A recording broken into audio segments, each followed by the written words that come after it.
Chapter 1. A prince is born 7:10 p.m., April 9th, 1990 AD. Exactly 18 years before the start of, supposed, canon events. In the underworld, the city of Lilith, the current capital of the Devil King territory ruled by Sirzechs Lucifer. In one of the most advanced hospitals, named Seraphal Memorial Hospital, a flaxen, brown-haired woman is giving birth. Many doctors and the head maid of the Gremory clan attended the delivery. The woman is the Duchess of the Gremory clan, and her violet eyes focus on the final steps of the delivery. Thankfully, she has gone through this once before around 550 years ago with her first son, Sirzechs Lucifer. The female doctor delivering is grasping the child about to fully emerge, and then said, "Duchess, one last push, just like that. Ah, here it comes. Congratulations, Mrs. Gremory. He is a healthy-looking baby boy." The nurses scramble to help with the umbilical cord, as the child has finally come out. One nurse uses a soft cloth to clean the child, while the doctor cuts the cord. The child had not cried yet, and after cleaning its mouth, she gently spanked the bottom to get it to cry. Smack. Wawa. Oh no. Everyone get back quickly. He is floating. That is the power of destruction. Move now. After the spank, the child's body floated in the air, transformed into a mix of black and crimson demonic energy, with 2 red pinpoints of light for eyes. It was only a child-shaped mass of radiating power of destruction that slowly ate away the bed, tiles of the floor and ceilings, and anyone who does not have the power of destruction. Wawa. As the baby's cries continued, more and more uncontrolled power leaked from the small baby. With a smile, the baby's mother reached up and cradled the small mass of demonic power and held it in her ample chest, gently speaking to the baby to calm its fright. She said, "My beautiful baby boy, mother is here. Just sleep, my love. That is right. Relax and rest. You did very well, and mother is pleased."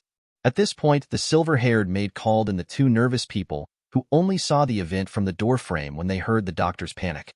"Sirzechs and Duke Gremory, please come in and see the new son."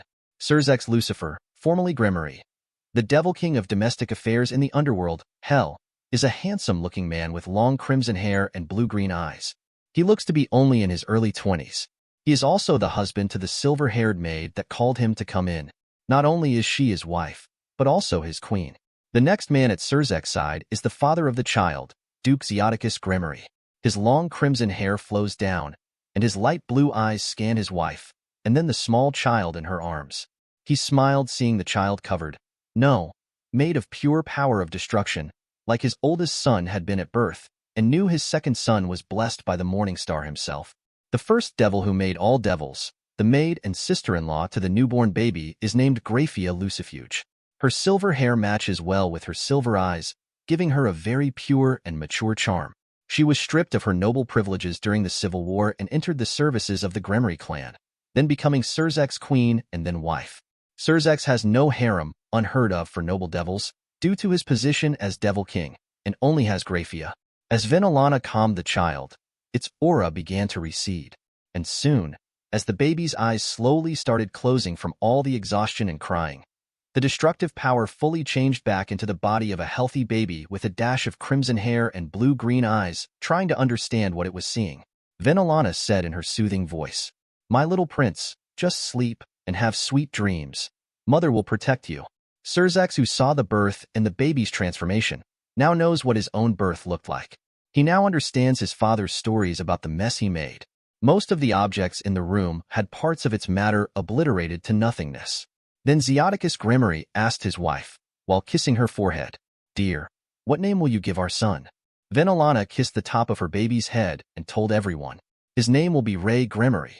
He is my ray of hope." Everyone looked happy with the name, and both men gently pinched the cheeks of the now sleeping child. Sirzechs sighs and says, "Sigh, I am both thrilled and disheartened that Ray is also born a transcendent being. This now makes 3 super devils in the underworld. The Great King faction will not be happy with Ray being as strong as I was." Duke Gremory nodded to his son's deduction and asked, "Will you tell Zekrom Baal now?" "I will tell his son Lord Baal. Yes, if grandfather finds out from the grapevine and not be informed, he might feel more slighted. But I know Lord Baal will be extra upset, now that both of mother's children are so strong at birth, sigh." Graphia adds, "Seraphal's sibling will be born in June, and Lord Baal's child in August." So many of the next generation youth devils are being born so close together, like it is a sign of good fortunes to come. I will call Devil King Seraphal Leviathan. About Ray the young master, Venelana says to them, "All right, all of you, Ray and I need to sleep. Dear Zeo, please give me the phoenix tears so I can recover my body." He then pulled out a small red crystal vial and dropped the magical dew onto his wife, whose body glowed and returned to a state of not even having a child. However, the magic cannot recover spent stamina or demonic power, so Venelana needs sleep. Chapter 2. Ray's first step soon. The biggest news in a long time swept over all of the devil's domains. In fact, the shock of another super devil being born made even the enemies of the devils become nervous. The fallen angels who lived on the opposite side of the underworld hated this news the most, while heaven seemed to not want to make public opinions. Some have tried to say that it was not true, but in time, the facts would not be hidden. In the following weeks, many factions and noble families made a beeline to the Gremory territory to see and greet the child and family, to trade in business, confirm the rumors, plus suggest possible concubine servant and marriage ties. Families such as the Phoenix, the Abaddon, the Glagiolabalas, and the Astaroth were just a few of the families bringing over their high-ranking baby girls, business deals, and gifts to introduce to Venelana for a marriage. "Ha! You humans can suck it. This is how the underworld does things." Zeoticus Bale strongly suggested that Sirzechs, Venelana, and Duke Gremory seriously consider the woman who is visiting from his faction, the Lady Katrina Abaddon. A marriage with the Great King faction with the next super devil would make both sides happy, especially with the fact that their daughter had just been born and was not betrothed yet. Marquis Phoenix was sad to find out that his friend's child was a boy and could not marry her to his youngest son Riser. He was just an adorable child, and bringing both families together would have been the best outcome, but alas, Marquis Phoenix only has 3 boys. After a while, the friends of the family, the Citri, had given birth to a beautiful baby girl, but sadly, a marriage between baby Ray and Sona could not happen since they are both the next heirs to their families. Seraphal was very sad, because she had thought little Ray was so adorable, especially how he giggles at all of her acting. That August, a shocking bit of news had struck the underworld. Lord Bale's son was born with pitiful amounts of demonic power, and did not have the Bale clan's power of destruction. The boy was named Serorg Bale. Lord Bale was very upset, and things went out of control in his home. Ray Gremory's birth and his son Serorg had been on completely opposite spectrums of the devil power scale. One child with the most demonic power, and one with the least. To slap Lord Bale's face even harder, the Gremory child was better at the manipulation of the power of destruction than even Lord Bale. Well, with a bit of training, that is. With tensions high between the Great King faction and Sirzechs faction, Venelana caved into her father's suggestion and invited Lady Katrina Abaddon for a second meeting. And the meeting, to no one's surprise, yielded a marriage contract between their children. Not even 4 months old, and poor Ray Gremory would have a wife. From that day on, the two families would have the children meet to get to know one another over the years. Then the news spread fast that Ray Gremory, the next head of the Gremory clan, would marry the daughter of Lady Katrina Abaddon, whose name was Keisha Abaddon. The Abaddon clan is in the extra demon families, outside of the remaining 72 pillar families, but their power of whole is well known, and she is a fitting pair as a wife. The fact she is a pure blood devil and with a respected status in the old king faction helped to quell the rising tensions in the underworld. Soon, 4 years flew by in a flash, and the excitement of Ray's birth had mellowed. I am Ray Gremory, and today I am turning 4 years old. The entire mansion is in a frenzy to make a fun party for me. Normally, we devils only celebrate birthdays occasionally for the fact we can live indefinitely. However, my big brother will have none of that, and demands a birthday party for me every year until I turn 18 and become an adult devil. Cough, well, I lied. We noble devils are really more like adults when we turn 12 years old, and get our evil pieces to reincarnate our devil servants, or turn other devils into our peerage members. For my Gremory family, we see our peerages as family, not just servants, and I love that about my family. Many devil houses sneer at us loving our servants, but what do I care about? If I was a servant, I would like to be treated better, you know? Currently, I am out front greeting my guests with Graphia behind me. This is part of my etiquette training to become a good heir for the Gremory. But I started to get bored and wanted to go out back and play with the camels. Just as I started to look like I would run, the strict voice of the head maid scolded me. Prince Ray, you would not be planning on shirking your duties, would you? I suggest you stand up straight or I shall let the Duchess know. Oh, your next guest has arrived.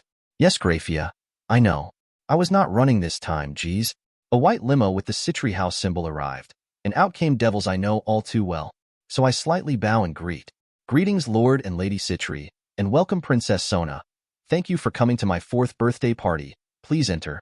Lord Citri, wearing glasses like his daughter, with black hair and blue eyes, was a very professional-looking man. And next to him was Sona's mother with black hair and pink eyes, Lady Citri. Finally, it was my friend Sona, who will be 4 in a couple of months. She was wearing a simple blue dress with a purple rose on the chest. We play together occasionally, but she likes to abuse me in board games. Lady Citri, seeing me try to be a grown-up, only squeezed my cheeks, making me blush in shame, for this happens a bit too much to me. Sona came to my rescue, seeing my eyes roll. Chapter 3. The Birthday Awakening. Mother, please stop molesting my friend's face. You are acting like big sister, sigh. Ufufu, hello Grafia. My husband and I will go see Venelana. So please look after Sona for us, thanks. And Sona and I watched her parents just abandon her to her own devices with me. Sona said, "First, happy birthday, Ray.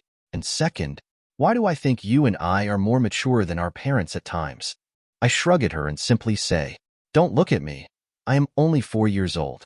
You are smarter than me anyway, so I will leave the intellectual stuff to you." Sigh, why are we friends again? You are so not serious, Ray. Oh, it is your other friend? My mother and Grafia said I had to be extra nice to Keisha Baden. She is my friend of the family or something. Well, it is just like you, I think. I could not see Grafia have upturned lips, hearing me not understand my betrothed status, but it is not her place to correct and teach me. 3 people disembarked from a rented demon horse and carriage, then slowly came to the 3 of us. With my hand in front, I slightly bow and greet. Greetings, Lord and Lady Abaddon, and you as well, Lady Keisha Abaddon. Thank you for coming to my party. Please come in the back and we can get started. Keisha dear, please play with Ray and Sona Citri. While we go and find the Duke and Duchess, come husband. Keisha, wearing a black dress, looked cute with her blonde hair in a ponytail, and her green eyes looked everywhere but at my face. She stuttered quietly. Greetings, Prince Gremory. Happy birthday. I see my last guest walking up with his mother, and I bow to the pair. Greetings, Annie and Cousin Bale. I am glad you came to my birthday. Please let us all go to the back. Both Misla and Sarorg Bale are happy that I do not treat them like outcast trash. I do not understand why the 2 have to live at the edge of their Bale clan territory, but I was told to not mention it by my mother, so I do not. After we all finished introductions, we all went to the rear of the home, where the party was being held. It was now noon and the purple sky was pleasant to the soul. In dark mode, this is harder to see. If this story is on any other site than Scribble Hub, then it was stolen without permission. Once the group of us made it to the back, I convinced all 3 kids to follow me to the camel pen to play with them. I point with pride at the 3-hump massive camel and tell Sarorg, Sona, and Keisha about my Gremory family animal. This camel's name is Gautama, and he is really old. We sometimes for fun will have a camel race around the grounds. Well, I cannot make Gautama do what I want yet, but one day I will make this stubborn camel listen. While my friends and I were looking at all the camels, we failed to see a demonic mouse run in front of Gautama, startling him, and out of instinct, the back of my head received a kick and my body went flying like a cannonball about 20 feet away. Whack whoosh thud. Ray. All I heard before blacking out mid-flight was a collective group of yells, then nothing. Ray. All I heard before blacking out mid-flight was a collective group of yells, then nothing. I had a strange dream while I slept. I was flooded with broken memories of a life lived long ago on a strange earth. The main takeaway from this bizarre dream was the fact I was a human and not the proud noble devil I currently am. I was a half-American Japanese young man who lived an ordinary life. My father was a native of the United States, and my mother was born and raised in Kyoto, Japan. We lived in a place known as San Diego, California. My life was passing quickly like a time-skip film that jumped and missed many parts, so I could not understand everything of that life. It seemed my name was Saji Ray. Odd that my last name was Ray like my first name of my life. My life was a happy and fair one. I was not abused, neglected, or bothered more than the average human. Both of my parents loved me and raised me well. I seem to have made a few friends, had a few relationships that ended in different ways. One was, my childhood girlfriend had to move away. Another girlfriend and I had just drifted apart. And finally my third and final girlfriend was the reason I died. But before I think of my death, I have discovered something reality-shaking that made my mentality question if my existence is real or fictional. In my myriad memories, I had recalled in my vast wealth of anime watching, one particular anime that I had only seen one time and have mostly forgotten. This series was popularized as a fan service boob-powered underdog harem anime, starring Issei Hayudu and Rias Gremory. The series focused on pervert mechanics where boobs made stupid sound effects as the girl just walked and breathed. The worst part of the story was the fact all could be overcome with hard work and Rias's tits. Why did I watch this childish pervert anime? Simply for a handful of characters and the story background. If you took a step back and saw the world hidden from view full of yukai, devils, yukai, dragons, yukai, angels, and fallen angels just to name a few, it was a compelling story world, just that the boob powers were cringe as fuck. Why did I mention yukai so much? Well, I was a bit of a nerd, and some of the hottest draws in the D anime were animal-eared sexiness. And let us not forget the real heroine of the entire series for me, the woman who reminded me of my mother in many ways, Akino Himejima. Yes, this one character was the reason I even watched this tragedy of a comedy. Chapter 4. The Dream of a Past Life. Now, why am I focusing on those memories? Because I realized it was a cartoon version of the world I live in. Yes, my underworld, my mother, family, all of it was a fictional animation and book series written by an author known as the god of breast, Ishibumi Ichii. How did this human know about my world and put it into a fantasy story and predict the dark future of my underworld? Was this human some kind of god-class being from an alien dimension? Sadly, I only watched this series one time, because I was so embarrassed the first time watching. But I also realized that in my brief recollection of the anime, I was never in it, nor does Rias Gremory exist in my reality. According to my calculations based on my best friend Sona, I was born in Rias's place. This realization of killing off a person without it being my fault was causing me to have an identity crisis for a moment. But then I concluded that perhaps the man, Ishibumi Ichii, had shown me a possible future in my reality.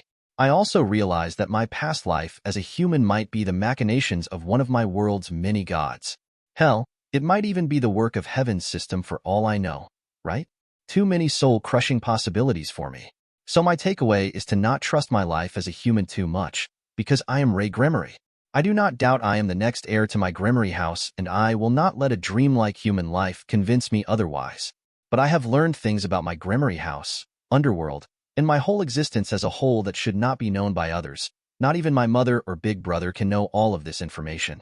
The number one thing I cannot tell anyone: the biblical God is dead. This has startled me the most. Is the death of God the reason I received these memories, or did God reincarnate as Ishibumi Ichii? This last thought is the most far-fetched but possible outcome, because of how I died. Yeah, I died as a 24-year-old and was done with college, and just came home from a job interview. When I came to the apartment where I lived with my girlfriend, I had been told she was leaving me for a high-paying job in her old home state, and she wanted to make a new start. Without me, I immediately, with a broken heart, went for a walk to clear my mind, and that is how my unexpected death came in my human life. Honk honk thud. When I crossed the street, there was nothing, but the moment my foot hit the halfway point, I heard it, the honking of a truck. As I looked in horror, I had enough time to see it was a white moving truck with the plates of Truckkuin, and just as I was struck, I swear on everything I know to be true, the person driving and giving me a smile with a thumbs up was none other than Ishibumi Ichii. As I went flying through the air landing on the street, it struck me that I may have imagined all of that in the end. But what was bizarre was the way I died. I held up my bloody hand and thought of the scene in the anime when Issei died. No, I did not want to grab boobs, but thought this truck god did all of this on purpose to make me think of my current world. So that is why I believe that man to have been the now dead biblical god. Well, most of that life is a fading memory, and only the few things I know of my world seem to be in the front of my mind. Sadly, I did not memorize things that I saw, but not being able to remember the pain of death, the loss of my lover and family in that possibly fake life, will not stay in my every thought. I think my consciousness is stirring, and this crazy dream will end. But now I have a slightly more mature way of thinking going forward.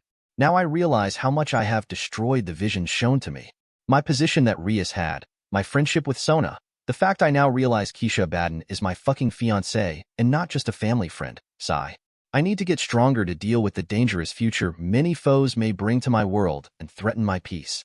Crap, I cannot even save those two cat sisters or even Akino, because I do not know or remember enough to use my future cheat to save them from their shit fates. Damn. If I am some kind of reincarnation protagonist, I have already failed those women. Fuck, now I am depressed. But wait, I am only 4 years old, and I cannot change things, can I? Who would believe me? My brother might. Or he might think I am crazy.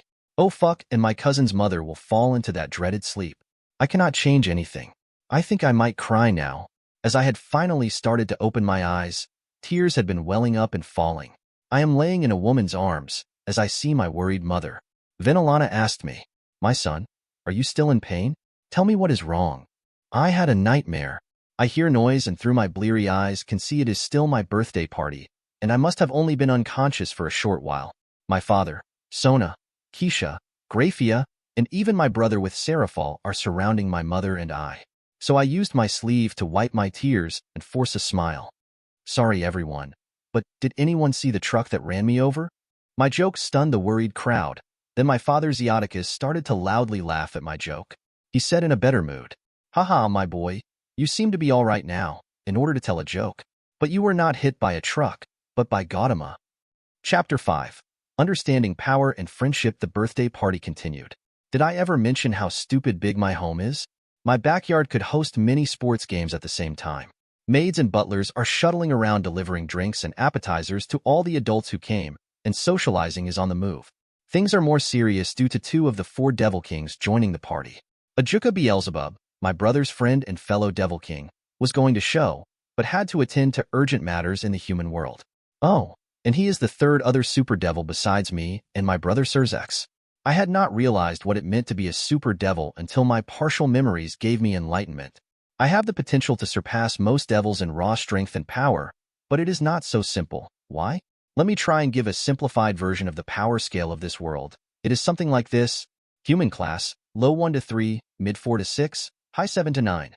This is the level of strength of most human adults and professional fighters. You could assume the maximum level of strength is like having a strength score of 9. When this class exceeds its limits, it would be 10 points and go to the next category of low class strength. Low class, low 10 to 30, mid 31 to 60, high 61 to 99. As you can see, even the lowest of devils of the low class is just so much more powerful than anyone in the human class. So every category going forward is roughly 10 times stronger than the last. Middle class, low 100 to 300, mid 301 to 600, high 601 to 999. This was about where the strength of Kiba, Issei, and Kaneko was in the 2nd season of the anime. This is also the level of most magicians. And an even more terrifying existence is in this level of power with a score of 999. Miltan. He is a middle-class high-strength human. High class, low 1000 to 3000, mid 3001 to 6000, high 6001 to 9999. All pure blood devils fall in this category from birth, like Keisha, and Sona has a strength between 1000 to 300. Now this is just the normal range and exceptions always exist, like me and Serogbale. My poor cousin has pitiful levels of demonic power, like that of a human or low-class person. But thanks to my memories, I know he will be something more with hard work. Ultimate class, low 10,000 to 30,000, mid 30,001 to 60,000, high 60,001 to 99,999. This is the level of most of the Dragon Kings, like Tanit.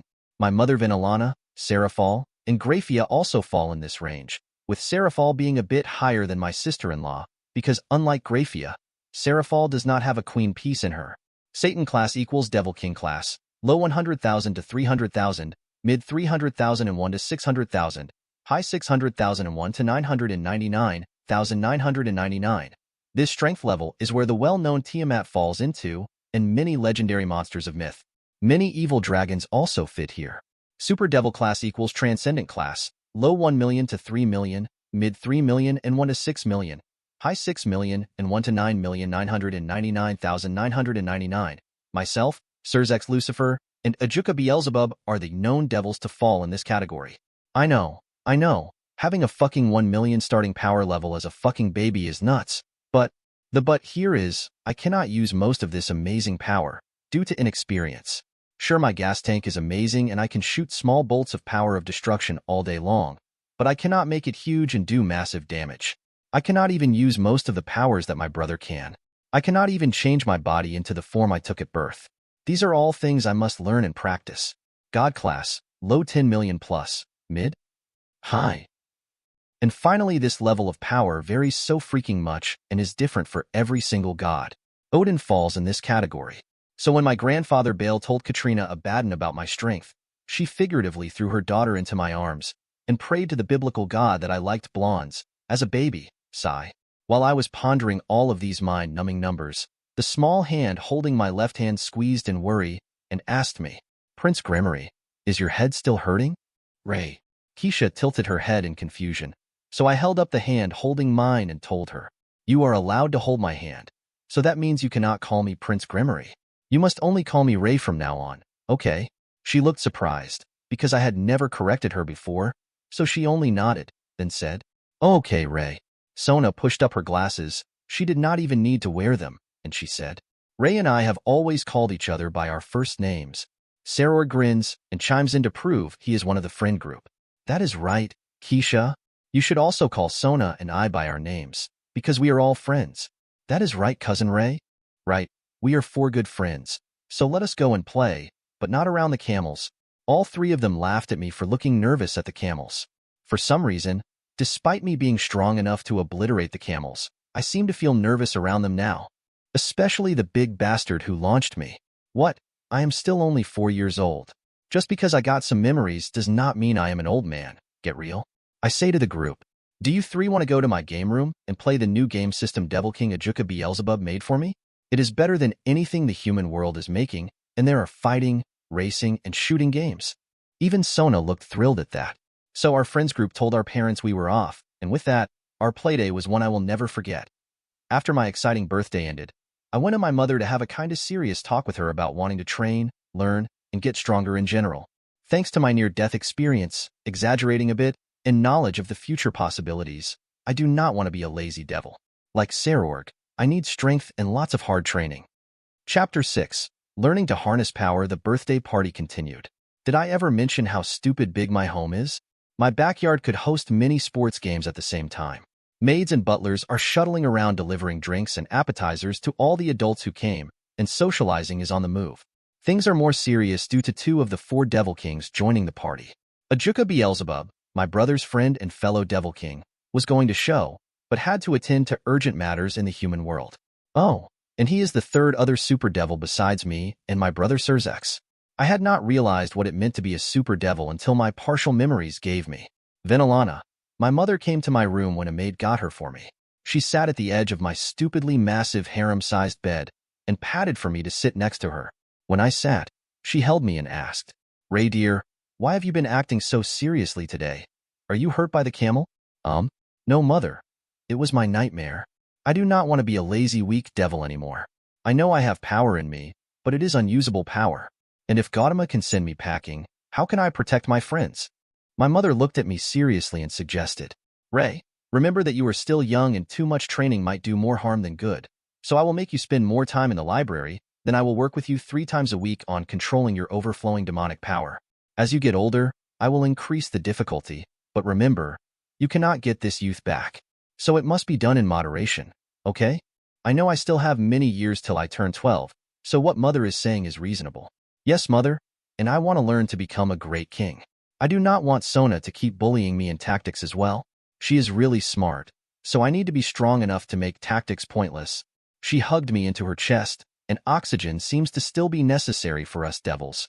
As I begin to tap out on her shoulder, she giggled while letting me go and said, Okay, Ray, Grafia is taking you to the hot spring for your bath, and I will see you at breakfast.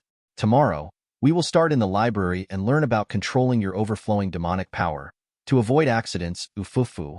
And with that, Grafia walked in bowing and said, Ray, I am here for your bath, let us go. I froze. I have always had Grafia giving me baths, but now it feels embarrassing due to my visions of the anime. Crap, I am so damn ashamed. But I follow because we have done this for years, sigh.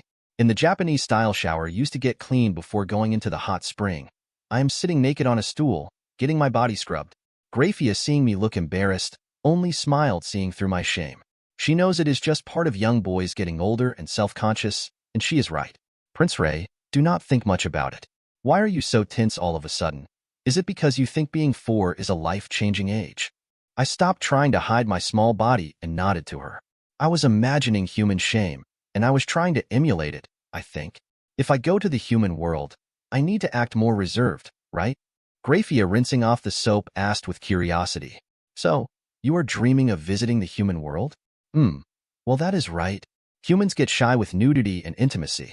So when the time comes, you have to blend in with their culture. Your brother always tries to act childishly, and I am forced to correct him. Let's get into the spring now. So she and I walked into the spring together, and we sat side by side.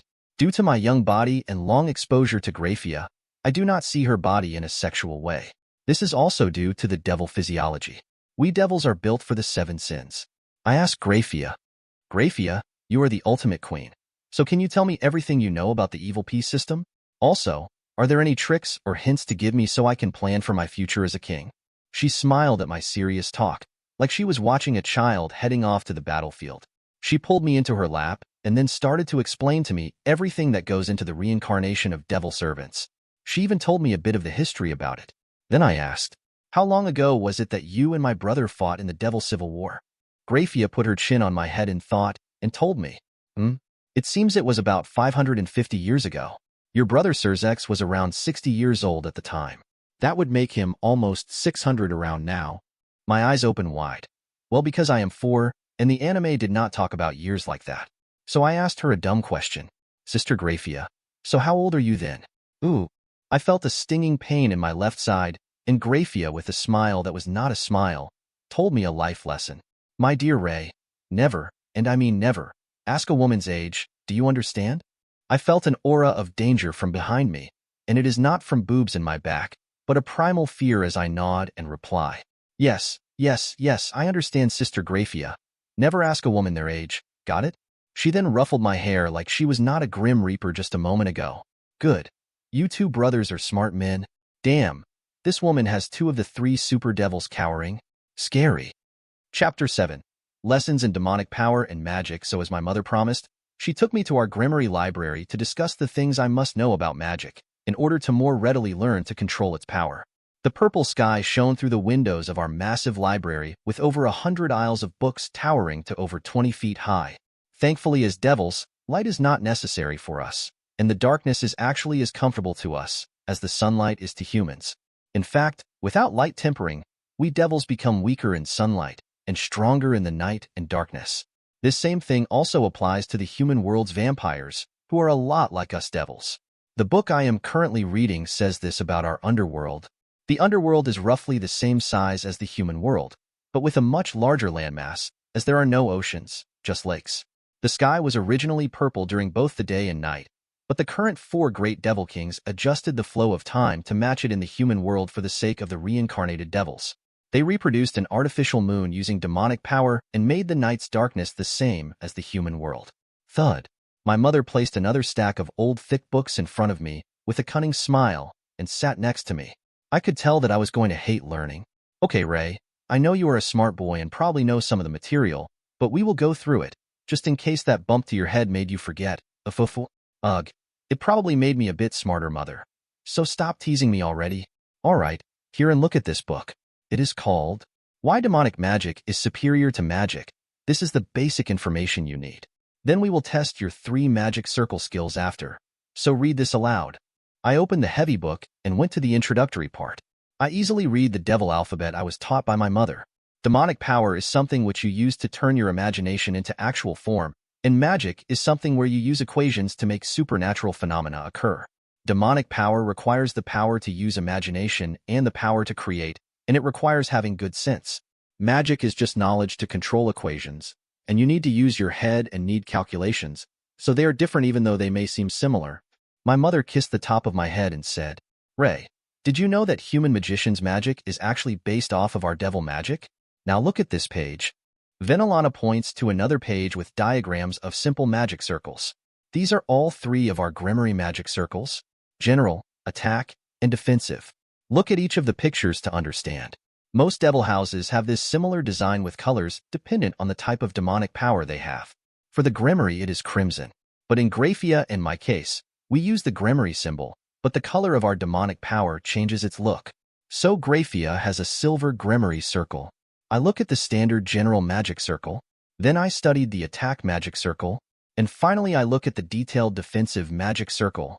As I look at individual magic circles, like the one for my big brother is Lucifer, I ask my mother, Mother, then why does our power of destruction not use magic circles? Good question, dear. This simple answer is because the bloodline powers of the pure blood devil clans are not magic. It is simply something we will into existence. It only seems like devil magic to non-devil observers. So if you see a devil use something without a magic circle, then it is a bloodline ability, like Keisha's whole ability of the Abaddon Extra Demons clan. I then ask about, Mother, how does demonic potential affect both unique magic or augmenting demonic powers? She ponders the best way to explain it. All devils have a basic set of spells we can cast and abilities common to all of us, but demonic potential is a limited resource we devils have in our very soul body.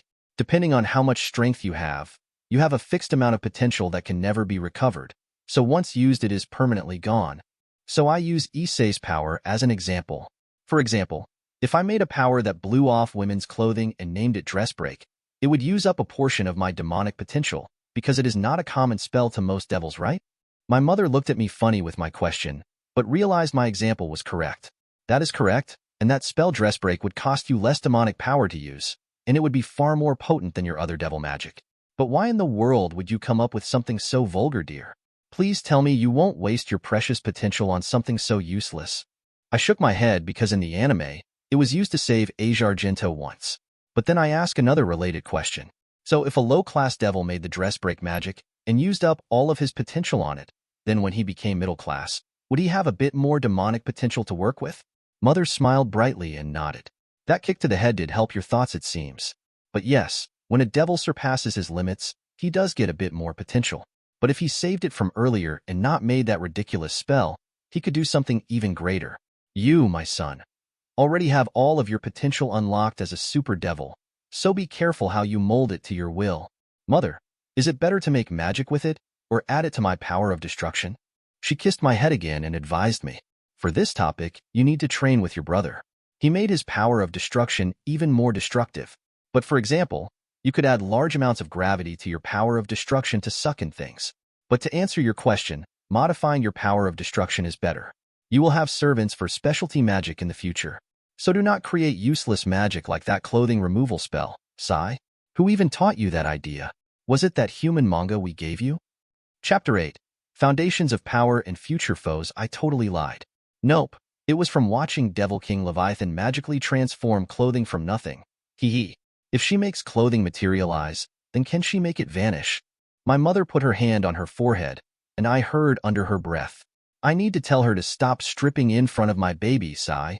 I ask what I am most curious about, due to my memories. Mother, I wish to build resistance to holy magic and weapons. What do I need to do for this? My mother's eyes open wide at my random question, but like a good teacher, she enlightens me on the topic. Devils who have higher demonic power, like you and your brother, are able to develop resistance against all holy-based magic, objects, and light weapons, where those with lesser demonic power will be eliminated. So, with your level of strength you will not outright die, but you still need to slowly improve with small doses of it to build up tolerance. Right now, I forbid this till you are at least 12 years old. Do you understand me, young man? I promise to not be reckless, mother, and I will wait, then have you, brother, or Graphia teach me more then. She hugged me, being content with my answer to not do something dangerous. She then pointed to another book for devils. Here is all of the common magic for devils plainly written here for you, dear. Study this, and we will end our lessons for today. So I look at the complete list, knowing most of it already. Language, constant transportation, teleportation, binding magic, summoning magic, elemental demonic power, appearance manipulation, constant self-destruct, last resort, magic, evil pieces, activation, mind reading, magic, demonic, bullet blade, barrage, illusion magic, audiovisual communication magic, mind control, defensive, barrier magic. I realize I have not been taught most of this, and with sparkling eyes, like seeing a big pile of gold, I beg my mother, Mother, I want to learn all of this, please? Afufu, not today, sweetie, but I promise you will master all of it in a few years. Now, let us go to dinner. Some of your father's harem are eating with us, and I need to make sure they are behaving. Let's go. And I was off to watch my father squirm with overbearing concubines trying to fight over themselves for his attention. Yeah, big brother's harem of one. Seems less of a hassle now that I see my father struggle. Elsewhere in the underworld and human world, a few women sneezed at the same time. 6 months have passed since I started to strongly focus on my devil abilities. This had both good and bad consequences. Well, the good things that have happened, would be the fact that I can now more easily control my power of destruction. With a bit of effort, I can fire a single bullet of power and shrink it to a softball-sized black with a hint of crimson orb. Most anything I hit with it just gets obliterated or warped by its intensity. My brother can create many of these orbs of destruction, so only being able to create one is not impressive. Well, that is in comparison to a veteran. But my blast is already equal to what Rias Gremory in the anime could use when fighting Riser on the school roof. So I have a long way to go since Rias was a bit lazy. Another positive thing I have accomplished would be my frequent use of our library. I have decided being lazy is a sin.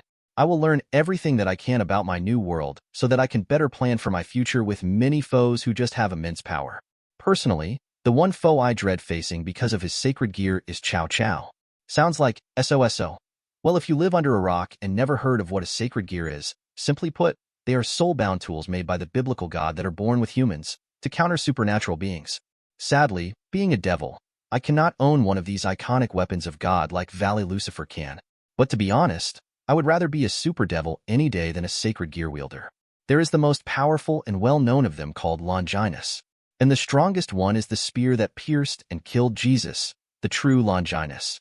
Other well-known Longinus would be the divine dividing and boosted gear that housed the spirits of the two heavenly dragons, Drake and Albion. Because of where I am today, for a brief second, I thought of what would happen to the world and history if I just shot child Issei with a bolt of demonic power and realized I could never really do such a cruel thing. I might be a devil, but I am kind at heart. I will just let Issei live his life. I felt horrible having thoughts of either killing or recruiting him. Having knowledge of my world is very terrifying to even make me want to plot against a 3.5-year-old child. Those reincarnation and transmigration protagonists are twisted individuals now that I think about it. And I hope I never become corrupted with thoughts of manipulating others. But sadly, it might happen without me realizing it, sigh. Well, that is enough of this topic for a long time. For now, sacred gears are still a bit rare to see because all of the new wielders are still young and have not awakened them yet. Seeing me sigh, Graphia asked me, "Young Master Ray, are you not feeling well? Is the human world air or the sun too much for you?" I shook my head as I was looking in a mirror in a clothing store in the city of Kuo, Japan. Kuo is a territory controlled by Cleria Belial, the cousin of the #1 rating game champion. So this city has not yet been given to the Gremory family to rule. Because I only have slight knowledge of events, I have no idea how and why Rias became the ruler of Kuo. I don't even know why Cleria Belial was never mentioned before in the anime. Chapter 9. A Day in Kuo. Discovering New Paths. Well, it is 1994 and it seems human fashion is in an interesting place. So Graphia, how do I look? Graphia looked at my blue jeans, sneakers, and Dragon Ball Z t-shirt and frowned a bit. Young master, I personally think you are more handsome in your underworld attire. Human clothing seems strange on you. But if you like it, so will I. I chuckle a bit, because I actually feel I like my human world clothing I remember wearing. Most noble young devils would sneer and have contempt for earth fashion. Even Diodora Astaroth wore his underworld attire walking around Kuo in the 3rd season of the anime. Ah, that guy angered me even as a child. Just thinking about meeting him last month pisses me off. Once again Graphia saw anger and disgust on my face and her eyebrow raised. Ah, sorry, I was just remembering that jerk, Diodora. What he said to Keisha really made me want to vaporize him. Graphia, remembering how that gathering almost turned bloody over my fight, made the adults worry. It was the first time I had a killing intent towards another child. And when a super devil child gets pissed, well, that is bad. The fact that if I went out of control and had the power to blow up this whole island of Japan made the parents get involved. This incident I mentioned was bad in my 6 months because it made my fame spread my name all over the underworld again. It had not been a huge topic till I was about to end Diodora out of rage. He did not physically hurt Keisha, but insulted her for trying to climb a big tree for her family. And when she thought I believed Diodora's words, she cried. My Gremory blood, hearing her cry, made my protective instincts flare and well, you can imagine how I slapped him around. Thankfully, the adults stopped me before I made him turn to ash, sigh. Well, the bright side was, Keisha knew I cared about her. Do not worry, young Master Ray, youth devils fight all the time, and your reason to fight was just defending your and Lady Abaddon's honor. Now let us go, we have many things to do today. I nodded, and after paying for the clothing I bought, we walked out onto the streets of Kuo town. I underestimated my and Graphia's appearance here in Japan. Graphia is not wearing her maid attire, but a long white dress with brown soft leather boots. She is giving off a university big sister vibe right now. While I am wearing child-appropriate clothing, my crimson hair and blue-green eyes make me look like a Northern European child model. Graphia brought me with her today because I had expressed interest in Japan back during the time I had my birthday. She has business with Lady Cleria Belial and thought it was the right time for me to get some true sunlight and human air. I was secretly happy to come to Kuo of all places, but hid my excitement.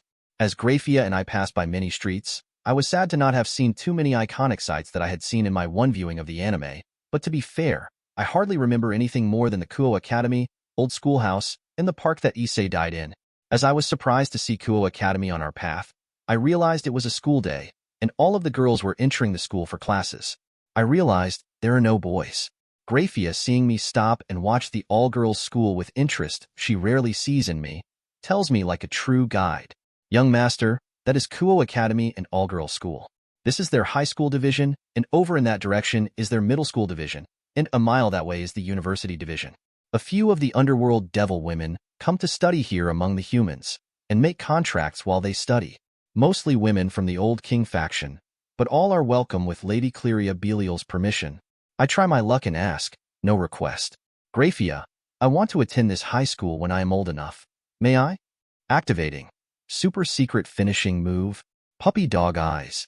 And boom. I have Graphia in the palm of my hands. Bruja. My big brother had told me once about Graphia having a weakness for cute things, and he taught me this secret finisher, and it works like a charm. Graphia's eyes just went sparkly. She said, I will need to ask Lady Cleria and your parents about that. So no promises, okay? So to praise her with positive reinforcement, taught by my brother, I gave her a warm hug to reward her for caving in to my request. Yes, this is totally emotional manipulation, but damn it, she uses pinches, so I am being humane at least. Shortly the two of us arrived at a brand new 2-story mall with an outdoor parking structure. Looking at it, it is all top of the line and made well to resist earthquakes. Graphia, why are we at the mall? I thought we were going to meet the territory lord. Ray, look at the name of the mall. It is the Kuo Belial Mall.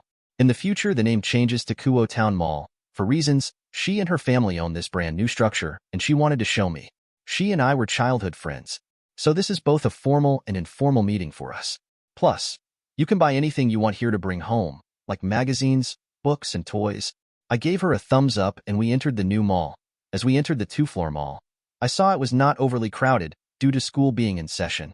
This is good because I keep getting looks from older women wanting to kidnap me for being cute. No, seriously, it unnerves me.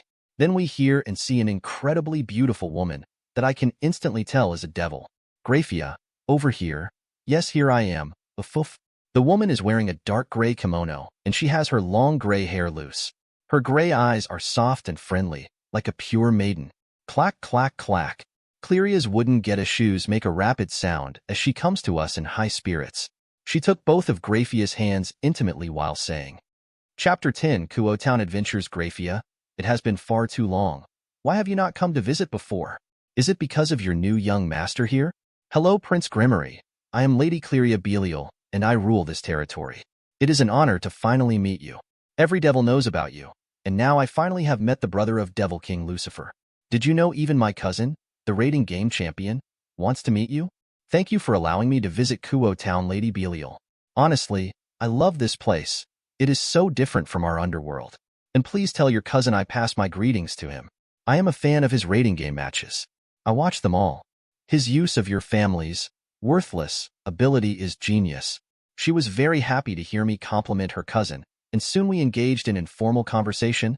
On the 2nd floor food court, Graphia said to me, Young Master Ray, I am now going to talk about some confidential topics, so feel free to look around the mall and purchase anything you want. Just do not leave the mall, okay? Sister Graphia, I understand.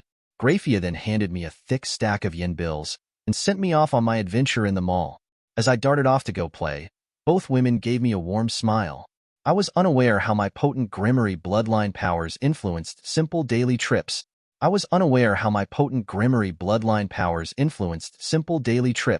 As an almost 5-year-old, with some memories of a past life as a human and huge wad of cash, where do you think the first place I would go would be?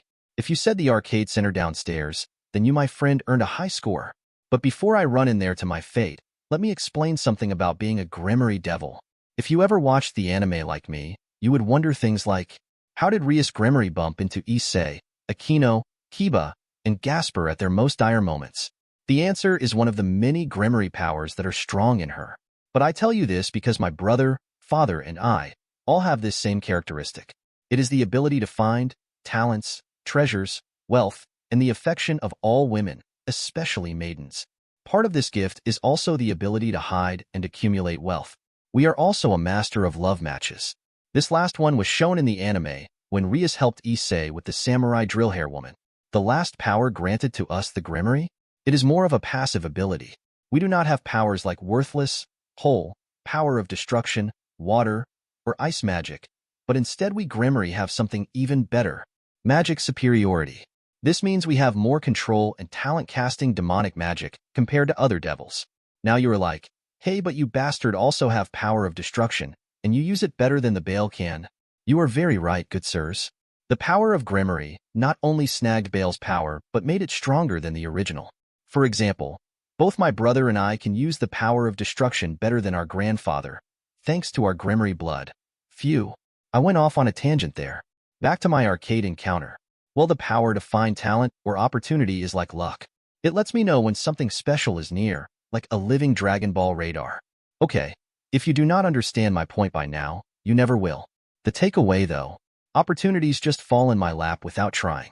It is like plot armor or a protagonist halo. So as I stood in front of the arcade center, I had a feeling like there was something in there I desperately wanted to find. It feels like an urge to find buried treasure, calling to me, and feels like a tingle in my spine to rush in and steal the wealth. Before I went in, I looked up to the second level and waved to Graphia, so she knew where I was. Then I entered the electric Shangri-La. Ring ting ting ding ding. A cacophony of sounds bombarded my senses as I walked into the arcade. I took in everything I could and spotted the prize and token counter. I then headed there to get my pocket full of tokens from the games. The university student looked at me and asked, "Hey kid, does your mom know you are here alone?" "Mister, don't you worry, my sister is upstairs right now talking to the owner of the mall, the nice woman with gray hair. You know her, right?" So yes, they both are looking down on me from upstairs. Can I buy tokens now? His eyes opened knowing the pretty owner and smiled. Soon I gave him yen and I received a small box of tokens. Then I looked for my first victim. I was a good player of arcade games in my human life, so I was seeing all the new games and vintage retro games. I found what I was looking for. Yes, Street Fighter 2. Chun-Li, here I come. When the Street Fighter game first came out, it was all about the hot woman with meaty kung fu thighs. Riser Phoenix was a pervert to cosplay his rook after her, sigh. After 10 minutes, I decided to try other things, and that tingling in my spine was tugging at me to go back deeper into the arcade. So I went. I saw an older mother who was a foreigner sitting on a bench for parents in the corner, and then I noticed a small child roughly around 3 to 4 years of age, looking sad at the air hockey game. When I neared the little girl, my hunch brought me to her. So I walked up to the girl with chestnut hair.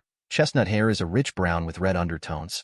And I asked, "Hi, did you want to play this game? If you want, can I be your partner?" The little girl with twin tails looked at me with her violet eyes and nodded her head and said, "The other kids won't play with me, thank you." Chapter 12. Kyoto Adventures and Family Ties. As our vision cleared, the smell of the air was different from the storeroom we just left. I looked around and could tell we were in a basement room. There was no light in this room, but as devils, it was like lights were on. Graphia tells me, "Let's go, Ray. Sirzechs is waiting for us to go have lunch." As I held her hand, I asked, "Why is Big Brother in Kyoto? He is in charge of domestic affairs, right? I believe Serafal is in charge of foreign affairs."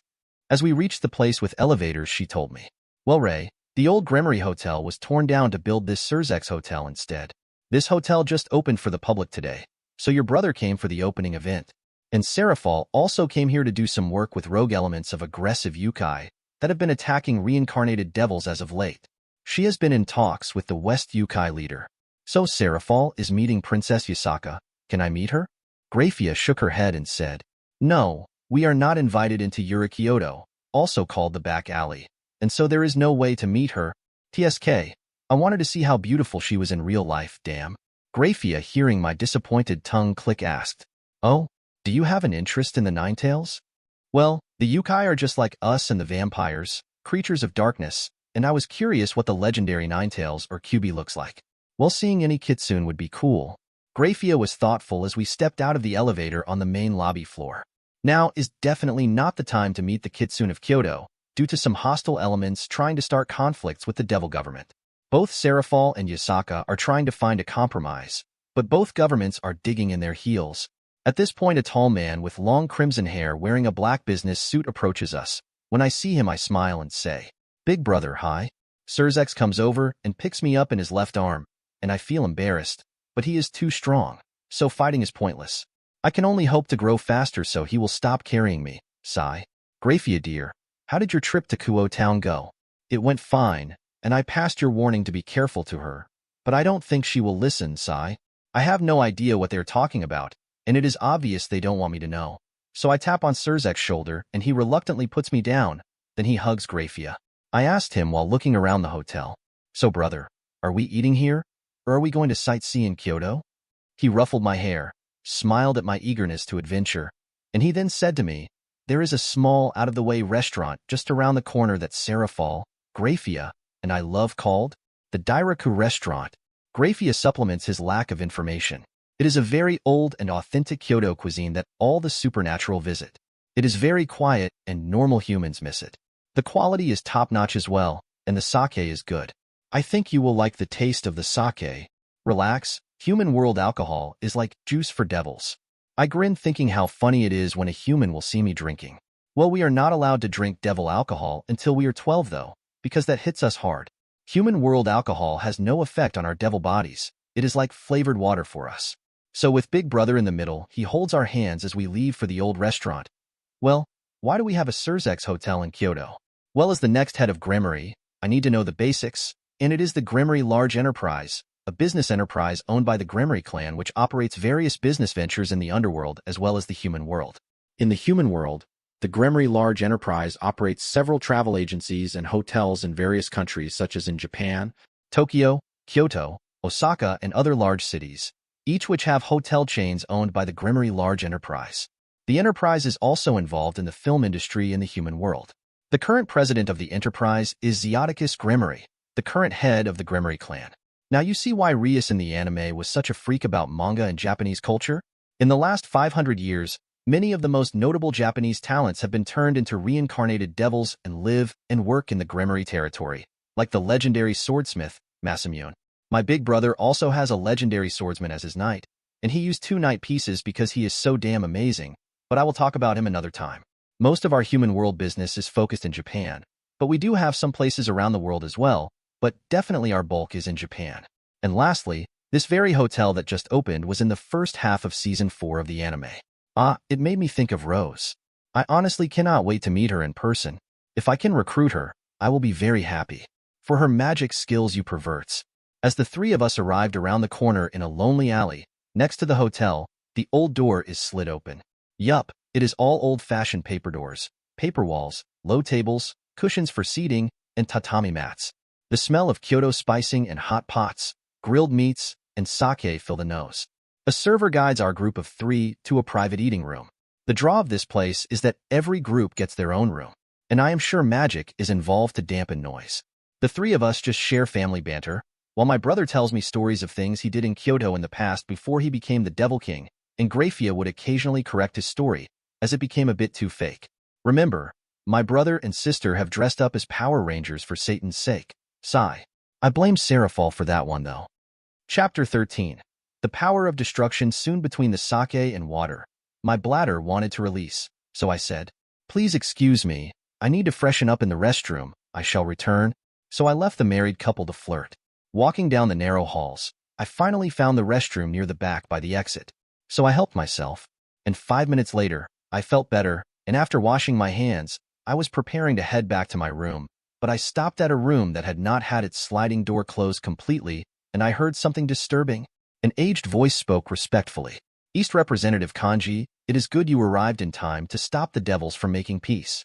Then a younger cocky male's voice was heard. "Tengu Elder, I of course had to come. With this gift, I can finally claim my prize. For 300 years I have pursued her, to only be rebuffed time and time again. Now show me the elixir." The old voice spoke to another young woman. "Which, show him the elixir you created, and tell the Eastern representative why it will work." Representative Kanji, This was made with the princess' own blood the elder retrieved. Thanks to the blood, this elixir cannot even be resisted by her. All you need to do is rub this on your body, and her instincts will do the rest. Be careful though, she will be feral and aggressive. It will last for 2 hours, and I could only make this 1 dose. Now elder, give me my payment. The Tengu elder could be heard handing over a heavy pouch, and the witch retrieved it saying, I will be leaving then, good doing business with you two gentlemen, huh? Have fun mating. I could see in the crack of the door, and the 3 individuals looked like what I expected. An old birdman, Tengu. A 20-something looking kitsune male with blonde hair and golden eyes. And finally a slutty-looking witch with a pointy hat and black silk robes. But she most definitely has the gothic vibe of an insane woman. Wait, don't move. Judging by the name Princess, the fact this guy is from the East Yukai faction of Japan, and the Tengu is from the West faction, I can deduce that they must have an attack plan for Yasaka. But what should I do? Nothing, or call for Big Brother. Wait, they went quiet? Crash thud boom. Just as I was going to look, a wooden staff with metal ends and rings on it shot through the paper door, destroying it. The staff, to my horror, aimed into my stomach, launching me into the outside wall behind me. The 2 yukai and human which came out of the 2 holes to see me get out of the rubble and stand. The woman said in surprise, It is only a devil child? But how did he survive your attack? No lady, that fucking hurt. I am just born tough. I spit out a bit of blood, then saw the elixir bottle in the foxman's hand, and I instantly shot a golf ball-sized orb of destruction, hitting the vial and ruining the poison. All 3, seeing the power of destruction, had interesting looks on their faces. Greetings, I am Prince Rias Gremory of the House of Gremory. It is a pleasure to have met you. But sadly for you, I am in a bad mood. The woman was fast, and threw up a total of 7 defensive magic circles. The Tengu began casting Jujitsu magic with hand signs, and the Kitsune man, who not only lost his elixir of whatever poison and his hand, screamed at the top of his lungs and started to transform into his giant fox form. Little devil brat, for ruining my plans. You will die now. I was going to attack, but seeing Mr. Giant Fox, I thought doing what the witch did was better. I extended both hands, and suddenly 10 crimson defensive magic barriers stacked to block this onslaught. The witch, seeing me cast 10, while she had 7, was dumbfounded how a 4-year-old could be so magically proficient. Blah. Foxfire had rushed out of the mouth of the transformed Kitsune, and the spell the Tengu had cast was a magic barrier to keep humans away and unaware.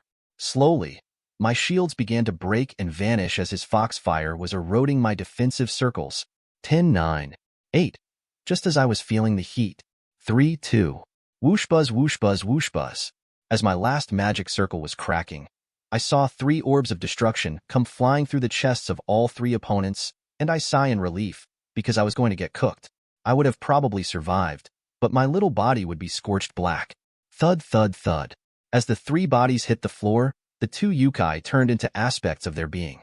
The Tengu was turned into a few black and gray feather, while the Kitsune left behind some scattered blonde fur and dust. But the human woman just bled out with her heart missing. Face down, Graphia swooped me up in her arms, initially looking me over because it was apparent I was injured in the fight. Sirzechs, assured no more foes were lurking, turned to me. His face has a serious expression that I have never seen in my life, and I was actually intimidated at how imposing he is right now. Ray, are you all right? After seeing my face, he softened his look and asked about my well-being. This in turn calmed me. I just took 1 staff sneak attack to my gut, but I am fine, big brother, and thanks. While Graphia held me, my brother asked, Ray, start from when you left us to now. Do not leave any detail out and say what happened. So without hiding anything, I told them everything I heard, names, and thoughts I had. While I had finished my story, Sirzechs nodded and called for a technical squad to pull up past images of the encounter. This way the East Yukai faction can see the plot against their princess and the fight I had with them. Even hearing what devil clan I was from, they did not stop. But that which was definitely a criminal element. Chapter 14. Chapter 14th, Unfolding Alliances and a Mother's Embrace. Soon after the teams of devils came to take past area recordings, Graphia took me back to the underworld. I only wanted to sleep from my long day, but my mother would not let me go after hearing what almost happened to me, and I fell asleep in her arms. It would be some years before I found out what my little bathroom trip cost. Events in the world change so easily. The butterfly effect is scary, but this time, the butterfly did not flap its wings. I accidentally stepped on it, and I will feel guilt about what I did wrong that day. The next day, Inside an old-style Kyoto mansion, nestled a dark forest with a black starless sky. Inside a dimensional realm called Urikyoto, wearing formal red and white priestess robes of the Shinto style, was a gorgeous woman with long flowing blonde hair, fox ears, and 9 foxtails swishing in curiosity. Her golden eyes are fixed on a magic circle showing a 3-dimensional image of a confrontation that happened in the human side of Kyoto. An aged-looking Tengu elder and a 20-something-looking kitsune knelt in Seiza like the rest of the room's occupants, while also watching the recording. These two are Yasaka's personal aides in the West Yukai faction, and very loyal to her. Naturally, the Kyuubi beauty is none other than Princess Yasaka herself.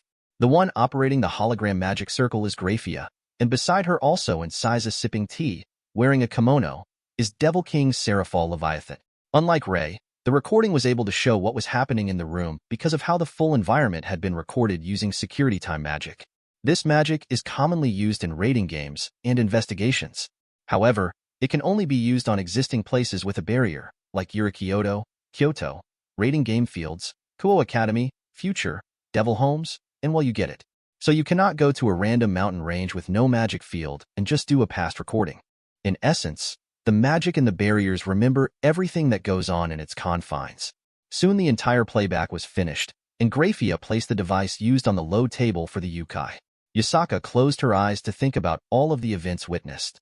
The West yokais inciting conflict with the local devils, Kanji her longtime pursuer who planned on Revere raping her, the traitor elder, the collaboration with an evil witch with long-time criminal activities. Then her mind for a short time drifted to the Gremory devil child, who looked angered at what he heard. For a mere 4 to 5-year-old newborn devil to challenge powerful high-class opponents, when he could have clearly ignored it. Yasaka then opened her eyes and gave orders. Sakura, send a copy of this recording to the East Yukai faction to show their representative was involved with traitorous activities. Elder Ning, please question all that your fellow elder was involved with. Yasaka then gave a small head bow to Seraphal and thanked. Devil King Leviathan, it would seem the conflicts with the reincarnated devils was my internal matter, so let us compensate where I can. Seraphal smiled and met her halfway. Your apology is more than enough, for we know some of those reincarnated devils were in fact stray devils. In short, devil servants that go rogue and turn feral. Really nasty pieces of shit that will be talked about later in the story. Yasaka may act like an airhead in the eyes of others, but she is only a playful fox. She understands she is getting off lightly, but devils believe in equivalent exchange, and she asked, then what favor can I do for the Devil King and the House of Gremory for their aid? Seraphal's expression brightened, and she put out her request on the spot with no shame at all. Allow the children of the West Yukai faction to see my movies and shows called Miracle Leviathan. And then without warning, Seraphal performed her magical transformation with her cutesy pose and making everyone in the room, including Graphia, twitch their lips in embarrassment. But Seraphal just winked and sat back down in high spirits. Yasaka, seeing this, only smiled and said, I believe this act could further good relations in the future, so I approve. And Mrs. Graphia Lucifuge, how may I reward the Gremory devils for their timely assistance? Graphia in her maid outfit thought of my excitement before and requested. Before all of this transpired, Prince Gremory had displayed interest in meeting a Kyuubi, so perhaps a meeting with the young master one day would be enough reward? Sure, bring him immediately, so that I may thank him. Just meeting him is an easy request. Are the rumors true? Is he truly a transcendent being like the devil his brother, King Lucifer? Graphia nodded, because there is no reason to hide it. It is public knowledge in the underworld after all, but she corrects Yasaka on the timing. Yes, he was born the same as Devil King Lucifer, but Prince Gremory will not be able to come to visit anytime soon. His mother in panic has forbidden him from coming to the human world till he turns 10 years old and has refined his magic more. So a rain check would be appreciated? Yasaka wanted to say she could visit, but the devil government won't let her come in an unofficial manner, and as long-lived creatures, 5 to 6 years is nothing at all. So she had a playful idea and pulled out a magical painting she owns. Sliding it onto the table, the golden scroll case with decoration was put in front of Graphia. Well, this is a painting of me, to let Prince Gremory see a true Kyuubi, and I shall wait patiently for the day we can meet in person, ufufu. Then the meeting continued with more professional talks. I had awakened after a good medical recovery, shower, and rest.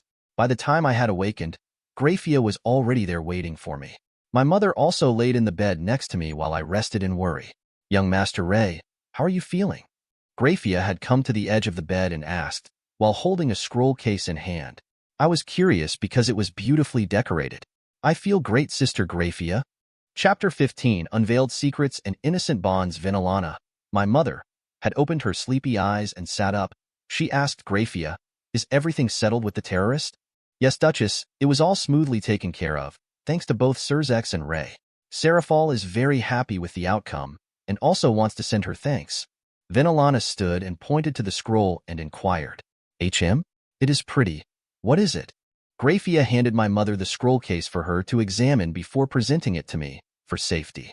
My mother removed the seal and pulled out a painting of the Yukai princess in all her glory, and lifted her eyebrows and asked Graphia, "Oh my dear, and what would prompt the leader of the Western Yukai to send this art?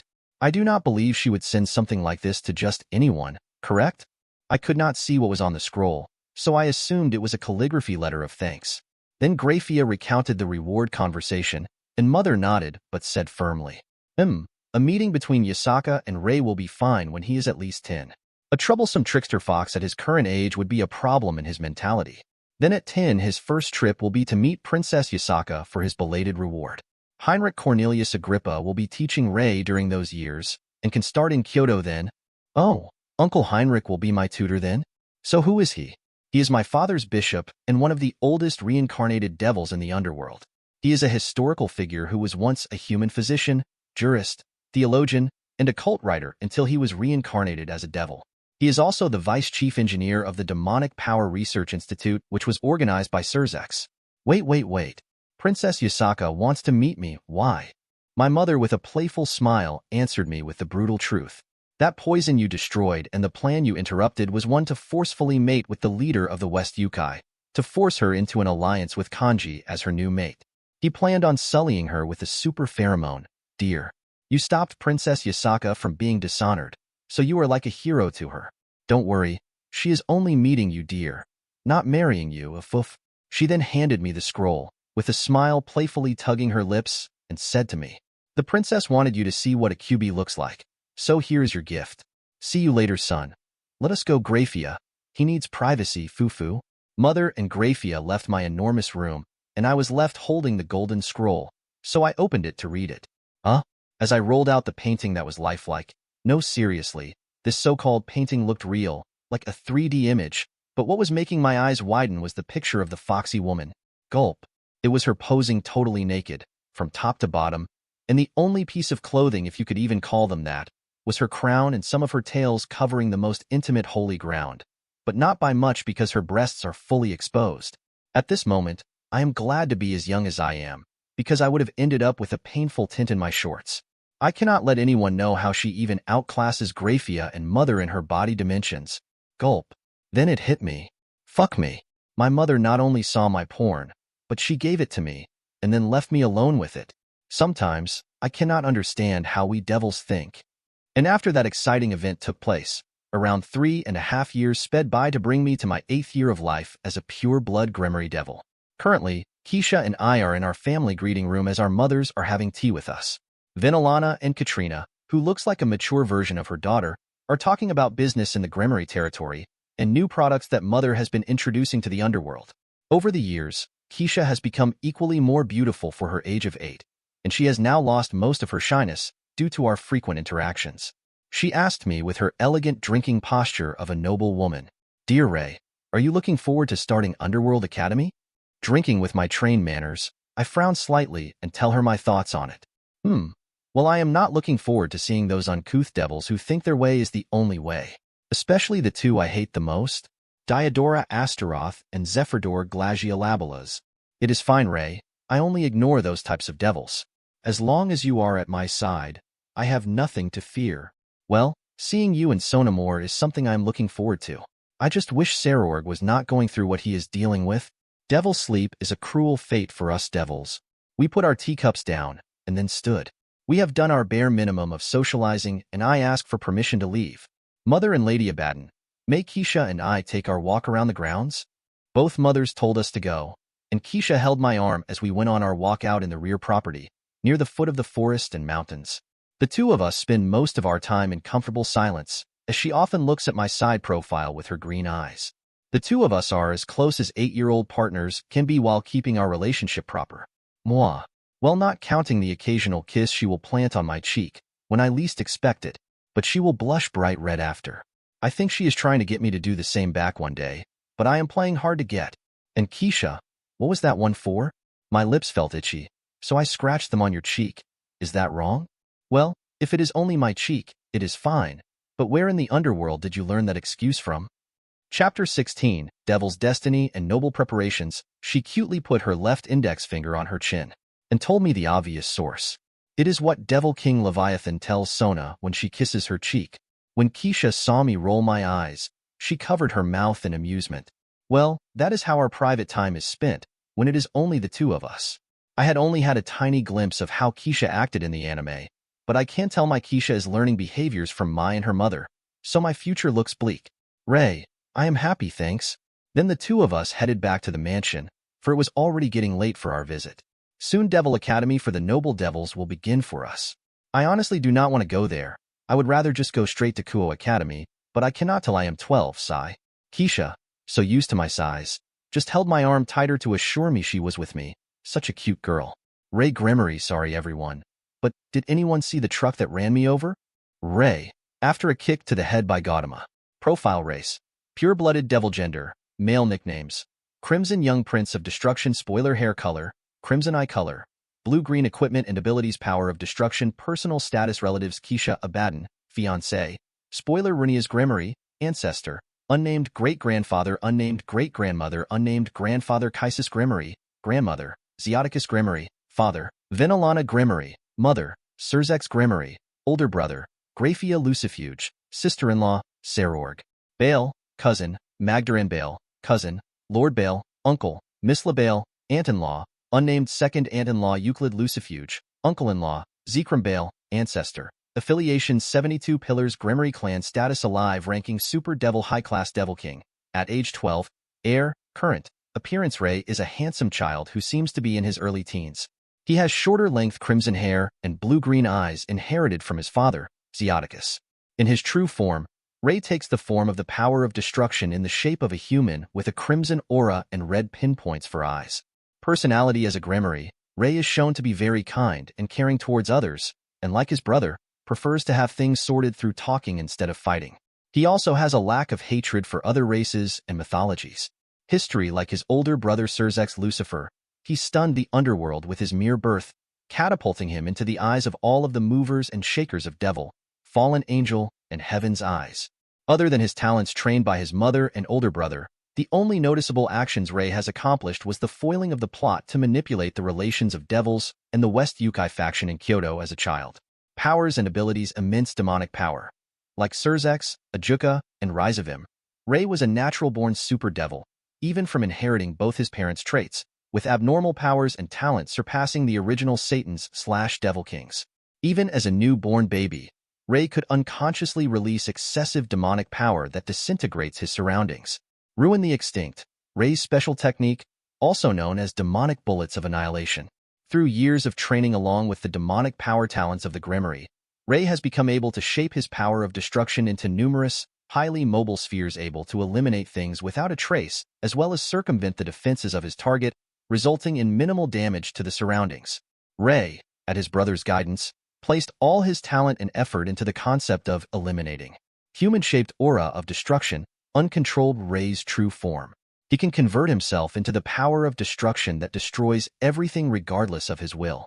The full releasing of his powers is enough to cause an earthquake felt in an entire realm or region. Ray can compress the power of destruction into a human shape that releases demonic powers that are 10 times more powerful than the original Lucifer. This form's power is so strong that Ray is unable to fully control this form as the power of destruction spreads without his command. Devil Magic Circle, the House of Gremory Master Magician. In addition to the power of destruction, Ray has exceptional talent and skills in using magic for other purposes, mainly devil magic, due to his Gremory heritage, which grants him increased magical abilities, further enhanced by his demonic power as a super devil. Defensive magic. Ray has shown to be capable of using defensive magic circles powerful enough to defend against attacks from an ultimate-class Yukai Kitsune. Teleportation magic. Ray can use teleportation magic to travel. Transformation magic. Rei is proficient in using transformation magic. Expert hand-to-hand combatant. Rei is skilled in hand-to-hand combat. By combining physical combat skills with his power of destruction. Spoiler: immense strength. Even without power of destruction, Rei has immense strength, easily able to physically overpower high-class devils. Flight. As a devil, Rei can fly using his large bat wings. Trivia: Rei was reincarnated by the god of breasts himself, the former biblical god. Gautama is the name of a Buddha. Normally the head of the family would name the child, but this time, Venelana insisted on naming her second son Rei. Rei was bestowed his immense strength by the former biblical god who fathered even Lucifer.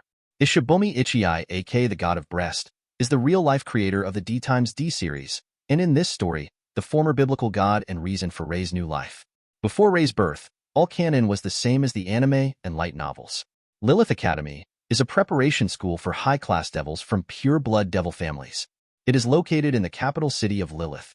This is the city that Sirzechs rules, and where the main devil government holds its sessions. Lilith is the newer devil capital city, which was moved from the old capital when the rebels defeated the original devil kings in the Civil War. Chapter 17, A New Era at Lilith Academy. The old capital was known as Lucifat.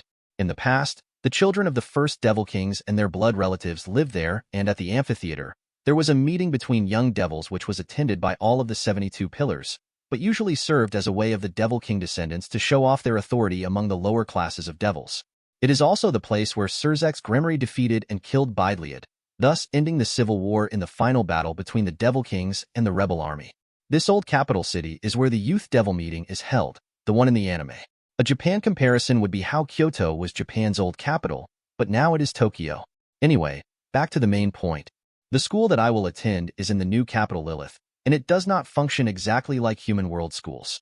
We only attend 3 days a week till the age of 12 to 16, and the youngest age you can be to attend the school is 6. Most noble high-class devils get their evil pieces and become kings between the ages of 12 to 18 based on their education, strength, and upbringing. So why is this knowledge important? Because I will be going to school with all of the youth devils from the anime, and a few others not seen. Even Ravel Phoenix is attending at the age of 6 years old. Riser Phoenix had recently graduated and has started to collect his peerage. From what I gathered, he has not yet recruited Yubaluna as his bomb queen yet. It seems she is currently his contract human magician. I had been tempted to try poaching her for my own peerage, but I decided against it after meeting her one time.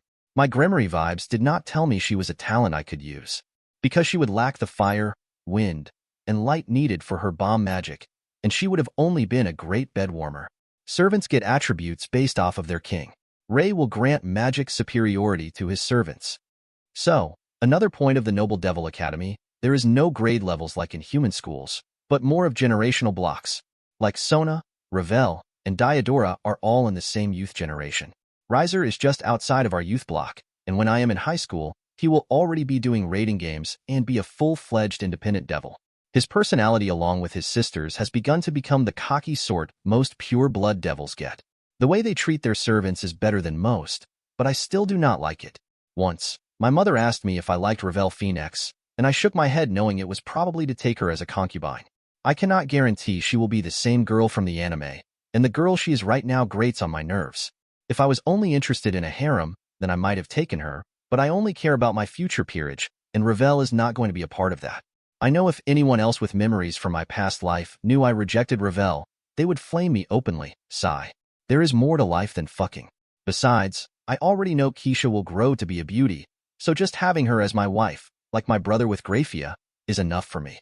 Even though I know Chiron Tojo will be placed with me later, I think I will not consider her my woman.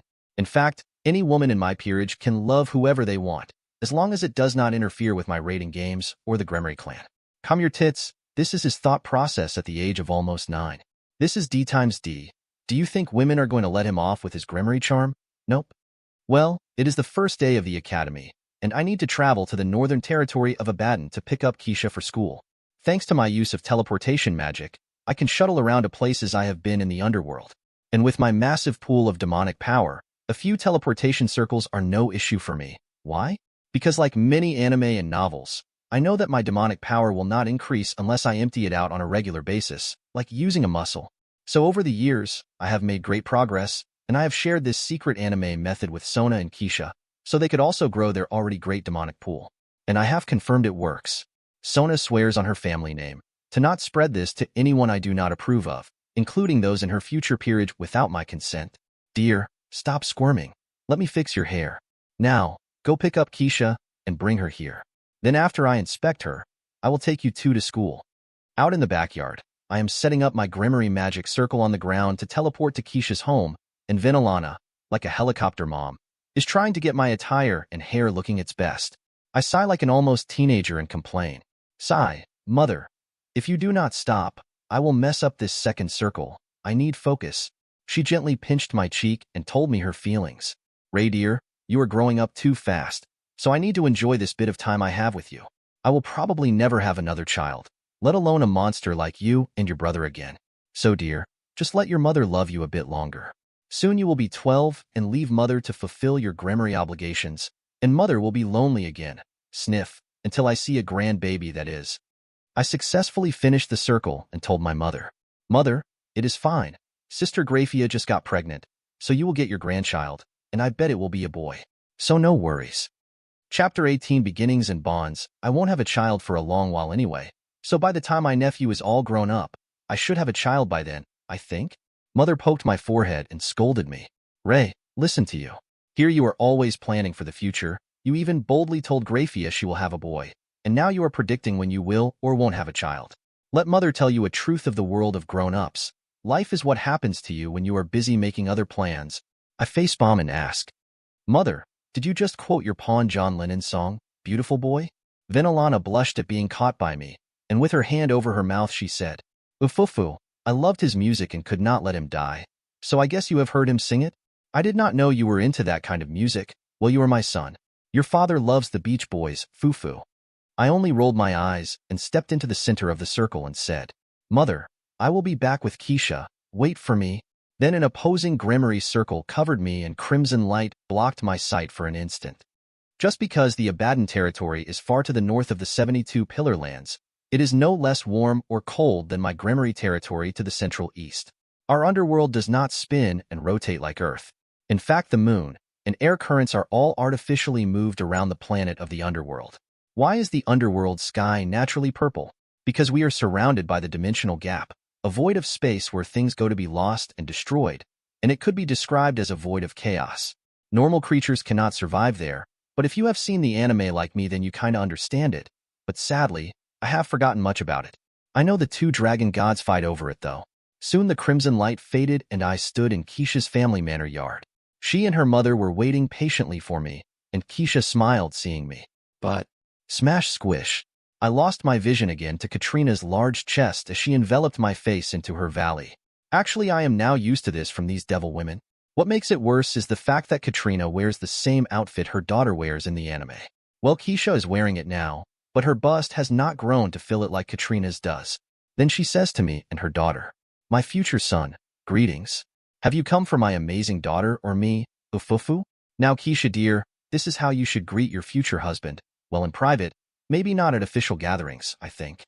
Keisha, with a red face from her shameless mother, pulled her off me, taking my arm protectively and said to her mother, Mother, Ray may have a harem, but you cannot be in it.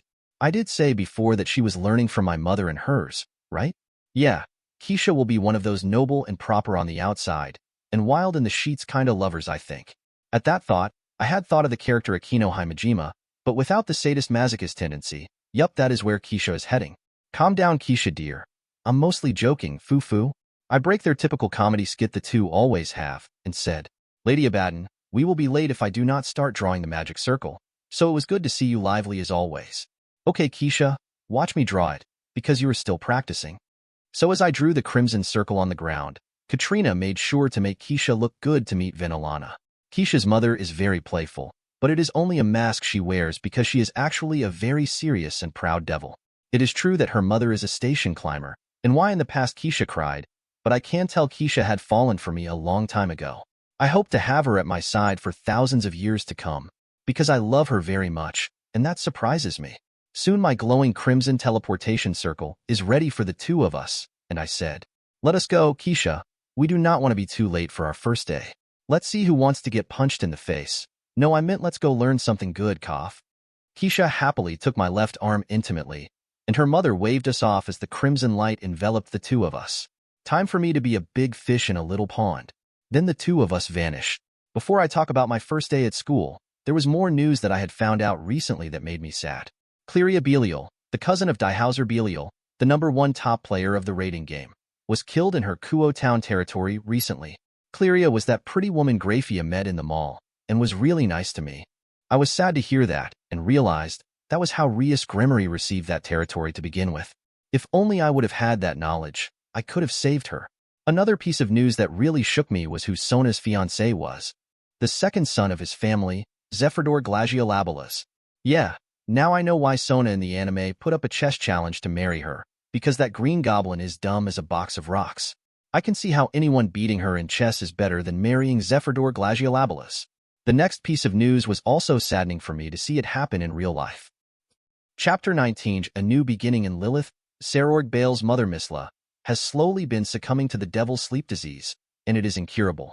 It does not take the victim overnight, but is a slowly gradual fate that crushes the hearts of every devil around them. The sleep disease is a unique disease to devils that afflicts both ordinary and noble devils. When devils develop this disease, they fall into a deep sleep and won't be able to wake up. Then their body gradually starts to become weak, and they will meet death. It starts off slow, showing fatigue and sleeping longer than normal, and eventually, they just never wake up. I personally think because it only affects devils, it is an issue with demonic power, but I have no cheat, like Booby Lingual, in my world to rescue such devils and have to watch my cousin and aunt suffer, sigh. In the future, I am hit harder finding out someone close to me also has their father fall victim to this unfair illness. Keisha seeing me yet again, pondering dark thoughts a young devil should not have to be so contemplative about, only squeezed my left hand, like she always does. For some reason, I believe Keisha must have used some demonic potential in her hand-holding that makes my mind calm down. I cannot prove this, but her hand squeezing breaks my negative thoughts every time. Or it is just childhood love. Ray, are you worried about your cousin again?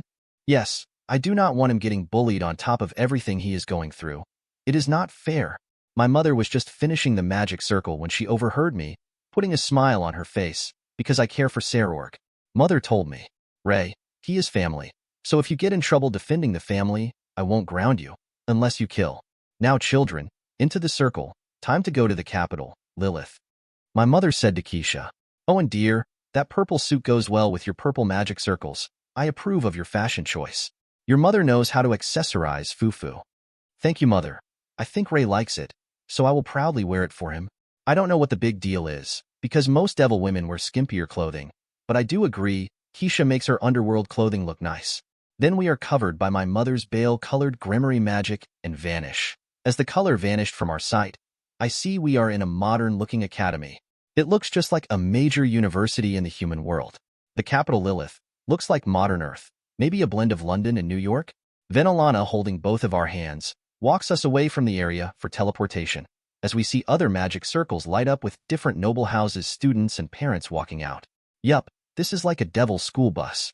I point to a spot about 30 feet away and see the royal blue crest of the Citri house, and I tell Mother and Keisha, ah, look, I think it is Sona, let's greet her. And as we walked up, Sona and her mother Lady Citri both stepped out and smiled at us. The two mothers greet and talk, while Keisha and I go to Sona and I wave. Hello Sona, it is good to see you again. Now we can play a bit more. Well, not chess, you are brutal to me. Keisha waves and adds, hello Sona, it is good to see you again. Hope we will have fun together. Sona, hearing us, pushed up her magical glasses and had a hard-to-see smile, as she too returned our greetings. Prince Gremory and Lady Keisha, it is good to see you well. HM? As far as chess, I am tired of kicking a lazy puppy. Even Keisha is better at chess than you. What kind of devil is not good at chess? Ugh. You know, I am not bad, you are just too damn good. So it is not fair. I am a beginner and you are a master, so whatever. But I will flip the script. Want to magically duel me? Sona blushed because I beat her every time. Like how she beats me in chess. Unknown to me at this time, she only abused me in chess because she was frustrated at me in magic. Women are complicated creatures. No thank you. In a frontal fight, I cannot win. So tactics are necessary, like taking hostages. That is my only path to victory, or keep getting stronger till I can flatten you. Fufu. Keisha, seeing sparks fly in our eyes, said to Sona, I will not let you take me hostage, humph. My power of whole is not to be underestimated, and I fight for Ray. As Keisha with her chin raised proudly said that, she flicked some of her dangling blonde hair as one of her idiosyncrasies. Cute. Sona rolled her eyes at Keisha showing off and told her, kidnapping you would only anger Ray. I am not that stupid. Sona had a smirk of victory seeing through Keisha's bravado. Our mothers interrupted us and my mother said, come children, we will take you to the opening ceremony and then leave. Ray, take both Keisha and Sona home after school, okay? Count on me, mother and Lady Citri. Then the three of us were led to a normal-looking auditorium made of black stone.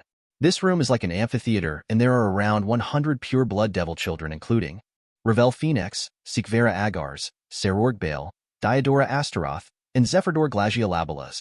But I do not see Coriana Andrealphus. Is she not a pure-blood devil? Oh, now I understand why she was my cousin's bishop in the anime. She must be a mixed heritage devil. Then 2 guest speakers came to talk to all of us children, and it was none other than the Devil King, Ajuka Beelzebub. The other speaker standing sexily next to him is the second-rank rating game champion, Roygun Belphegor. Chapter 20. First Day at Lilith Academy.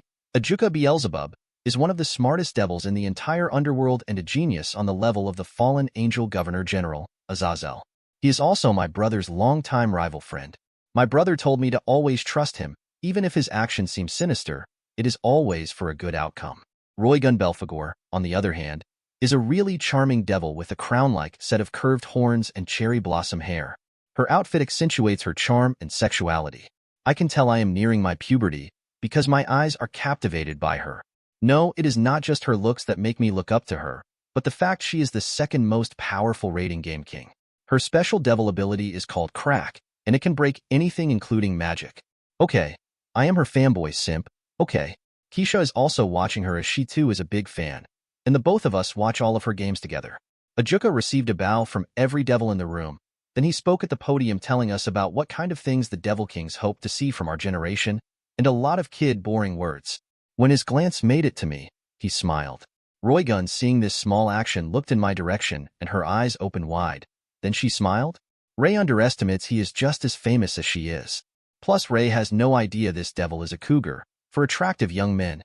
And with those words of wisdom, I hope you can all bring your clan's pride and prosperity, train hard, and you may even take my place one day as a Devil King. Now for my next speaker. Dihauser Belial was going to talk to you all today about his experience with rating games, but sadly he had a family emergency to attend to. So the second champion, the head of the Belphegor house, has offered to come to meet the next generation. Miss Roygun, please. The woman in her black leather stepped up and waved to all of us, getting a small amount of excited cheers, because she is that well known in the underworld with her ultimate class strength. Some even wonder if she dueled Graphia, if it would be close or not, but I scoff at that, because I have seen Graphia at work, and she is scary. First, I am sorry for being the backup rating game speaker, but I think a few of you are happy to see me, right? Her red eyes scanned and briefly stopped on me before moving on. Creepy? For some reason, I felt a kind of danger, like I might get taken advantage of. So she talked animatedly about the professional game, and I realized this woman would sell her soul to play this game forever, like the most hardcore fan or player. I think my first impression was wrong about her, or I am just crushing on her beauty. Sigh, stupid body changes. Soon the event ended, and we rushed off to our first class of the day. I told Keisha and Sona I needed to use the restroom, and they needed to as well, so we split. While I had finished, I was washing my hands at the fancy decorated hand sink, and I noticed the 3x5-foot mirror in front of me had an odd image in it. A young human child, probably from Japanese descent, based on the old-fashioned darkroom she is sitting in, is gazing into the mirror back at me. I spoke in surprise. Who are you? And how are you doing that? What magic are you using? I placed my hand on the mirror in curiosity, to see if it is an illusion. The glass was cold like a mirror should be, and I do not see much magic aura at all. The young girl on the other side of the looking glass shook her head, and her lips moved, telling me we cannot talk. My devil language cannot translate what she is saying, but my past life's mother taught me some Japanese, so I was able to understand a few words. She placed her hand where I had mine. Her light brown eyes looked at me fearlessly, not afraid at all, so I smiled at her. But her eyes went wide as her face blushed. Oops. She then slowly moved her lips and asked me, "Are you really a demon?" In Japan, demons and devils are one and the same. So I nodded yes, then I held my hand up with my Gremory crest to show her. Her eyes opened wide in recognition, but she did not look afraid. But then she looked worried and panicked, as small cracks appeared on the surface of the mirror, like it would shatter. The mirror on my side was fine with no issue, so it was her mirror. She only sadly waved at me as if telling me our connection was doomed to end. And so I put on a bright smile and waved to the cute girl, until her mirror shattered, leaving only my normal mirror showing me my face again. Okay, that was random as hell. Glad I was not naked when the peeping Tom looked in on me. This school has some crazy magic items, right? With that, I ignore it, because I have no clue what was up. At that time in Kyoto, Japan, in a remote mountain home far from the bustle of the city, on the furthest edge of a noble clan, in an old room with traditional tatami mats, knelt a young girl with light brown eyes and black hair that was straight and reached the center of her white kimono. She had her hand extended, touching a floating glowing mirror, as it slowly shattered into small motes of light. Chapter 21, First Day of Class and Familiar Preparation. Was he really a demon? He was kind, and he looked human. That was a Gremory magic circle. Then, after her words fell, the dark room was as silent as death, as loneliness creeps into the young girl's life again. Zeoticus Bale had finally found me, as I stepped out of that mirror wonderland. He looked sad, but is hiding it with a big dopey smile. I said to him, "Cousin, I hope things are doing all right. Good to see you today. Mother is awake today, but anyway, I did not want to draw attention to you and Sona, so I stayed away during the assembly, but now I am here." Poor guy, he is your typical bullied kid, but he still does not believe how amazing he can become. So I asked, "Did you listen to me and find a trainer who specializes in Tuki?" He smiled and nodded, then he explained. While Mother was still awake, she reincarnated a kind Oni into her rook servant like you told her, and as part of his reincarnation, he will be my personal trainer till I turn 18. He is a high-class strength yokai, so I will start my training at 10 years old.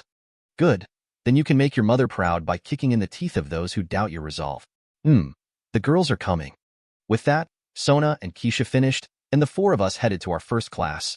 There are a total of 4 classrooms, each with 25 desks, and no more than 100 students per age block. Thankfully, through string pulling, Devil King siblings, the 4 of us are all in the same class. Keisha can only attend this school because of being my fiancé. Normally, the extra demon clans are not part of this 72-pillar Lilith Academy, but as the future Mrs. Gremory, the administrators do not dare reject her, just like they dare not reject Zeoticus for being weak. And entering the room, I can instantly see the underworld gods have graced me with no ass-to-mouth, Diodora Astaroth, or Green Goblin, Zephyror Glaciolabalas, probably our siblings not wanting trouble from me and Sona. But I do see a hot wing, Ravel Phoenix, sitting in the first front seat, already covering her mouth and bragging about being her brother's new bishop. Well, I do not know why she is bragging, because no one else in this school is a servant, sigh. The 4 of us take a group of 4 seats in the back, looking to the front, in a square formation, with me at the back left next to the window, with Sona to my right, Keisha in front of me, and finally my cousin in front of Sona. To Zeoticus's right sat Sikvera Agars, and next to Sona is a goat-headed devil.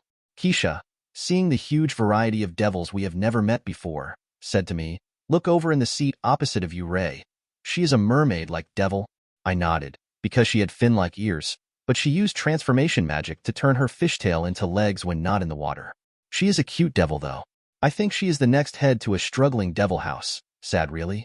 After a while, and all the seats were full, a blond man with pink eyes entered the room and magically wrote his name on the front board. Helix Andreelphus. He then smiled while facing us, and said with professionalism, "For this next year, I will be your teacher for Class A, Helix Andreelphus. This year, I will be teaching you everything you need to know about being a noble devil. We will cover contract magic, familiar acquisition, territory management, and finally proper social etiquette your families may not have taught you. This is all required by the government for you to acquire your evil pieces. Any questions?" One devil boy who looks like an elf asked, "Will you be teaching us magic or raiding game tactics?" First, everyone can just call me Teacher Helix, and no, we will not be teaching you magic your clans can teach you. We are here only to cover what middle-class devils will test on to become high-class kings, with the one small addition of acquiring familiars. So a good portion of the class will teach you how to care for and maintain a good bond with your lifelong familiar who will help you in all of the tasks you deem troublesome. Teacher Helix, will you teach us about getting our contract magicians when we also get our evil pieces? We will cover it, yes, but like your evil pieces, you cannot get a contract magician until the magicians get your information, and only after you become a king? Teacher Helix, will you teach us how to control the evil pieces? Good question, and the short answer is yes. Part of becoming a king is knowing what all of your servants gain and are capable of. Anything else? A few more nonsensical questions were answered, including one young girl asking if he was single. Sigh. Children, that is it for today, and do not forget in 1 week. We will take this whole class into the familiar forest to get you all your destined companions. Good luck and study your materials. Apparently all 4 devil classes A through D will take different full moons over the next 4 months to acquire our familiars, and because we are Group A we go first. Yay for string pulling. I am currently holding the book the teacher gave us. Basic contract magic for familiars, servants, and humans. Naturally I have learned all of this at home years ago, but new sources of material might contain something my library at home missed. Maybe. Instead of playing with toys and fooling around after my kick to the head, I have been frequently involved with reading, training, and exercising under the tutelage of my mother and brother. I was shocked to find out that the kitsune fox I fought was ultimate class low. Chapter 22, Dreams and Destinies. The Path of Noble Devils. Keisha stood and waited for me, and Sona did the same. Zeoticus, however, said to me, Ray, my butler is taking me home, so no need to offer. Just take Sona and Keisha back first. See you in a couple of days. I have a lot of reading to do. Bye. Seeing his sad back, it is hard to believe this small and normal-looking devil will grow to be a massive hulking death machine in under 10 years. I smiled at the 2 devil girls and said, Let's go. I will drop you off first, Sona. And that was how my first day of preparatory academy went. Devils who don't go to the human world for contract work will attend general education in underworld schools, mainly for poor or hybrid devils with mixed heritage, or young reincarnated devils. Devils like Sona and I will rule in the human world and do contracts for noble advancement. As I was drawing my transportation magic circle to the Citri domain, Sona said to me, Ray, I think after today, seeing Roy Gunn, how Zeoticus is treated, and how some devils seem to be in hard times, I know what I want to do in the future. I smirk because I think this is the moment Sona must have made her dream, so I blurted out, Let me guess, you want to open your own school for low-class devils who cannot get an education, right? Sona's face went stiff, and she sputtered. How did you know? You cannot be using mind-reading magic, right? No, you are casting a spell right now, so how? Keisha, who was also puzzled, waited for me to tell. I smirked at her and said, If I cannot notice when my best friend is troubled, then what kind of friend am I? I could tell you examined everything with your iconic frown, like you have decided. Just know it will be a hard path forward. Plus you will need to learn to run a school. Young Sona's violet eyes looked complicated and nodded. Even if I do not succeed, just trying is the first step. My sister said if we devils do not make long-term goals, our hearts will break and die becoming machines that eat, drink, and sleep with no goal in life. So Ray, what goal do you have? I point to the crimson circle on the floor and childishly say, My first goal is to get the princess of the Citri house home safe and sound, then bring Keisha home safely, then who knows? I think I am too young to do anything but want to be happy with my family and friends. Sona, ask me again in 10 years, and I will have an answer for you. Got it? Now let's go home. Then crimson light covered us as we vanished from Lilith Academy. A/N based on the fact the full moon affects the familiar forest, it is assumed that it is an isolated space on Earth rather than the underworld. Valley and his team explore such regions all the time in the LN. Also many yokai and dragons are found there. Other hints that it is not the underworld also apply. Tiamat will not be showing here. But for those not familiar with familiars, do not worry at all about this little rant. A few days later in the Lilith Academy when the familiar forest is subject to its full moon, the teacher Mr. Helix is doing his head count, and then he finishes preparing the large transportation array for the entire class. He then gave his speech. All right, class, we have 5 familiar masters waiting to take your groups into the forest. So stay with your 5-person groups, and for the sake of your lives, do not get lost or run off. Now I will send you in 5-person groups, so I call for Ray's group to go first. Please get on. So I, Keisha, Sona, Zeoticus, and Ravel all gathered. Sigh. Yup, somehow Ravel managed to get into my group, but whatever. As our group was about to leave, Ravel said with pride, Humph, follow me. My brother took me here before when he got his familiar, ho-ho. Ugh, will I get in trouble if I push her from the circle? Then the light covered us and we vanished. As the magic light faded from our eyes, my group of 5 devils were in a dark forest under the full moon. Hello, young devils. I am Zeoticus, one of your guides to this lovely preserve for familiars of all shapes and sizes, big or small, beautiful or fierce, kind or aggressive, fun or useful. We have them all. Zeoticus is a middle-aged-looking reincarnated devil in training from Madara Town, who specializes in familiars. He strives to become a familiar master. Yes, this guy is a self-proclaimed Ash Ketchum Pokemon anime lover. He strives to be like his anime idol in his every action. He is even trying to develop Pokeballs using summoning and time magic. Clap, clap, clap. I want to slap my cousin Zeoticus for applauding this idiot's introductions. Well, at least he is not trying to rhyme like in the anime. Then I would use my power of destruction on him for that. I think even Ravel is less annoying than the anime version of Zeoticus. Sona smiles and greets. Hello again, Zeoticus. It has been a couple years. Have you reached your goal yet? Zeoticus bows slightly and says to her, Hello, young Princess Citri. I have not achieved the level of mastery I strive for. Just when I think I have seen every familiar known, I find more. So my quest to be number one is still off. Now, children, let us move and get you all your lifelong companions. Oh, and Prince Gremory, it is an honor to meet the younger brother of the great Devil King Lucifer. Please follow me, huh? If one does not know, why do Sona and I get referred to as Prince and Princess? It is an easy title to say that we are the... Chapter 23, The Quest for Familiars. Bonds Beyond Magic, next chosen heads of our noble houses. Also, both Sona and I have Devil Kings above us, hence the royal reference of Prince and Princess. If we for some reason lose this title, it means we are not the next heads, like my cousin lost to his younger brother. Well, in the future he will get the heir position of the Bale clan back. With Keisha holding my left hand, and Sona walking to my right, we follow Zeoticus, Zeoticus, and Ravel tail behind us. We have to watch our feet because the natural trails are rough and overgrown. After around 15 minutes of walking, we came to an isolated spring that had glowing and magical water. Our guide put his finger over his lips and said to us, Sure, this is my favorite spot to find a water-type water-based familiars. So let us wait, Miss Citri. Perhaps you will find one that suits your taste. As I watched in curiosity, the water had started to ripple, and two figures of two undines surfaced to the top of the water level. Our trainer, guide, tells us, these two undine are going to fight for territory of the pond. You can tell despite their manly bodybuilder physique, they are females. Undine females have drill-style hair. An easy way to tell if they are female is to not look for a crown or an ermine cape, but to look at the front of her head. Specifically, look for two long, curled locks of hair, framing the face. Boom boom. Both of these massive creatures ran on the water and traded punches onto one another with a double punch, like a super fist bump. But after the clash, the one on the left looked disappointed, as it slowly backed away from the one on the right.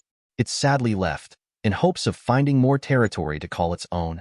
As the winner was flexing and showing off, Sona stood in front of the undine who lost and said, I found your clash to my liking, and I believe you are stronger than your clash suggests. Please become my familiar. I am Sona Citri. What do you say? The undine looked surprised why this strong devil child wanted her, but then she puffed out her chest, thinking this devil saw her potential. In the familiar forest, many of the creatures know it is an honor to be chosen by the right master. Not only do their lifespans lengthen with that devil, but magics and abilities the familiars could only dream of became available, and the ability to wander the world with their masters. The undine knelt in front of Sona and nodded yes. The victorious undine looked confused why she, the one with the victory, was passed over. Sona, with a rare smile, patted the head of the massive undine who dwarfs Sona's smaller body, just says, Then as my new familiar, let us complete our pact. Welcome to my Citri house. I felt proud that Sona found the perfect familiar, one who is strong and can protect her, as well as benefit from them both loving water. Yeah, it really is like getting a Pokemon. After Sona had finished her familiar pact, she sent it back to its search in the forest for a new pond. Then our group search had led us to an open field in the clearing of massive twisting trees. Zeoticus held up his hand seeing the next creature in the clearing. It was a young lion-like cub with white feathered wings on its back. Zeoticus suggested to Zeoticus, Young Bale, that is called a lion dove, a cross between a lion and a dove that represents war and peace. Perhaps with your mother's blood of the lion tamer devil clan. This might be a noble companion for your lion's heart. Zeoticus' eyes glistened at his words, and with no fear walked into the clearing, then crossed his arms. He looked into the eyes of the lion dove and said proudly, I promise you, I will become super strong in the future, and if you are willing to join me, I will make you proud of my determination. Will you become my packed familiar, brave, and strong lion dove? The beast lunged at him, and my cousin did not flinch, but the beast halted in front of him, spread its small wings, and let out a terrifying, no scratch that, a cute as hell baby roar. Grower. Zeoticus then reached out and pet the head of the lion dove with a happy smile. As he was making the pact with his new familiar, I briefly remembered that in the anime, he also has some living lion Longinus, I think? So it seems he did not get power of destruction, but his mother's lion tamer ability. That is why this familiar was so ready to join him. Makes sense? To no one's surprise, and the endless gloating of Ravel, who remembered where the phoenix nest was, found a baby phoenix and contracted with it. Thanks bird for inflating her small ego more. After another 20 minutes, we had a fortuitous encounter, and Zeoticus said in surprise for how many unique animals we are finding, and I am sure my Gremory blood is working here. Look yonder, children. That is a golden maned Pegasus. It is young and tameable if you have a kind heart. So any takers? I strongly suggest this one for you, young Gremory. It is a noble steed indeed. Did that guy just let a rhyme slip? But I remember that Keisha likes horses, so I gently pushed Keisha towards it and said, as the future Lady Gremory, this magical beast is perfect for you. Graphia has a griffin, so you having a Pegasus seems right. Now go tame it. Keisha gave me a look wanting me to take this amazing creature, and she felt like it would be wasted on her, but I crossed my arms as a sign of not letting her have her way. Chapter 24, Pact of the Bakaniko, the familiar spawn. So Keisha slowly walked to the cautious creature, and she smiled at it. Keisha said a few silent words we could not hear. I could have sworn the smart horse looked in my direction as it nuzzled Keisha intimately. Soon the golden maned Pegasus was entering its pact with Keisha. I found out years later, she told it that her heart would break if it would not become her familiar after her love wanted her to bond with it. I was touched, and so was her familiar seeing my earnest care for Keisha. Not only did the horse have a gold mane, but I had just realized it also had green eyes, like Keisha. For the next half hour, we found nothing of interest, and I feared I might leave empty-handed. Keisha, however, just spent the whole time giving me happy, flushed expressions, making me feel awkward. Even the tamer was smiling at me passing on such a grand steed. Zeoticus said to me sadly, "Sorry, Prince Gremory, but we only have 15 minutes left before I must return you all." I smiled dejectedly and comforted the man, and I helplessly held my hands out to show I got nothing. "No, you did great. It was just not time for me to find my destined familiar. It is not like my companion would just jump into my open arms, right? And like the D times D gods made fun of me, a ridiculous thing happened. Nairawe, a small black kitten of supernatural origin, landed right in my open palms, like I planned to catch the kitten. Me, the black kitten, and everyone else looked dumbly at this situation. I could only smile at the kitten with golden green eyes, cutely staring up into my eyes. I said it after feeling my Gremory urge. "Seems I caught you after a long fall. I think I would like to be your master, little one. What do you say?" Zeoticus said to me while shaking his head no. "Sorry, young Gremory, but that familiar is now 8 years old and is now untamable. It is called Bakaniko, changed cat, and is a type of Japanese yukai, or supernatural entity. More specifically, it is a kaibyo, or supernatural cat. It is often confused with the Nakomada, another cat-like yukai. The distinction between them is often ambiguous, but the largest difference is that the Nakomada has 2 tails, while the Bakaniko has only 1. They can only be tamed if they are 6 years or younger. So sorry." The black kitten, hearing his words, stuck out its tongue at him, then looked at me making cute meow sounds I do not understand. "Naya, Naya, Naya, Naya. Oh, then would you like to become my familiar?" The small black kitten nodded its head and sat upright in my hands. It then pawed the air in my direction like it was rushing me to make the pact. Zeoticus' eyes bulged like I tamed the legendary Tiamat or something, because I am the first devil in known history to tame an 8-plus-year Bakaniko. He of course was thrilled to learn something new, however. He looked high into the trees and saw the branch it had been sleeping on, and was amazed how I caught it in sheer dumb luck. With my Gremory contract seal made, I placed the excited black kitten in the center and started the magic to bind us. When I heard what Zeoticus said to Zeoticus, I almost messed up my contract. He quietly said to my cousin, "Prince Gremory must be the god of Nico, because he literally has pussy falling out of the sky for him." Haha, the Gremory blood attracts maidens, so you are probably right, huh? I want to slap them both with a slap full of destruction, but I say my chant to finish the spell. New nickname added. God of Pussy, by Zeoticus. I, Ray Gremory, hereby command you to accept this bond of master and servant, and henceforth live for me. As your master, I shall look after your well-being and happiness. Now accept my familiar pact. The majority of the words are not important with contract magic, but the magic circle has all of the real information. The words are just a component to transfer intent to the subject and offer them additions, like taking good care of it and treating it well.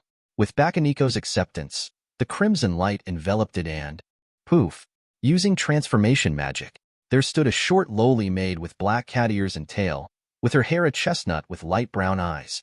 She looks to be only our age of 8 or so, and her expression was adorable in her black and white maid outfit.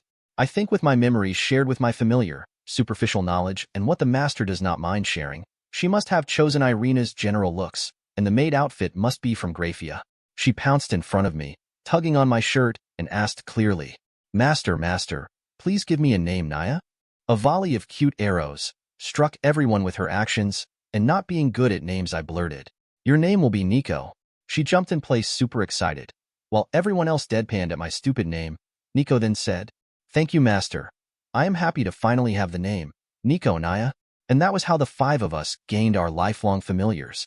It has been close to a year since the incident in the familiar forest, and thankfully life has been peaceful ever since. Thankfully, I do not seem to have the unlucky protagonist trope most story characters seem to have. So what has changed in this time? Lots.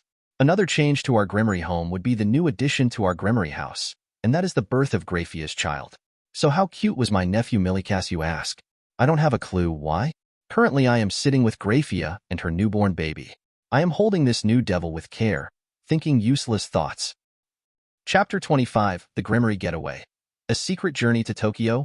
The boy I constantly proclaimed to be born never came, and I was struck dumb holding a baby Rias Gremory, the new daughter to Sirzechs and Grafia. Goddamn you. Is Shibomi Ichii. Grafia had the biggest smile on her face when she saw the expressions I made, holding my new little niece who I thought would be a boy. But just when I was feeling complicated about this twist in fate, the baby Rias held my finger and smiled with her blue-green eyes looking adorable, and my heart wavered. She is so cute and innocent that all of my anime logic went out the window. As I am sitting on the couch holding my niece, I said to little Rias, Uncle Ray won't let you grow up naive, okay? Ugh, why do you have to be so adorable? Now I understand my stupid brother more, sigh. Grafia next to me patted my head and watched my midlife crisis, only scolding me with love. Ray dear, no matter how true your words may be, you cannot call the Devil King stupid, all right? And Rias will be happy to have an uncle who cares. I promise to not let my daughter become a waste devil, all right? I smile at Grafia and then think, Rias actually will have it harder as Grafia's daughter than my mother's, and my mood felt less complicated. So I said to the headmaid, Then I leave it in your capable hands, Sister Grafia. Make Rias a respectable second in line for the Gremory house. I know she is only teasing me here like I am some kind of brocon like my brother, but, please God no, don't let me become a brocon. Pain damn heaven system. I wasn't asking for his help, you bastards. Grafia, watching me clutch my head, looked amused, because at least once a month this seems to happen to me. My human past makes me occasionally talk to God in my head, or say something stupid thanking him, and the system punishes me. When my family asked me about why I do it, because a sane devil would not, I had given them the reason it was to temper my body against holy power, which they all thankfully bought. But shit man, it has gotten better, but comparing a sharp knife stabbing you in the head and a butter knife stabbing you is not much of a difference, right? Ray dear, please do not teach Rias to become a masochist like her uncle, okay? And are you alright now? No, by the time she is old enough, I will have done light tempering, haha. At this time, my mother and father both came in with big smiles due to the new Gremory edition. And without asking me, she swooped Rias out of my arms and sat while making stupid sounds to make Rias giggle, sigh. I have been replaced already. Father covertly waved me over seeing my face, like he was up to no good again. Yeah, my dad may seem responsible and listens to my mother, but when he can, he pulls mischief that always lands him in trouble with mom. But I sneak off to see what he has in store this time. My father's name is Zeoticus, but my grandmother Kaisis and mother both call my dad by his pet name of Zeo. So when I got to him, he put his arm around me and asked, So my son, you are just about 10, right? Well, while your mother is busy with Rias, let's let you escape the underworld just a tad early. You can finally ride our magic Gremory train, and we will go to Tokyo, Japan, in the human world, for some business. You can even go see that place you wanted to go so badly, Akihabara. Want to sneak out?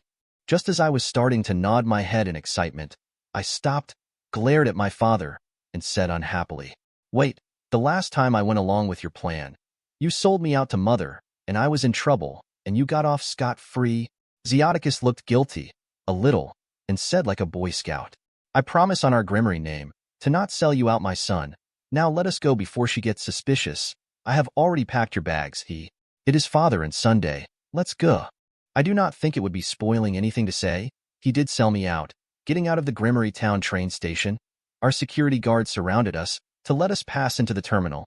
Somehow the media found out that we, my father and myself, were taking the train somewhere and surrounded us for pictures and questions.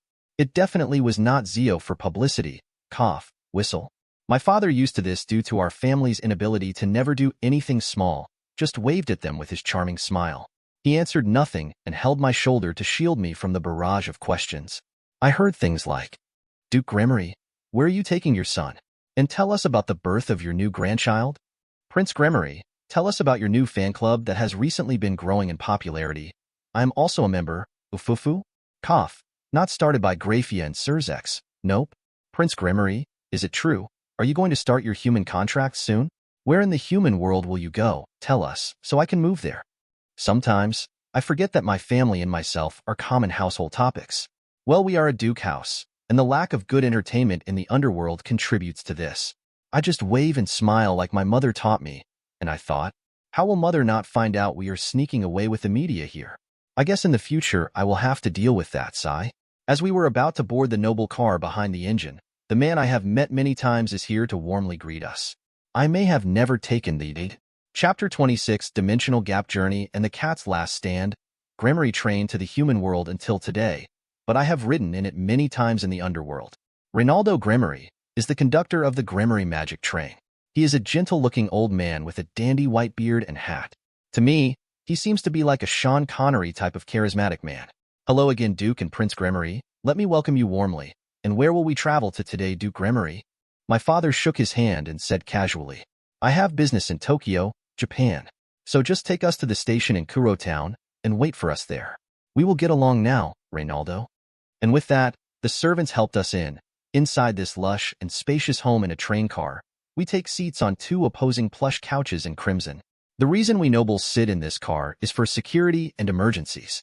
If a terrorist strikes the train, or the train gets skyjacked, or stranded in the dimensional gap, the occupants in this car will be magically transferred to the Gremory home in a forced teleportation. Soon our train began its journey and flew into the sky over our Gremory territory. I looked out of the window at the beautiful view of our dukedom. To humans, the style and landscape of our honeycomb-like city structure would be odd, but it holds a secret. It is actually a massive magic array for protection and security. If our domain was ever attacked by fallen angels, we could erect massive defensive barriers to protect the weaker devils in our territory, but that is enough of the city stuff. Now for the train. High in the sky, we approach a floating massive vertical magic circle used for magic train transfers to make the train trip shorter, because the underworld is too massive to just travel at cruising speeds. A couple of hours later, after passing around 7 transfer circles over barren lands, we have finally approached our destinations. A floating, swirling black hole that the train will travel into, like a wormhole. This portal, for a better term, flies through the dimensional gap, and it will take about 4 hours until we reach the wormhole to enter the Kuo Town train station Devil Underground. The most terrifying event that hardly actually happens in the gap is running into the dragon god Great Red, and that is why we nobles must stay in this safety car until we pass the gap. Then we heard Reynaldo's voice over the magic intercom. "We are about to enter the portal into the dimensional gap. Brace for turbulence. In 10. My father, drinking his whiskey, only smiled at me, glued to the window like, well, a kid. He said to me, "I remember the first time. Your grandmother Kaisis brought me through here as a child. Now, like your brother, I continue the tradition. Enjoy this sight, Ray." As my father's words ended, the train shuddered a bit as everything went black outside. I saw absolutely nothing but black. Just as I was about to ask why the gap was black, I saw it. The train emerged from the wormhole, and we are now flying in a vast nothingness that is only filled with swirling, beautiful colors. I remember only briefly seeing this sight in that anime, but seeing it in real life. It is like losing your virginity for the first time. Ray gets twice. Or getting to see a shooting star that was breathtaking. Son, welcome to the dimensional gap, the most dangerous but wonderful place between all realms. And for the next few hours, I was mesmerized by the sights. Unknown to me, my trip would bring yet more unexpected changes to the world and me. Many hours later, in a back alley of Tokyo, another fight has begun in a daily fight for life and death. Smack boom! A flying girl was sent smashing into a brick wall, launched from a punch of a massive 7-foot-tall werewolf wearing only shredded pants. His green fur made him look like a cross between a wolfman and the Incredible Hulk. He licked the blood on his knuckles and growled out through his massive dagger-like teeth. Man, I love eating Nikomata the most, and I cannot believe that woman was right. Not only one tasty dish, but two. Haha. I am gonna fill up tonight, huh? Thud. A cat girl wearing a skimpy sailor outfit had just kicked the werewolf in his back to stop him from picking up her sister. She said with false bravado, "Leave my sister alone, you big dummy, Naya." Whoosh. Smack crash. The Nikomata girl with red hair and a scorpion braid was unable to see the fast backhand that hit her in the face, sending her also crumpled into an opposing wall. As she spit out blood, she heard the overpowered werewolf spell out their fate. "Little strawberry, just lay there while I eat this blueberry, then I will slowly devour your kitty flesh, slurp." Just as the werewolf licked his lips, the first cat girl climbed out of the broken bricks, got up and delivered a high kick into his jaw, making him bite his own tongue, and she said through her busted lip and black eye, "Stinky dog, eat my Tuki-infused kick, Naya." The girl, who was lucky to get a timely kick, was not in great shape, but her sister needed time to escape. Her long blue ponytail swayed in the wind created by her rising kick. Her red eyes looked to see her sister climb out of the rubble, with her shoulder hurt. The furious werewolf spit blood and laughed, then made his move. "Ha ha ha, die cat." Just when the Nikomata woman was seeing the massive fist approach her face, she and her sister only closed their eyes in defeat. Whoosh. Thud. Crunch. The sisters heard the fist made impact, and the sounds of crushing bones and flesh tearing were all shaking their hearts, knowing this was the end. Chapter 27, Dimensional Gap and Cosplay. Ah. Now, cats are for petting, not meant to be eaten. So now run along. Or this noble me will have to waste more than just your arm. Now run along, doggy. When the two sisters and the werewolf saw the missing arm flung to the side, slowly turning into a human arm, and their savior, their mouths opened wide. He just ripped his arm off like nothing. How cool. 1 hour before the ambush on the twins, in a Starbucks, sat a voluptuous European woman with illegal curves sipping coffee, sitting across from a young teenager with blonde hair and his iconic look, Riser Phoenix, the older brother of his little sister Ravel Phoenix, and her king. The noble devil, sipping his black coffee, said to his queen, "Ubaluna, did you find those twin Nikomata for me? Riser is looking forward to collecting twins for my peerage, and they seem to be my tastes." "Yes, Lord Riser. I found out they are working in a cosplay cafe for human money. I have already told the werewolf where to find them, so you can swoop in and save the two. Your sister's plan of playing hero should move their hearts. They get off work in 1 hour, and that is where the high-class dog will ambush them as they leave their job. So we need to go and watch to make sure he does not kill them." No, let me finish my coffee first. Even if he fights them, with their powers, they won't die so fast, but set up a barrier to keep humans out. Riser does not want my plan to go awry. How is your coffee, my dear? Tonight, you and Riser will sleep together and celebrate our new members, huh? Riser loves it when a plan comes together. As our Gremory magic train entered the black wormhole, we landed on train tracks as we came out of the black void. Then Reynaldo's voice was heard over the magic intercom. "We have safely arrived in Kuo Station, Japan, and soon you may disembark. We are stopping on platform number 9. Soon my father and I stepped out into a massive and dark underground train station, with many other devil trains parked. The walls and ceilings are all natural cavern with stalagmites and hellbats hanging upside down littered this massive stadium-sized underground. My father pointed in a direction and told me, "Let us go to the elevators about 300 feet over there.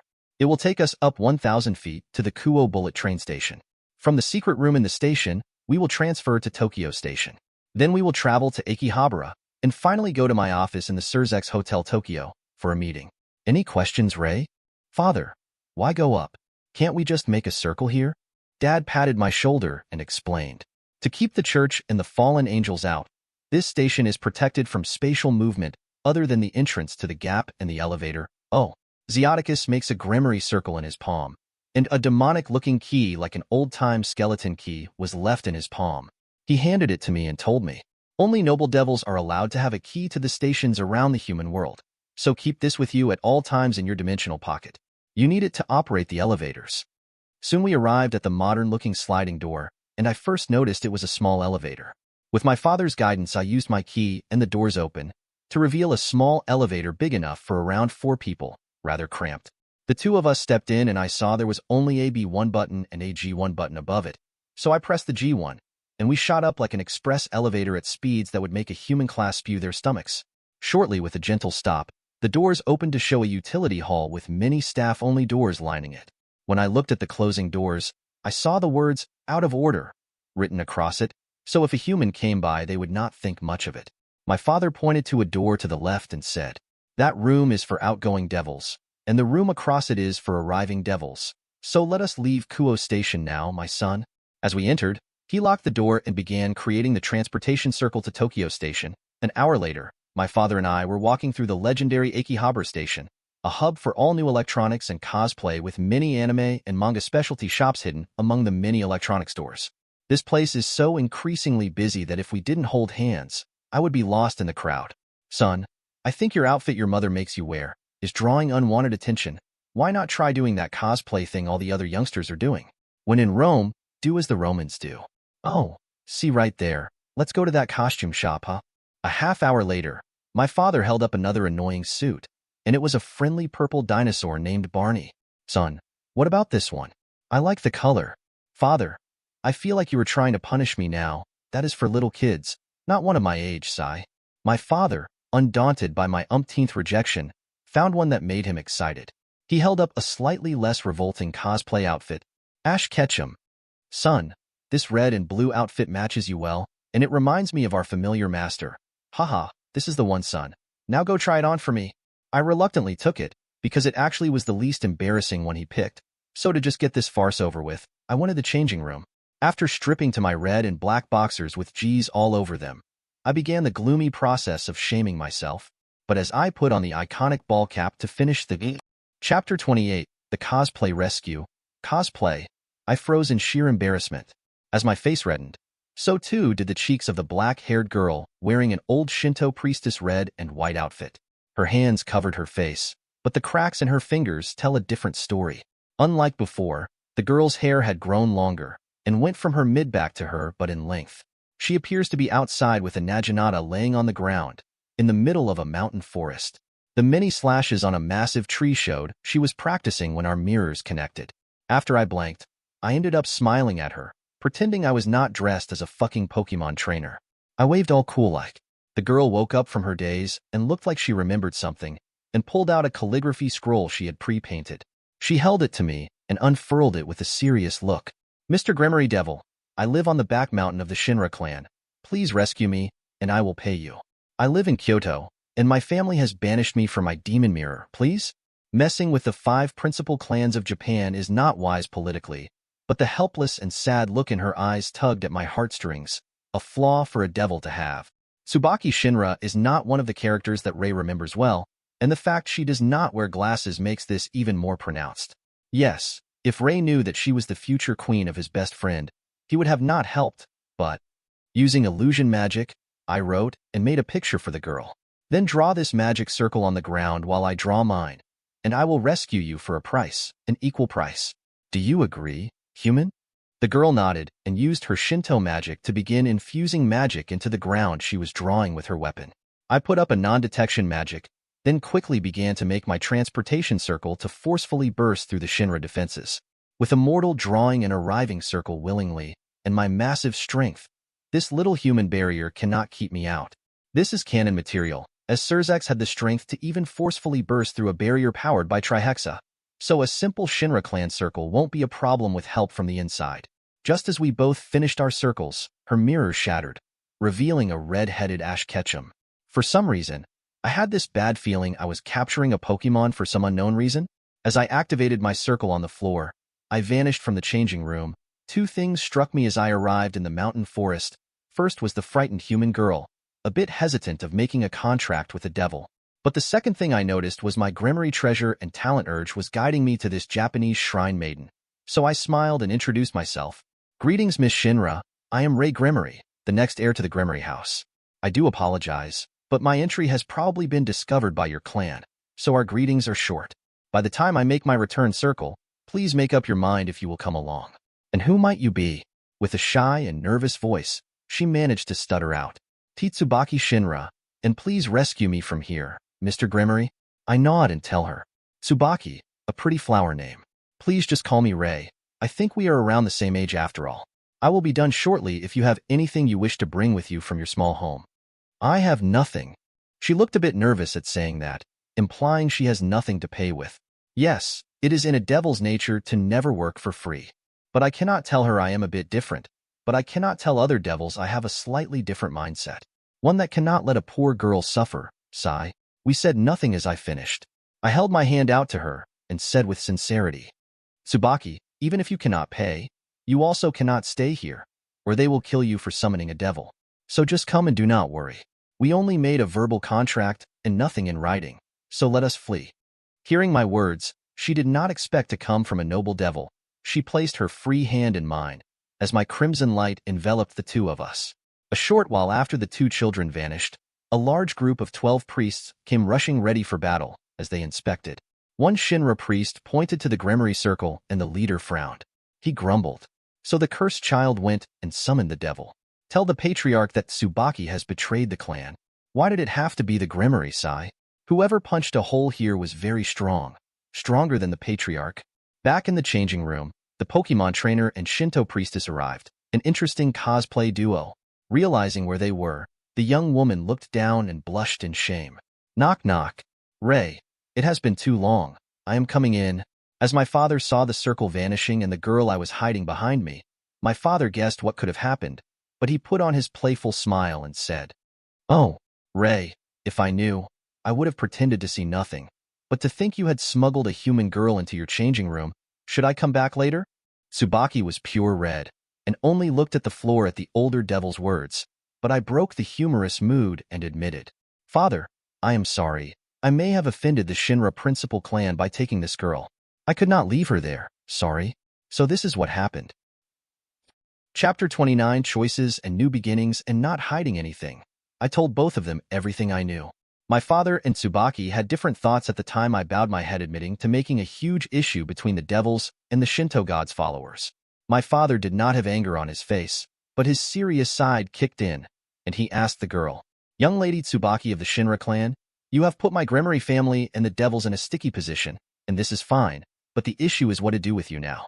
So I will tell you what your 3 options are, to avoid a conflict between factions. He held up a finger. We return you back to your clan. He put up the second finger.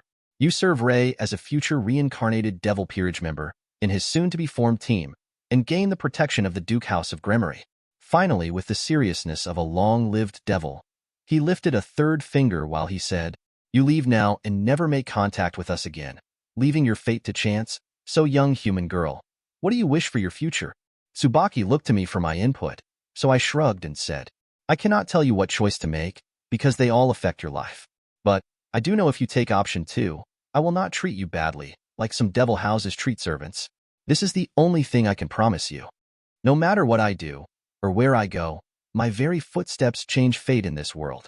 Tsubaki, with certainty in her eyes, bowed her head to me and said, Prince Gremory, for saving me. I Tsubaki Shinra will loyally serve you as a devil of Gremory. Please protect me. My father said with a joyful smile, knowing this girl was a treasure, and most likely had a legendary sacred gear in her. Congratulations, Ray and Tsubaki. You are now officially Ray's very first servant, so let us go. Gurgle gurgle. My father and I both looked at Tsubaki's tummy, which made loud protesting noises, and my father laughed hearing it and said, There is a restaurant right across the street. Let us fill your belly, young lady, huh? So with shame on her face, Tsubaki followed the two of us out after paying for my stupid cosplay outfit. Then we went across the street to Ears and Omelets. As the 3 of us entered Ears and Omelets, the greeter was a Yukai Nikomata pretending to be a human cosplaying, and with her long scorpion braid red hair and blue eyes, she cutely greets us, even sensing we are devils with a human. Hello guest, party of 3 Naya? I am your greeterly, so follow me Naya. We follow this cute cat girl wearing a revealing sailor outfit, and she never once lost her playful smile or cheerful way of talking. She put 3 menus on the table and told us, While your server comes, I will get you drinks, Naya. After Lee had given us our beverages, and we finished looking at the menus, the server came to take our order, and I did a double take. A similar copy to the previous girl had come to serve us, but her hair was blue in a long ponytail and she had red eyes. Then she said cutely, "I am your server and what can I get ya, Naya?" My father looked entertained by this. Tsubaki looked to be in shock going from isolation to too many species popping up, and me?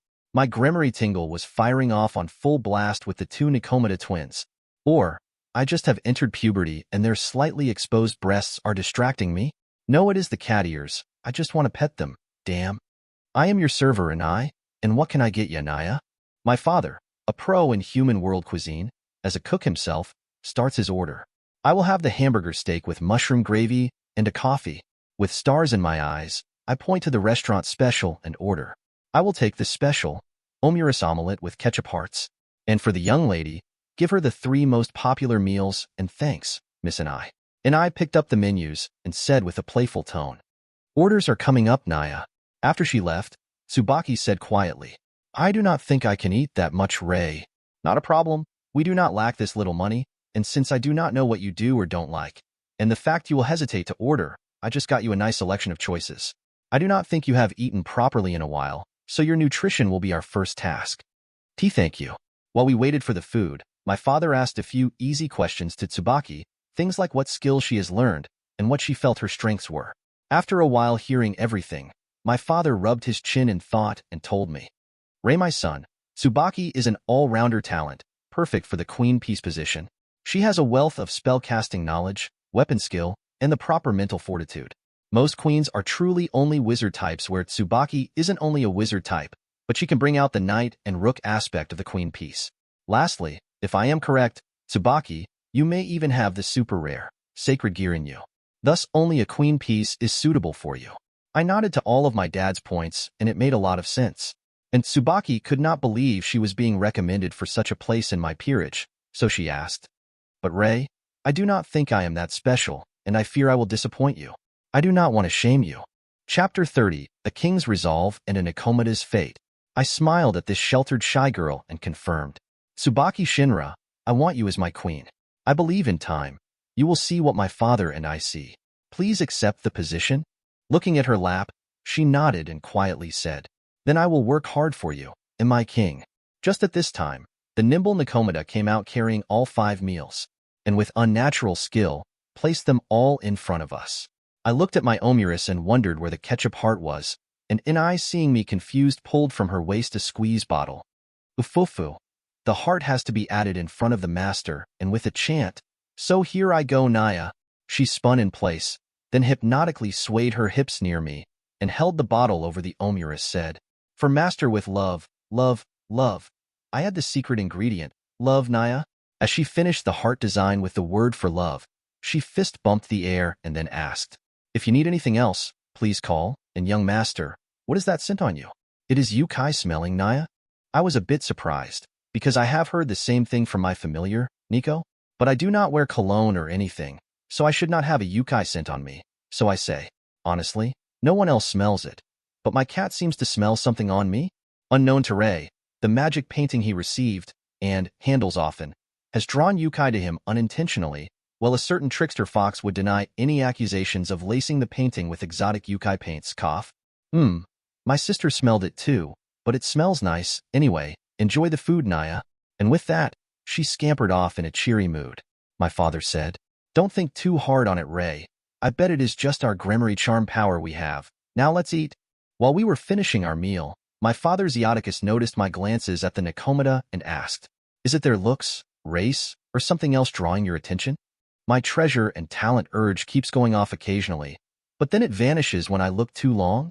My father, realizing my confusion, told me, "That is your power telling you there is potential, but it is not time to find it. It is like a metal detector getting a beep, but not finding the treasure. When you feel the time is right, the sensation will be strong. So let us just leave for now. Come with Tsubaki." The 3 of us got up, paid, and left a big tip, then left the restaurant. And after we left, the 2 sisters stood together muttering to one another. "And a lot of devils have been coming around us this week. Should we run again, Naya?" "Lee, that boy had a yukai smell on him. A kind smell?" "I do not think they were after us, Naya." After 2 hours, and Tsubaki getting a fresh few sets of brand new clothing, and father finishing his meeting, our group of 3 were walking back the way we came, so we could hit Tokyo Station. I facepalm and tell my father, "Dad, I need to go back to the restaurant. I left my bag of underworld clothing there. Mother will kill us if I forget it. It was the one she got me last week." "Good catch, Ray. We would be dead if you went home dressed like that, huh? Okay, let us pick up your clothing real fast." Just as I walked out of the restaurant, that fortunately had my stuff in the lost and found, we felt it. The sky changed colors of blue, white, and green, with hints of purple, as a magic barrier went up to keep humans away. We saw many of the humans walk away in a daze, remembering they had other things to do. My father looked down at an alley and felt what I did, the center of the field. Tsubaki was not affected by the barrier because of her sacred gear and being more than a human class in strength. But when I was going to suggest ignoring it, my Gremory urge was turned up to max. I handed my bag to Tsubaki and told the 2. "I believe the 2 Nikomata are in trouble. I will go first." As I rushed down the alley, Tsubaki asked worriedly, "Duke Gremory, we should help, right?" He patted the cute girl on her head and said, "Don't you worry, your new master is very strong, and the only people needing help are the ones that made him run. But let us go see what is going on, shall we?" Extending his bat wings, he picked up Tsubaki as they went flying over. As I rounded the corner, I saw something that really pissed me off. The cute blue-haired cat girl with a busted lip and black eye. Then I saw her sister crawling out of bricks, not in any better shape. Seeing the massive werewolf, I had figured out what might be going on, because up on the roof a bit away, I saw 2 devils watching and waiting. This whole thing with the barrier stinks of a setup, and before I knew it, my feet moved. As the big green fist was making its way to punch an eye, I intended to grab his wrist and, like my brother showed me, do a throw. Whoosh, thud, crunch. So before he knew it, I grabbed it, and I think I may have squeezed too hard because I definitely felt bones cracking. When I was throwing him, his arm went flying, but his body stayed behind. "Oops." So I said with a guilty face while he screamed in pain. "Ah! Now, cats are for petting, not meant to be eaten. So now run along. Or this noble me will have to waste more than just your arm. Now run along, doggy." Chapter 31, A Duel of Wills and New Allies. Fuck. I nailed it. No one will know I did not mean to rip off his arm, right?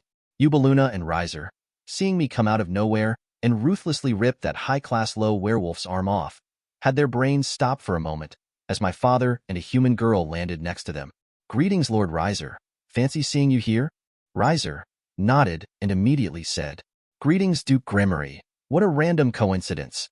The werewolf, seeing I was no longer attacking, pulled out a small crystal vial of phoenix tears, then picked up his humanized arm. Holding it under his good arm, he poured it on the stump of the arm and attached it. And after a glow, his human arm was back. Then it transformed into its green, hairy limb. It looked at me and said, "Devil brat, you have no business interfering in yokai matters. Where are my manners? I am Ray Gremory of the House of Gremory. How do you do?"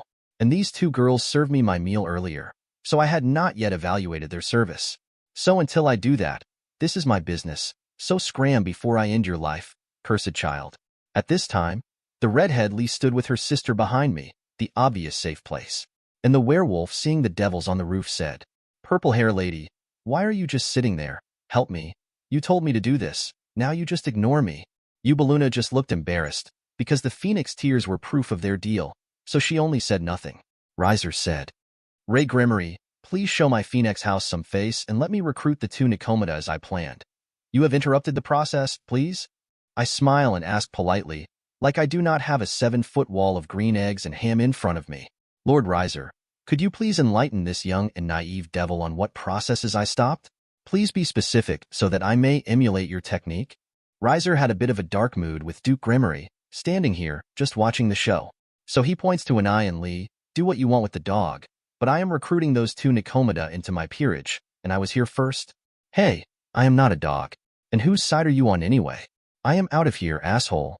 Like my brother teaches me, sometimes it is better to let some foes live, because you never know who they work for. Because my mission was to save the 2 sisters, my needing to kill the dog is not as important. As far as I know, this guy was not going to eat them, and this was all an act, based on Riser being here. I felt a tug from behind me, and I saw Lee wanting to say something. "Mr. Gremory, we do not wish to join him, and we have never met him before." Naya and I, holding her sister, only nodded agreeing with Lee. So I said to Riser, "Sorry you came all this way for nothing, Lord Riser, but these two do not wish to join you. Better luck next time." Riser, now in a bad mood, asked my father, "Duke Gremory, could you please explain to your son about how recruiting works?" My father, with his childish face, only shrugged and said, "Lord Riser, my son is a super devil, and punishing him is difficult for me. You know how it is, right?" Tsubaki almost fainted hearing me be called a super devil. Oops, did she not know? The two Nikomata standing behind me had even more incredulous looks, seeing an almost 10-year-old just come in and not only bullied the wolf, but intimidated that noble devil into begging. And I and Lee started whispering in one another's ears while I said to Riser, "Well, this is not your territory, right? If it was, I would gladly step aside, but I was told by my Nikomata friends here that they will not join your peerage. So I think as noble devils, the only way to settle this dispute is with a duel, right?" Ha! Now that is the face of constipation the great immortal Riser is making. I thought he would bite and duel me. Then I felt my shirt tug again, and this time it was an eye talking. "Mr. Gremory, are you recruiting for your peerage, Naya?" Record Scratch SFX. Ash Ketchum, still in cosplay, looked stupefied that the Pokemon just asked him to use his Pokeballs on them. But my father, hearing this nice turn of events, said for me, "He sure is, and he told me before in the restaurant how talented you were. So are you interested, young ladies, in joining the Gremory Devils?" "Yes, Naya." "Well, Lord Riser, it seems the two Nikomata want to join my son, and not you. But, if you feel slighted, Ray offered you a one-on-one match to claim them." Riser, with a look that says he is not okay with it, only said, "I think our noble houses fighting over two stray cats is not needed. Ray can have them then, and I shall look elsewhere. Good day, Duke Gremory. Now come you, Balloona." Then the two flew off into the sunset, and I then said to the two Nikomata, "And I and Lee, you do not have to join me now. I just wanted to let you two not be taken advantage of." And I shook her head and said, "My sister Lee and I are too weak to protect ourselves in this world. But joining you will assure we won't be eaten, purged, or enslaved against our wills. So we are serious about joining you, Mr. Gremory. You are really strong and cool, Naya." As her sister nodded to agree with her words, my father and Tsubaki came down, and my father held out his hand. Then two pawn pieces appeared. He said, "I do not have a free queen piece for Tsubaki, so you have to wait for your set, but I do have two pawn pieces, and I can reincarnate them now, and you can give me two in." Chapter 32, The Journey of New Beginnings. Trade when you get yours. This way, Riser cannot make a stink. But for all purposes, they will be your servants. Well, and I and Lee, do you agree? "Yes, Naya." And with no one asking me if I was taking them, I watched my father reincarnate the twins right then and there. Sigh. Then after the process was done, my father handed me a badge with his magic crest and said, "With this, you can now let Lee and I promote anytime you want. Girls, congratulations for being my son's second and third servants behind Miss Tsubaki Shinra here. Now let us all go home." The two Nikomata extended their twin tails and bat wings, then retracted them with big grins, because now they could slowly feel the increased power flowing through them.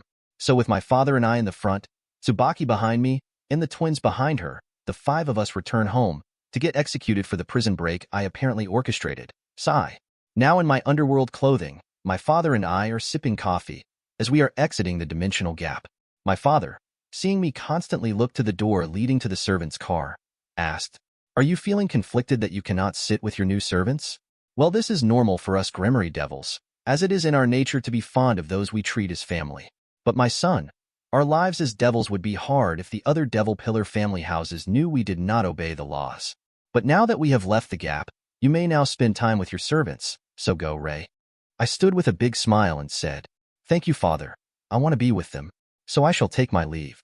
Just as I was leaving to go, the conductor's door opened, and out came Ronaldo Gremory with a crystal tablet. Seeing me up, he said with professionalism, "Prince Gremory, you may not know, but by law, I must now register your servants who have migrated to the underworld. So let the two of us travel to the servants' car." I almost forgot about this small piece of information, because the three cannot leave the train without being registered with the government. I nodded to him, and the two of us began our way back to the servants' car. Now you might be thinking along the lines of, why are we not using transportation magic to travel to the human world like when Graphia and I went, right? That is because all transportation magic is tracked and highly regulated, and a criminal offense. So why is Graphia allowed to freely breach the gap to the human world? Because the government gave her permission as Sirzechs Queen. Not even my father and mother may freely travel to the human world with transportation magic and must use the magic train. Only a handful of devils may be allowed to leave without using the train. The reason for this? Because it is the only way to avoid an invasion from heaven or the fallen angels. Those fanfiction I vaguely remember of different novels always have main characters that willy-nilly break the laws of the underworld thinking they are all that and a bag of chips, but in reality, even a super devil cannot break too many laws. Just ask all the past devil kings who thought so. They are either dead or in hiding. Even my brother cannot force his will on the entire underworld for long. But in small spats like with Riser, I can be a bully. As the door of the servant car opened revealing me and Reynaldo, my 3 servants and familiar all looked at us, so I smiled warmly to calm their nervous hearts. Then I introduced myself. Hello girls, sorry I took too long to get here, but this is Reynaldo, the conductor of this train. He is here to register you all one time. So when you come back in the future, the processes will be automatic. So in short, all 3 girls placed their hands on the glowing crystal tablet, and he punched in a few common identification details, like age and the like. And I and Lee are apparently now 13 years old, and Tsubaki is 1 week older than me, born on April 2nd. Oh, and Keisha was also born on that day, so remembering their birthday will be a breeze. So with his work done, Ronaldo left me alone with my servants. Despite being called a servant's car, it is like a small living room with a large U-shaped couch around a table. In front of the open couch space is a full refreshments bar. Seat benches line the windows to view the outside, and overall, it is very comfortable. The next car, also meant for my peerage, is full of bedrooms for them to sleep on longer trips. Sitting on the left side couch is Tsubaki holding and petting Nico in her normal black cat form, and in the middle and right side are both Inai and Lee reading magazines from the underworld. I asked them while sitting between Inai and Tsubaki, did the dimensional gap freak you girls out? And Tsubaki, how is the air of the underworld treating you as a human? Do you feel uncomfortable? Inai next to me said cheerfully with her fist up. With the window open, this underworld air is making my new devil body feel super strong, Naya. Lee nodded. Yup, and the gap was super cool, Master Naya. Tsubaki holding Nico well and rubbing her ears said her thoughts. It feels like being in a cemetery on a full moon night with a creepy fog, but I otherwise feel fine. Ray. I reach over and also pet the other ear of Nico, making her eyes close in bliss. My familiar telepathically communicated that she likes Tsubaki holding her and said she was nice to her. Chapter 33, Destined Encounters and Discipline. I also see that all 3 girls are drinking different beverages. Tsubaki is drinking green tea, Inai is drinking milk coffee, and Lee is drinking strawberry milk. Tsubaki saw me looking at their drinks, thought fast and asked me, Ray, as your queen, should I prepare you a drink? I smile at Tsubaki trying to be useful, because I see the book she was reading was one about peerages and servants, the duties and roles. Cute. How about black tea? I would love it with light sugar, and thanks Tsubaki. I am actually not super thirsty, but Tsubaki came from isolation, and I can see she wants to be useful for me. So letting her do this one small task put a light in her eyes. Tsubaki does not smile much, even if she likes something, due to her isolated life. She is unable to show emotions well. I only hope I can bring happiness to her heart in the future. I was watching her brew, and my mind drifted to Akino. I know most people in my shoes would have saved the queen piece for her, but I don't even know if I will ever meet her. If I do ever meet her, I can use a bishop piece, but I cannot assume things other than Chiron will happen like that dream story in that anime. The only reason I am sure Chiron will come to me is I have no way to affect her path. But I also cannot rule that out as well. But to be honest, to not meet the ultimate lowly in existence would be a tragedy. In my past life, she was the only lowly I even found adorable or enticing, to say it bluntly. In fact, she was the only tsundere in all the works I saw that I actually cared for. I had faded out in thought and suddenly felt a breath on the left side of my face, and when I turned to look, Master Ray, you look so serious, deep in thought. Are you troubled, Naya? Somehow, Lee passed over her sister and was a mere inch from my face, with her blue eyes looking into mine, and her smile with her one little tooth on her lip made her look charming. She reminds me of a curious cat, but with a slender body built like what a cat girl should. The only difference is the 2 hide their twin tails but leave their ears out, for their enhanced senses, but they said the tail gets in the way sometimes and lifts their short skirts, so they hide it. I blush and say, I was just not expecting to get 3 peerage members 2 years early, so I am thinking on how best to make you girls happy is all.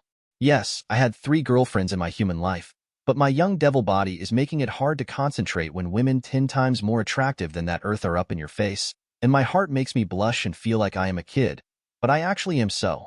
And I was right. You are the right master, Naya. Tsubaki came with my tea to save the day, and when I took it, she sat back on my right and put Nico back in her lap. Lee got the playful reaction she wanted, only sat on my left side, sitting just close enough to not be rude to her new master, but close enough for us to smell one another. I think my world has a few moral screws loose, right? And when I looked at Anai, she was sitting cross-legged with her magazine in her face, hiding her smile, but her red eyes over the page saw me look, and she only playfully winked at me, sigh. After my new servants were blown away at my home, they were whisked off to get cleaned and situated in the home by the maids. They will be given their own rooms based on their positions, meaning Tsubaki has a room across the hall from mine, where the twins are further down the floor where the pawns would be. This is all customary in devil homes.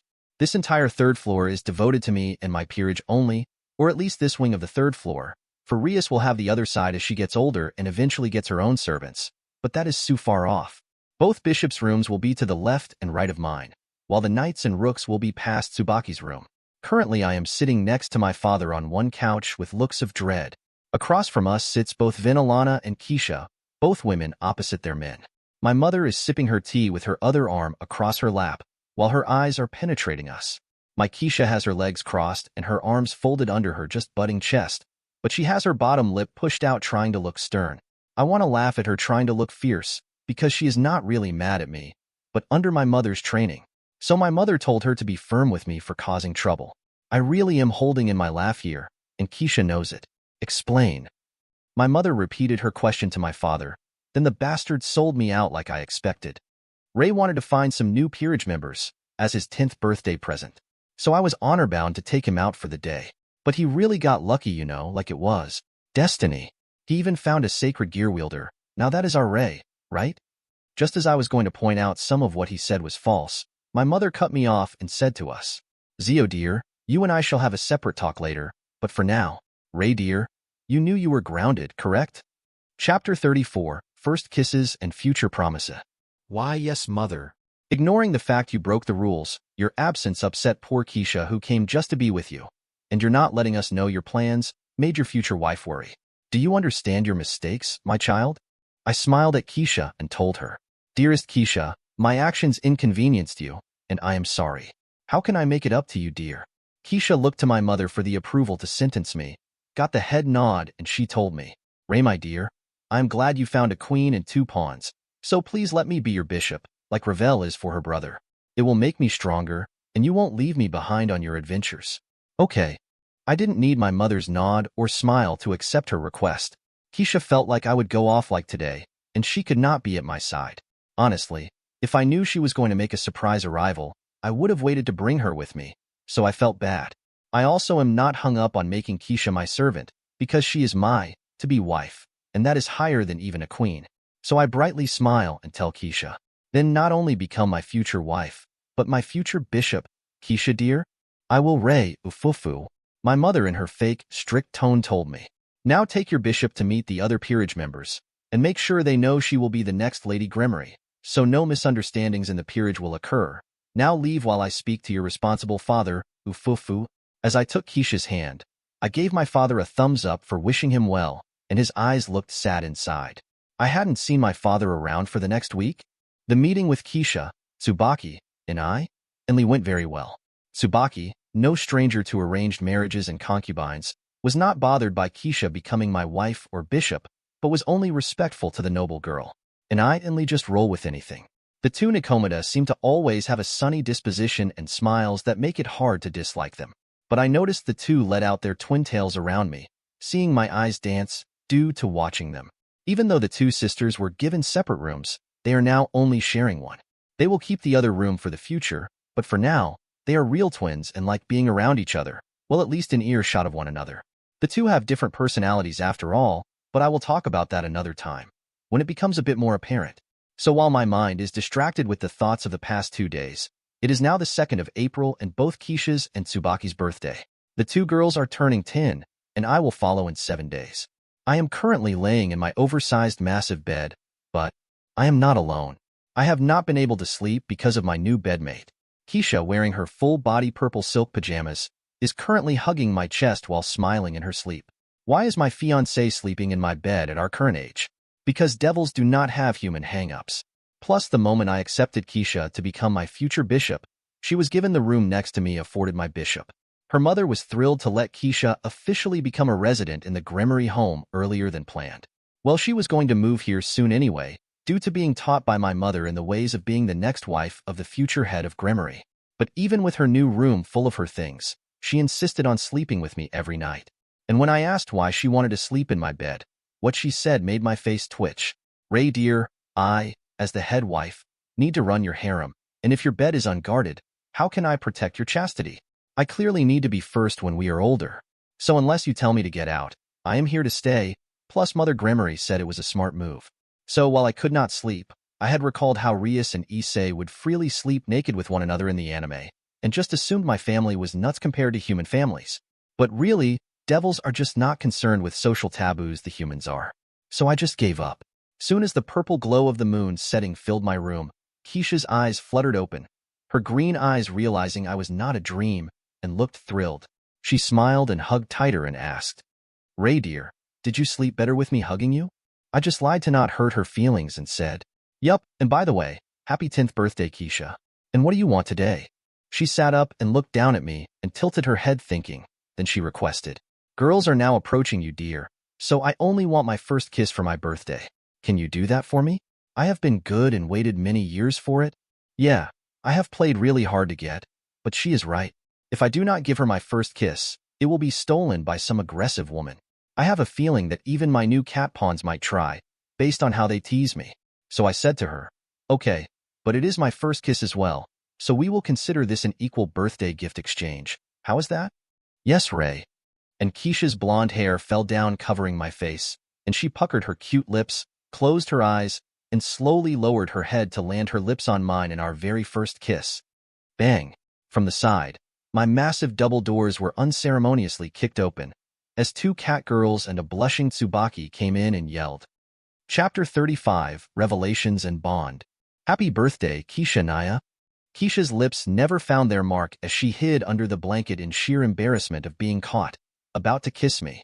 I looked at the three surprised girls, getting what was about to happen, and I said, I do not mind, but in the future, maybe not just in case? Tsubaki turned red and nodded, then ran into her room. And I and Lee chuckled and slowly stepped out, closing the door with playful winks. Then I heard laughter from the two outside the closed door, as if they did it on purpose. Just as Keisha had stuck her head out of the sheets to make sure they left, I took her by surprise, and for the first time in 10 years, I actively landed a kiss. On her lips. Her lips were soft and felt better than any kiss in my memory. I held it for about 30 seconds before I let her lips free. It was not an adult kiss, just a closed-mouth, innocent first love kiss, full of emotions. Keisha just looked dazed and smiled like an idiot. Keisha Abaddon, I, Ray Gremory, love you very much, and no one in this underworld can take away the fact you and I exchanged our first kiss now. Happy birthday. Keisha was about to cry in happiness, because she waited for me to be proactive, and now she was warm in her heart and could not say anything other than, I love you as well, Ray. So she hugged me for a bit longer, before we started our day. Like I said, devils normally do not really get overboard with birthdays, so the only guest to arrive for today is Keisha's mother and Sona. Katrina, Lord, and Lady Citri mostly came just to socialize with my mother. But Sona and my peerage are in the informal living room having tea. Sona is sitting in an armchair with me and Keisha doing the same around a small tea table. Tsubaki is serving the black tea for the three of us, and my two twins are in the corner on a couch reading some books my mother told them to study. When Tsubaki was done, she stood behind my chair as my mother had taught her, with her hands properly crossed. I said to Sona, I wish Sarorg would have come. It is not the same without him. Sona, with her legs crossed, only sipped her tea watching the new peerage and said in defeat, I understand, but with his mother sleeping more and more, the fact she is awake right now, it might be the last time she stays awake. But at least he is no longer alone. Keisha, curious, asked Sona, What do you mean? Pulling away her glance at Tsubaki behind me, she said. Helix Andrielphus, our teacher, had introduced him to his niece, a talented mixed-heritage devil named Coriana Andrielphus. The two hit it off, and he is making her his queen when he gets his evil pieces. So now he has company in his trying times. I asked Sona. So, are you actively looking for peerage members now that our preparation classes are over? Yes, I will be like you, traveling around the human world working with my family businesses. My father is going to have me meet a human named Mr. Hanakai. He runs the fashion section of our Citri businesses in the human world, primarily in Japan. Then I will, after a year or two, travel to Europe when I finally have my evil pieces.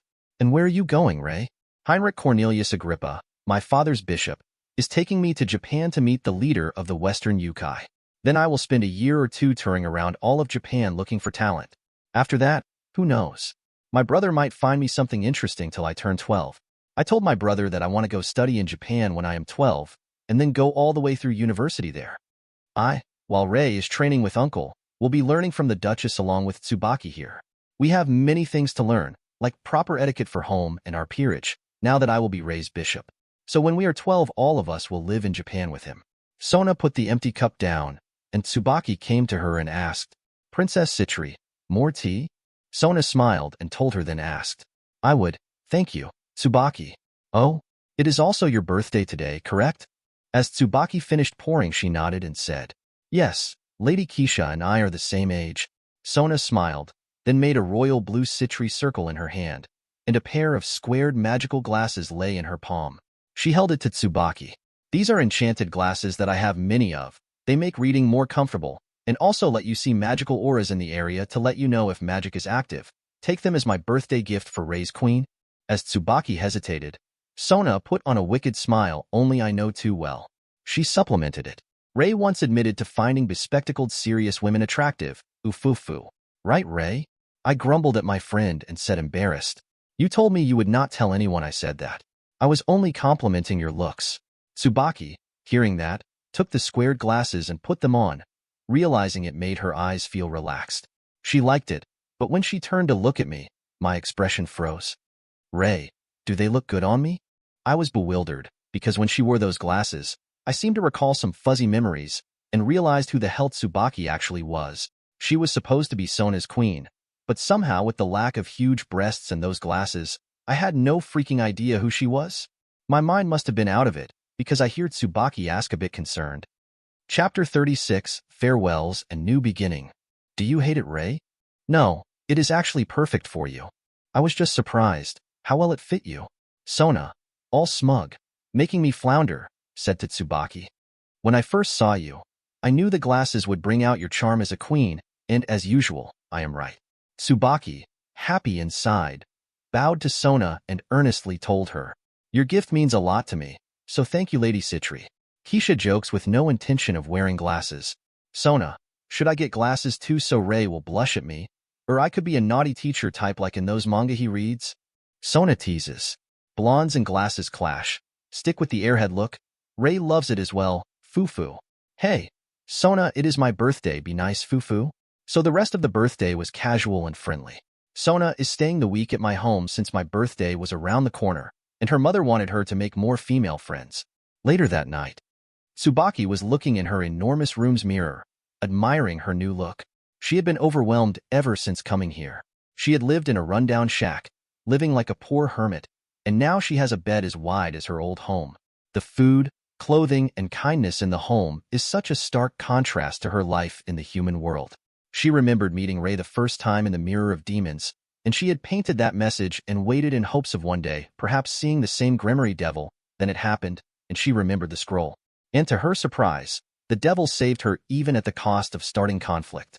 Ray Gremory, less of a devil and more like a human. Knock, knock, knock. Tsubaki heard the door. This late at night? I felt a bit embarrassed, holding a small cake with 10 candles in it, but I decided to do it for her. Then the door opened and Tsubaki in her kimono sleepwear opened the door to let me enter, seeing what I was carrying. As I entered, I explained myself. In the human world, you should get a cake with candles, so you can make a wish. So I did not want you to go without it. Happy birthday, Tsubaki. And to my horror, she only let out some tears, but I had no idea what I did wrong. I actually felt kinda bad for taking her as my queen by accident, but I will take responsibility, because she chose me, so here I am. But I think I surprised her too much. Tsubaki, seeing my face in concern, wiped her eyes and told me. Sorry, I don't remember the last cake I was given, so I was happy, thank you, Ray. Should I make a wish then? Yup, because I think everyone should have their wishes granted. Well, I am a devil, so it is what I do, grant wishes. So at Tsubaki's small table, the two of us sat in the candlelight, as she closed her eyes, then blew out the 10 candles in one go. Then I finally saw a slight, but obvious smile on her lips. One day in the future, Tsubaki told me what she had wished for, because I had granted her wish. And the two of us sat in comfortable silence, eating the devil's food cake. My queen is super amazing. Another week had passed, and my embarrassing birthday party came and went. Sirzechs and Grafia made another big deal out of it, but at least baby Rias was there to take some of my attention away. My father managed to be taken off of the missing person milk container, and when I asked him how it went, he said nothing. He only told me one truth. Gremory women are scary, even if they only marry into the family. He only patted my shoulder as we both looked at my mother and Keisha socializing with the guests during the party. Somehow, my father and I had a deeper connection, like two men with the same fate. Or I was just imagining it, because Keisha is the best. So currently, it is 1 week after my birthday, and I am waiting for my Uncle Heinrich to take me, and Lee to human Japan for my experience training. Why am I bringing in and Lee? The two grew up in Japan's Eastern Yukai faction, or rather Tokyo side of Japan, and can also act as a guide for me. With my promotion token, the twins can turn into queens in a fight, and they will also be training their powers and skills with me. On a side note, my mother just wanted to spend more time with Keisha and Tsubaki, who she has a fondness for after confirming her loyalty and presence of an immature sacred gear. Even though we will be gone a while, Grafia will every few months pick us up from the human world to spend time with my family and servants. So this will not be a long-term separation, but someone needs to tell Keisha that. Standing in front of the Gremory train, I am being held tight by a sad-looking Keisha.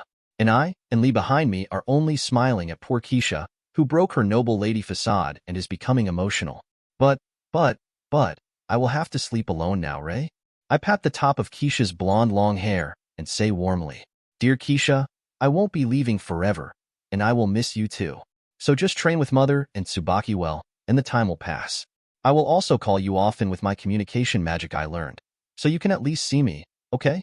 My mother, smiling, gently pulled Keisha back, who has started acting her age, and told her. Chapter 37 Journey to Japan. Bonds and Beginning. Keisha honey, do you want Ray to remember parting with your upset look? Or with a dignified and proud look?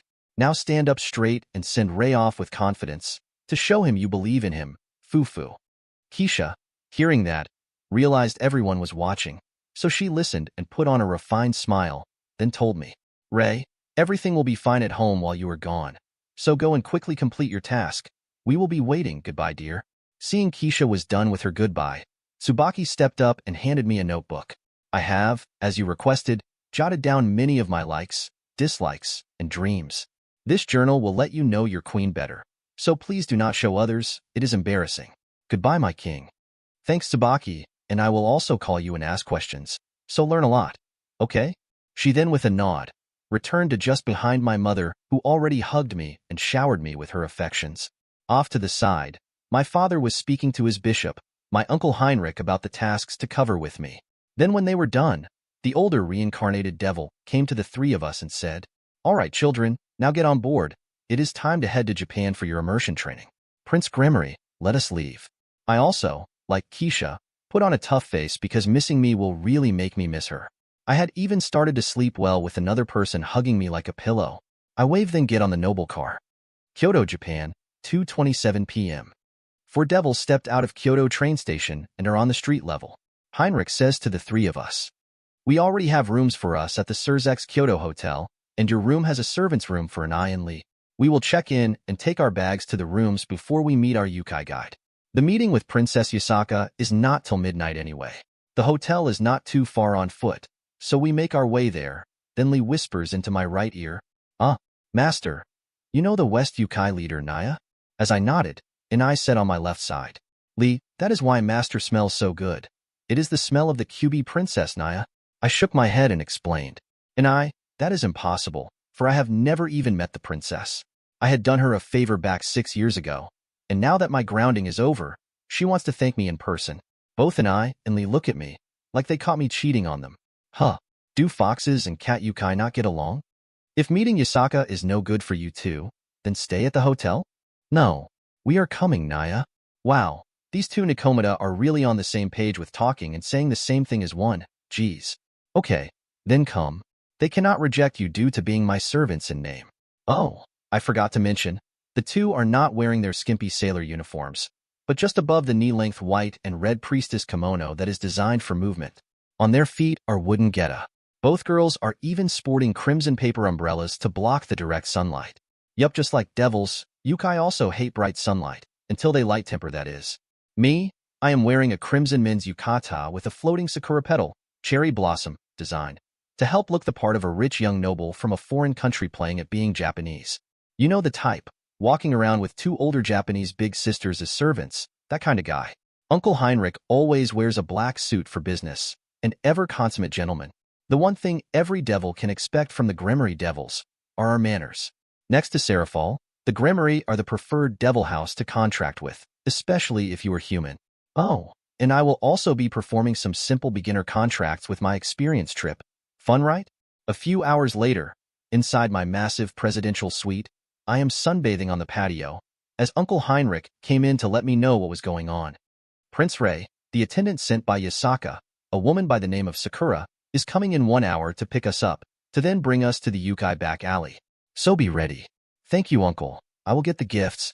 The place in Kyoto, on the other side of Kyoto, is called Yurikyoto, also called the back alley, which is an alternate dimension created in a similar way to Devil's Raiding game fields. This place is the size of Kyoto, as a dark reverse world that humans rarely enter, usually by accident. I am laying in a sun chair, and on both sides of me are two cat girls looking like I am torturing them to sunbathe. Lee, the outspoken one, says in a grumble, "Master, why are you making me do this, Naya? I am going to burst into kitty flames, Naya." And I, the calm one of the two, but also the one less outspoken, tells her annoyed sister, "Lee, stop it. You know Master Ray is doing this for our own good, right, Naya? Look at Ray. He is also sunbathing with us, Naya." I only smile at the two because their natural aversion to sunlight as a yukai is strong, so I hit them with pointless logic. Human world cats sleep in sunbeams to make them energetic at night, so think of this as connecting with instincts. Lee only grumbled to my bullshit I made up and turned her back to me, then she let out her two tails to sway in a pouting motion. The two girls are wearing a two-piece bikini to get maximum sun but still keep modesty, for my sake. Seeing my eyes follow the tails, and I let hers out quietly, to not alert her sister, and I felt her blue tails on my wrist, and she was looking at me. Chapter 38, The Fox's Den. A meeting with Yasaka. To pet them. Mafu Mafu. My hands could not help but gently pet the ends of her two slowly swaying cat tails. My hands betrayed me, and for some reason, I had a contented smile on my lips. And I, seeing this, only closed her eyes, feeling my care. As Lee woke from her cat nap, and I had pulled back her tails before any crimes could be caught, and I then realized, and I is the real troublemaker of the two girls. And I is the subtly noticed trickster, while Lee is an open and bold trickster. The more I learn of their personalities, the more the two do not seem to be twins in my eyes, but separate Nikomata with similar looks. All right, girls, it is time to get changed and go down. We do not want to keep our guests waiting. Lee darted inside like she was pardoned for crimes, and I only smiled at her sister, following me in. We four devils arrived in front of the hotel front on the curbside, as a white limo pulled up. A Japanese woman in a yellow yukata goes out with her hair done up in a bun. She is most definitely a yukai, and based on Graphia's recounting, Yasaka's right-hand Sakura. She waved us in and told us, "The Gremory, please come with me to see the princess who awaits you." Then our group entered, and we drove off into the bustling streets of Kyoto. Our group of 5 had come to a secluded torii gate in the middle of a deserted park. If you did not know what you were looking for, you could never find these red gates. Naturally, it is warded to turn away normal humans, but the rare few with power can stumble to this place. Sakura tells us, "This is just one of the many torii gates leading to the reverse side, or Yurikyoto. Please follow me in." And we follow the friendly woman in. Our vision had blackened for a moment, as we felt the pleasant feeling of darkness flush over our bodies. Lee and I especially looked happy to come here. Apparently they had never been here before due to being a part of the East faction before running away from their troubled pasts. One day I will go into detail of their stray status. Once we were fully in, Sakura let out her fox ears and single tail as a normal kitsune. In my eyes, her beauty doubled. I have to admit, I like women with animal ears and tails, sigh. But I cannot tell the Nikomata I like the QB type like Yasaka the most. Nope, I shall take that to my grave. The buildings in this dimension are like that of the old Edo periods and most imagined ancient Japanese folklore. In the darkness, many large and small yokai hid from us, curiously watching us. And unlike devils and vampires, the yokai come in so many shapes and sizes, from tools that gain sentience, or real-life animals like my familiar Nico who gained a supernatural life, with increased awareness. Like in the building on my left, I see a floating paper lantern with a face on it, and near it, an animated rake once used by some famous farmer most likely. Between two houses, I even saw a 10-foot-tall ogre mage, drinking sake, but he does not look hostile or mean, but just a large yokai chilling with a drink. I smiled at that sight, showing looks are deceiving, and the nature of creatures is all different. Sakura, seeing me smile, also smiled and said, Prince Gremory, most of the yokai you see here are kind and shy, not wanting to interact with humans much. Most of the hostile yokai you may have heard of live and fight in the wild. Princess Yasaka only cares for the peaceful beings who wish for solitude in the modern world who reject us, and thus she must maintain the Kyoto magic barrier connecting the ley lines of the western region of Japan. Oh, look there, we are here. The road we are on passed through mist, revealing a wooden bridge over a small river. As we pass, I can see a dark but pretty forest, and inside it is an old and classy Japanese-style mansion with paper walls and curved eaves on the building roof tiles. It is out of a samurai fantasy story, and something a noble of the old Japanese eras would live comfortably in. Arriving in front of the guarded doors, Sakura slides open the entrance and waves in, saying to us respectfully, Welcome to Princess Yasaka's palace, please come in. As I stepped in and removed my shoes, my spine tingled, like many treasures were here calling for me to search for them. My eyebrow raised at this feeling, like the times I held Yasaka's painting. A warm sensation seems to run through my heart, like I am very welcome here. We had been led through a maze of paper sliding doors, and if I didn't know better, each room we passed was like a dimensional maze to confuse others who had bad intentions. But just as I thought we would never find it, the room with the other elder and Yasaka was upon us. The old Tengu elder was off to the left side of the room, while sitting at a medium-sized low table, sat Princess Yasaka sitting in Seiza, wearing her red and white Shinto priestess outfit, along with her crown I have seen for years now. Her blonde nine-tails fluttered behind her, while her blonde long hair spilled over her shoulders. Yasaka's smile was the next thing to catch my eye, and her noble eyebrows briefly caught my eye. Then the final thing that made my eyes linger for too long, those soft and fluffy-looking ears that I have shamelessly imagined petting for a very long time. I was only brought out of my perverse thoughts when her left side ear twitched in embarrassment from my gaze. I then coughed and introduced myself. Chapter 39, Unexpected Revelations. Yasaka's Hospitality. Cough, Princess Yasaka, I greet you. As you may have guessed, I am Rias Gremory, the next head to the Gremory house. It is an honor to meet you. This is my father's bishop, Heinrich Cornelius Agrippa, and the two reincarnated devils from the Eastern Yokai faction, the Nikomata sisters, Inai and Lee, both future pawns in my service. Then I gave her a slight bow in respect. She then covered her lips and greeted back. Ufufu, so formal, Ray. Just call me Yasaka. After all, you are my benefactor. Please do not just stand there. I would like you to sit here. She patted the seat just on the left side of her on the corner, not too close and not too far. Not seeing any issue with the spot, I kneel next to her location as she only smiled at my movements. I did, however, notice the old man's jaw clenching, like I was sitting too close to his princess, but I ignored it. My servants sat further down to my left, with Uncle sitting at the opposite end to Yasaka. I found it kind of funny how all the way here, both I and Lee seemed to not think much of Yasaka, like she was trouble involved with me, but it seems just feeling her strength in the same room. The two now look like frightened kittens. Well, if I am not mistaken, Yasaka is ultimate class in strength, and if she taps into the ley lines, she can be considered Satan-class strength, I believe. On the other hand, Yasaka, seeing me not even flinching in front of her strength, was convinced I was truly a super devil. She said to a maid, Serve our finest tea and snacks for my guests. Soon, her maid Kitsune came in and set everything up, but Yasaka stopped the maid about to pour my green tea, and instead, she elegantly poured it for me with her charming smile. Thankfully, my years of ogling her naked picture has given me a small bit of immunity to her charm, but I admit, in person her charisma is huge, like her chest cough. Thank you, Yasaka, for your hospitality. Oh, and I have some gifts from the underworld for you. I hand over to the surprised Kyubi, a large bag with handles. Yasaka gracefully took it, then sat it beside herself. She curiously peered into it, and her yellow eyes opened at the assortment of things inside. She smiled like a small child and started to go through the bag. That is a bottle of the finest Gremory wine we produce, so be careful, for it has a bit of a kick despite its fruity flavor. Oh, and that is a ruby-encrusted gold bracelet from the Dragon Mountains in our Gremory domain. The former Dragon King Tannen allows us to mine there. There is an assortment of candies we produce using more exotic underworld fruits not found in the human world, and I hear Yukai love it. Oh, and that is a plush bear for your daughter, Kunu. As Yasaka held the cute brown bear, I had not noticed the strange looks from the two Yukai attendants of Yasaka. Then Yasaka said to me with a kind smile, "Oh, I am sorry, Rei, but I have no child, nor a mate." "Where did you hear I had a child? Kunu, was it?" My brain froze hearing her words, and I asked to make sure I did not hear wrongly.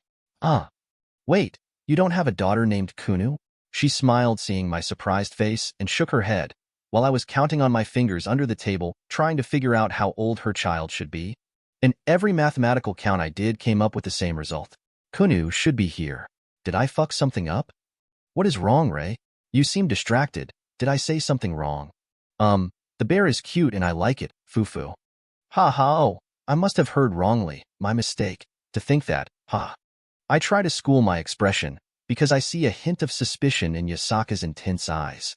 How the hell did I know her thoughts were on another set of train tracks altogether? Soon, the topics changed, and she asked me simpler things like what I had thought of the back alley or Kyoto in general, very safe topics indeed. Yasaka realized the time. She decided to get to more of her real agenda. She leaned in and said while smelling me subtly, "Rei, I want to talk with you more, and because it is late on the human side, please have you and your party stay in my home for the night, so we can have lunch together and chat just a tad longer, please?" I looked at Uncle Heinrich and he nodded it was fine, so I told her, "Then Yasaka, we will trouble you for the night." Clap clap. Yasaka clapped her hands twice, and a group of kitsune maids came out. She then said, "Take Rei's companions to the guest rooms, and take Prince Gremory to the VIP guest room. Rei, that room has its own private hot spring, and it is magical. Only my VIP guest may stay in that room, so enjoy." "Thank you for your hospitality, Yasaka." And soon the maids led us all to our guest rooms. Okay, I might be 10 and have some other memories, but I admit that the first issue should have been, I was led into a separate wing than my 3 party members, but to be fair, I was fully distracted with the butterfly I think I crushed. The maid opened a finely decorated guest room. She pointed to everything I needed, from the massive futon, clean clothing that can work for any sized man. Yet another clue I missed. Chapter 40, A Test of Fate. Yasaka's Temptation. She showed me where the changing room and baths were and how to exit to the hot springs. She finally left me alone. Standing in the room, I realized I was not sleepy with my thoughts racing, so I went to rinse off and go soak. I love my hot spring at home, so an outdoor dip under the dark Kyoto sky would be enough to relax my chaotic thoughts, I hoped. Thanks to my family having long connections to Japan, we in the Gremory home take baths like the humans of Japan, by rinsing undershowers while sitting on shower stools. Then when we are clean, we climb in the hot spring or bath water. Opening the sliding door, I see a large rock hot spring that is the size of a living room and could accommodate 20 people comfortably. It seems to be like half a school swimming pool. Well, I found a good spot and climbed in. I can tell magic was used to shape the rock so it fit the body with comfort in mind, while retaining its natural look. Finding a comfy spot where I could lay back and look up at the dark sky, I only sighed. Soon I closed my eyes. My thoughts went back to 6 years ago recounting the battle. So it seems by stopping that trash kanji, I inadvertently killed the father of Kunu, sigh. I did something good, and yet I am so complicated. I feel like I stopped happiness from coming to Yasaka, or did I stop pain?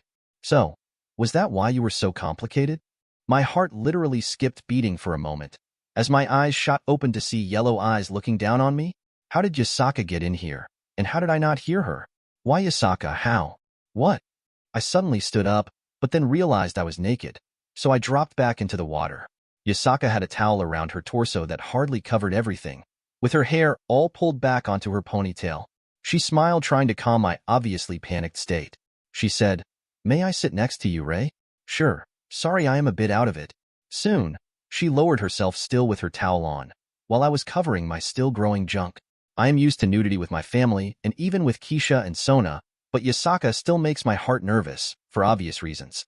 When she settled in, she looked into my blue-green eyes and said, "In my yukai world, there is a type of mirror yukai that can show possible futures. The problem with what people see in them, they assume what they see is fact. But often, what one person sees is different than what will actually happen. It depends on the heart of the person using the power of the mirror." Then she pointed to my heart and continued, "It seems you had a glimpse of a possible future, and you thought it was the right future, correct?" I nod, because she is being serious and not playful, so she continues. "So if you did not interfere back then, I would have a child. Well, it would not have been a mating I would have liked. So you thought it was the way things should be, but you were given an opportunity to prevent a sad fate to the Yukai princess and targeted the only vial of elixir to stop a crime. Then your true future became false, correct?" "Yes." "You are not sure what path is wrong or right, correct? Well, then I shall pose a question to you, Rei. Knowing what you know now of both futures, and you were back in that restaurant, what path would you take again?" I closed my eyes trying to ignore the smell of Yasaka, and then I answered with clarity and a sad smile. "Every time. I would stop him. I could not knowingly let someone get hurt if I can stop it, even if I change things. I keep changing everything." Yasaka, happy with my answer, hugged my shoulder and told me, "I am not sure about a child, but I do know a young devil risked his own life to help me, and in my eyes, you are my hero, Ufufu.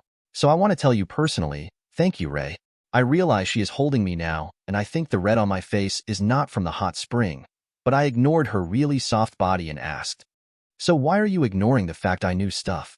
"Easy, whatever you think you saw is your truth, and not mine. So knowing anything you saw is more harmful than good. Yukai magic is like that, you know?" "Oh, I meant to ask. How much have you looked at my painting, Ufufu?" "Somewhere between too much and not enough. I think you have ruined my expectations on beauty for other women. You set a high bar, sigh." I saw a sly smile on Yasaka's face as she asked me, "The painting was not your reward, so what could you possibly want, Rei? Devils believe in equivalent exchange, right?" "No, I did it for me." "Nope, you cannot weasel out so easily. Let us see." "Oh, I know how to reward you and still not sully your youth." So she let me go and sat on the edge of the hot spring. Then she removed her towel and said, "You can only look for now, my Rei. So how do I compare to the painting?" I think I passed out in the hot spring, and I am dreaming, right?" As she started to laugh, her breasts jiggled and my stupid eyes went wide. Then Yasaka said something that melted my brain. "I forgot to tell you, the reason I am here with you is because our rooms are connected. The room you are staying is where a consort would live, but as I have none, it was free." Chapter 41, Foxfire Affection. I was hoping you and I could have time together like this. So, do you like fox women, Rei? Kinda, but if I am honest, it is just you. Shit, I said that out loud? Yasaka covered herself again and got back in the water and hugged my shoulders, then asked, "Rei, I am serious. If you feel bad for choosing the path you did, then when you are old enough, be my mate and give me the daughter I should have? Am I good enough for you, Rias Gremory, super devil?" After a while of blanking, I confirm. "When you say mate, are you talking like one time, or forever?" "I prefer forever." "So then are you like my girlfriend now?" Her smile blossomed hearing my innocent shock, and she nodded and told me, Yes, I think that would make us boyfriend and girlfriend, at least in human terms. Is that fine with you?" I cannot hide the stupid smile, and I tell Yasaka, "Then sign me up for mate, please. As soon as I am ready, I will barge in here." "Oh, but we need to make this official." She grins, not knowing what I am thinking. "Well, we cannot do those kinds of things just yet. So how do we make it official, Rei?" I leaned in and pressed my lips on Yasaka's soft and moist lips. We did not invade beyond the lips, but her eyes closed, and this time, I held the kiss for at least 2 minutes before stopping. I then said, "That makes us official, Yasaka. So wait for me." Yasaka, biting her bottom lip, blushed and told me, making my mind blown, "Rei, that was my first kiss, Ufufu." Rei, you're now being naughty. Oh. Mafu. Yes, I may have left our relationship kinda PG-rated, but I absolutely molested her ears and tails for an hour, and she loves it. I was having a dream, a really, really fluffy and warm dream of laying in heaven. With my body sprawled out on a white cloud, I made cloud angels. The warm rays of sunlight shone on my devil body, and just to spite heaven, I extended my bat wings and stretched with a truly happy smile on my face. I was not happy with this little bit of sin, so I even removed my, "Oh, I am already naked. So take that heaven. This must have been Lucifer's original dream, to re-enter heaven and do what he wanted, like I am doing right now. What was I doing before I invaded heaven again? I remember now.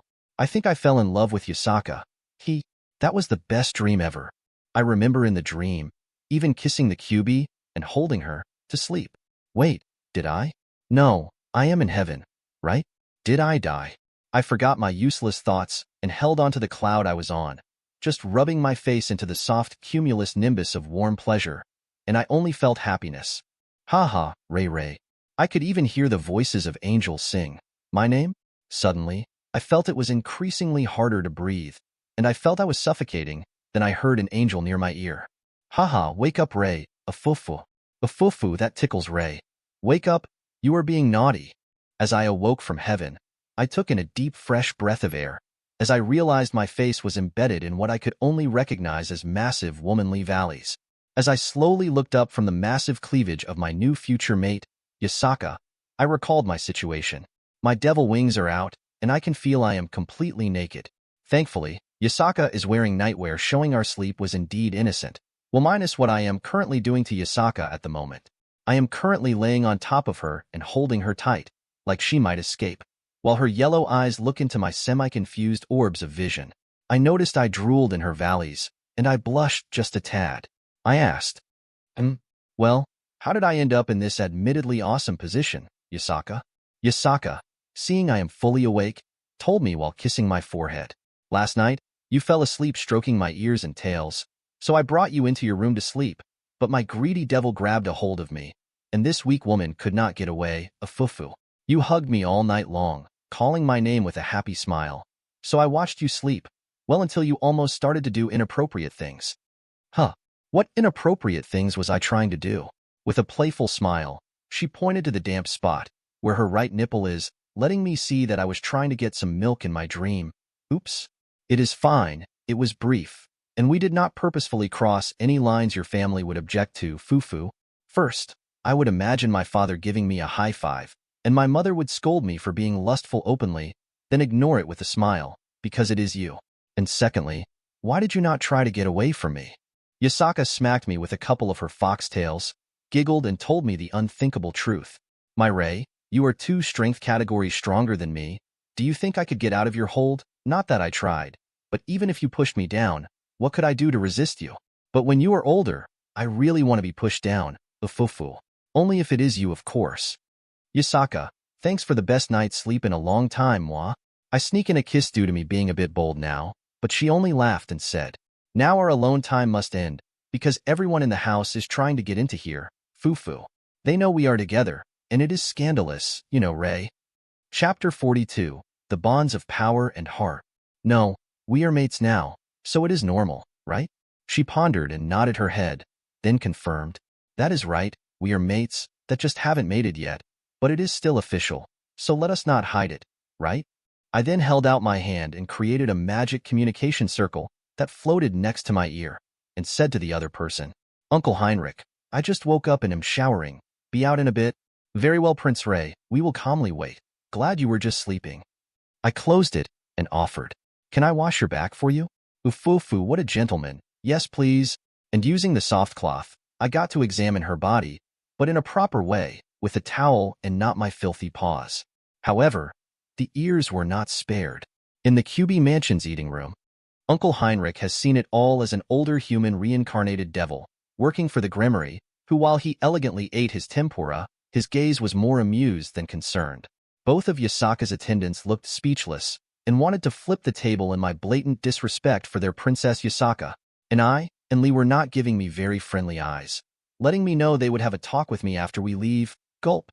But the 2 Nikomata devils just fiercely chomped down on the grilled fish they were served. I am not clueless, and can tell the 2 cat girls are developing feelings for their king, just like Kuroka. All Nico find strength attractive. So, I will not deny their territorial instincts. I still think foxes and cats do not get along, geez. A fufu, Ray. Now try this one. I love it very much. So why all the complicated looks? Because I am being held in Yasaka's lap, with fluffy head cushion seating. And the Princess of the West Yukai is personally feeding me with her own chopsticks, and sharing them between me and her. I won't lie, I have a slight blush here, more for shame, because I am 10 years old, too big to be a little kid, but too small to be an adult, sigh. One day, she will sit in my lap, damn it. I just opened my mouth, making this trickster very pleased. She is showing off our new relationship to my pawns, and her attendants. Yasaka has a very childish side I have found. Soon my wonderful and awful torture came to an end, and our group needed to leave Yurikyoto. With promises of using my communication magic at least once a week, Yasaka let me leave, with a public kiss on my cheek, for good measure. Back in the hotel, I was dragged by an eye, and lead to the showers and thoroughly scrubbed from head to toe. I did not have to be a rocket scientist to tell it was to wash off Yasaka's smell from me. I just let the two do as they pleased, with a smile on my face. After my cleansing, I made calls to my loved ones in the underworld, to update them on events, before they heard from other sources. While I was talking with Keisha, she asked me seriously, "Yasaka, is this serious? Will she be in your harem, dear?" "Yes, I have made sure we both are serious about it, and I wanted you to know right away. Then as your future wife, I will have to meet this mistress. It will be my duty to manage your harem for you, Ray, so the girls will not take advantage and avoid infighting, well, too much." "And how are Lee and I taking it?" "Thanks, Keisha, and the twins are fine, well, mostly. I think they are annoyed a bit, but I let them vent on me a little, haha. I believe it is because they care." "Good. I did not want my Ray to be a dense blockhead and not realize their budding feelings." "Well, you did acknowledge my feelings in the past, so my devil is good, foo-foo." "Okay, dear, your mother is calling for my training. Call me in a few days. Love you." Just as my call ended, both an eye on my left and Lee on my right sat. They each took an arm and an eye said with her ears down, "Sorry, master. We made you feel uncomfortable, Naya." Lee, with her ears also flat, held my hand with her tails and apologized. "We heard that you know how we feel, and now we feel bad. Forgive us, Master Naya." I fluffed Lee's tail and told them both, "You are both part of my family now, and I care about your feelings. So do not feel sorry for caring. As long as you do not cause the Gremory to be seen poorly, I don't mind some of your behaviors. I am happy you two care for me, so I will take care of you two for as long as you want. You will not be replaced." Lee, in higher spirits, rebounded fast, then suggested, "Ray, if you fluff my tail while we sunbathe, I think I can train better, Naya." And I, already guilty of it, only nodded to her sister like she never thought of it. So with that, the new routine was set. I would be in the middle performing mafu, while the two Nikomata took naps under the bright Kyoto sun. Elsewhere in Japan, Ray had forgotten over the years about the exact details of the event unfolding. Though he remembered the little 10-year-old girl very well, her past details had slipped his mind. Although the anime made a touching and heartbreaking past for Akino, it was only one small piece in many other events for a normal person to recall many years later. Akino was running with her shrine maiden clothing colored with dirt, grass, and blood from the horrors left behind in her Himejima clan. Just like Tsubaki, Akino is from one of the 5 principal clans of Japan. Chapter 43, Fleeing Shadows and Growing Bond. Not long ago, the right-hand man of Azazel, the fallen angel Barakiel, had been baited away from his home, with his human wife Shuri Himejima and half-fallen angel daughter, Akino, left unguarded. Barakiel's enemies in the Gregory had worked with the principal clan to deal with his daughter. In short, the team sent to kill Akino had been stopped by her mother at the high cost of her life, making Akino flee. Unfortunately, Akino had nowhere to vent the pain in her heart, so her father became that focus. A young child cannot be expected to understand the trials the love of her parents had to deal with for her sake. In the forest, the young Akino, with her normal ponytail gone, due to the run through briar patches and rough terrain, made her look like a feral child. She took a moment to wipe the tears from her violet eyes so she could stay alive. Just after catching her breath, she heard the pursuit squad, and with her tired body, she fled into the lonely darkness to live another day. No matter how many butterflies Ray steps on, many take its place, and events unfold. For months later, Uncle Heinrich had brought Lee, and I to Okinawa to do some business for his work with the demonic power group he works for. However, he is sending us to go to one of the Gremory-owned islands located in the Ryukyu Islands, just northeast or more north from where he is. So my group of 3 are traveling on a private boat that will land in the fishing village we own. This ship is much like a ferry used to move cars, but in this case it is used to move shipping containers. The fish is then transferred to Okinawa and redirected into the underworld for extra food supplies. With so many reincarnated Japanese in the Gremory territory, food from Japan is king. I am currently leaning on the rail of the ship, watching the deep ocean, deep in thought about my fading memories of what I can remember of my current world. I am frustrated, because it has been a combined total of around 16 or so years since I saw the anime, and without a photographic memory, I have forgotten about many things. I have no idea if or when I may or may not meet Kaneko, aka Chiron. I also don't remember when the attack on Kuo Academy happened before peace talks, or if the events will happen, because I am not Rias. So many things are different, like, I love my fiancé, so no raiding game fights like in Season 1. I don't even know all of the members of Sona's peerage, other than one girl who has white hair, and Saji. While I have been lost in thought, one of my pawns has been holding me around the waist with her chin on my shoulder, and her breast pressed into my back. She is breathing in my ear, trying to get my attention. So I asked her, Lee, what is wrong this time? Ray, you know and I cannot swim, right, Naya? The blue-haired Nikomada, holding onto my right leg and shivering, finishes for her sister. Being on a boat that is rocking is super scary, Naya. Part of me is kinda happy they are clingy, but I am sweat-dropping inside about them not swimming, sigh. I think in the anime, Chiron could not swim if I recall, so it is a Nico thing. But I know these two older girls are full of shit, because when I once pointed out they could use their devil wings and fly, they pretend to not hear me. So really they are just using an excuse here. From up top where the pilot of the boat is, I hear from the captain, Prince Gremory, we see our destination on the horizon, so a half hour till we get there. I pulled up an eye, who did not let me go while shivering, so now I have one girl on each side of me. I say, after this mission, I am teaching you two swimming in a kiddie pool, sigh. If we have raiding games with water, I don't want you two sinking, literally and figuratively. Lee teases me. Master, if we learn in the hot spring naked, we will learn faster, Naya. As my lip twitched, and I patted my back and said, Now, master. Lee only wants to make you happy, Naya. How am I supposed to teach you naked? I think that would cause us to not learn properly. You girls are going to melt my sanity. Moi. And there they go, both kissing my cheeks at the same time. I feel like a lewd protagonist here. These two girls are getting bolder and bolder as time has passed. Well, they know we are going back to the underworld for a homecoming week after we kill the monster near the village. Both sisters seeing me say nothing, only winking at one another. They know these months alone with me is something they will not have after I turn 12. Then they will be forced to compete with other women for my affections.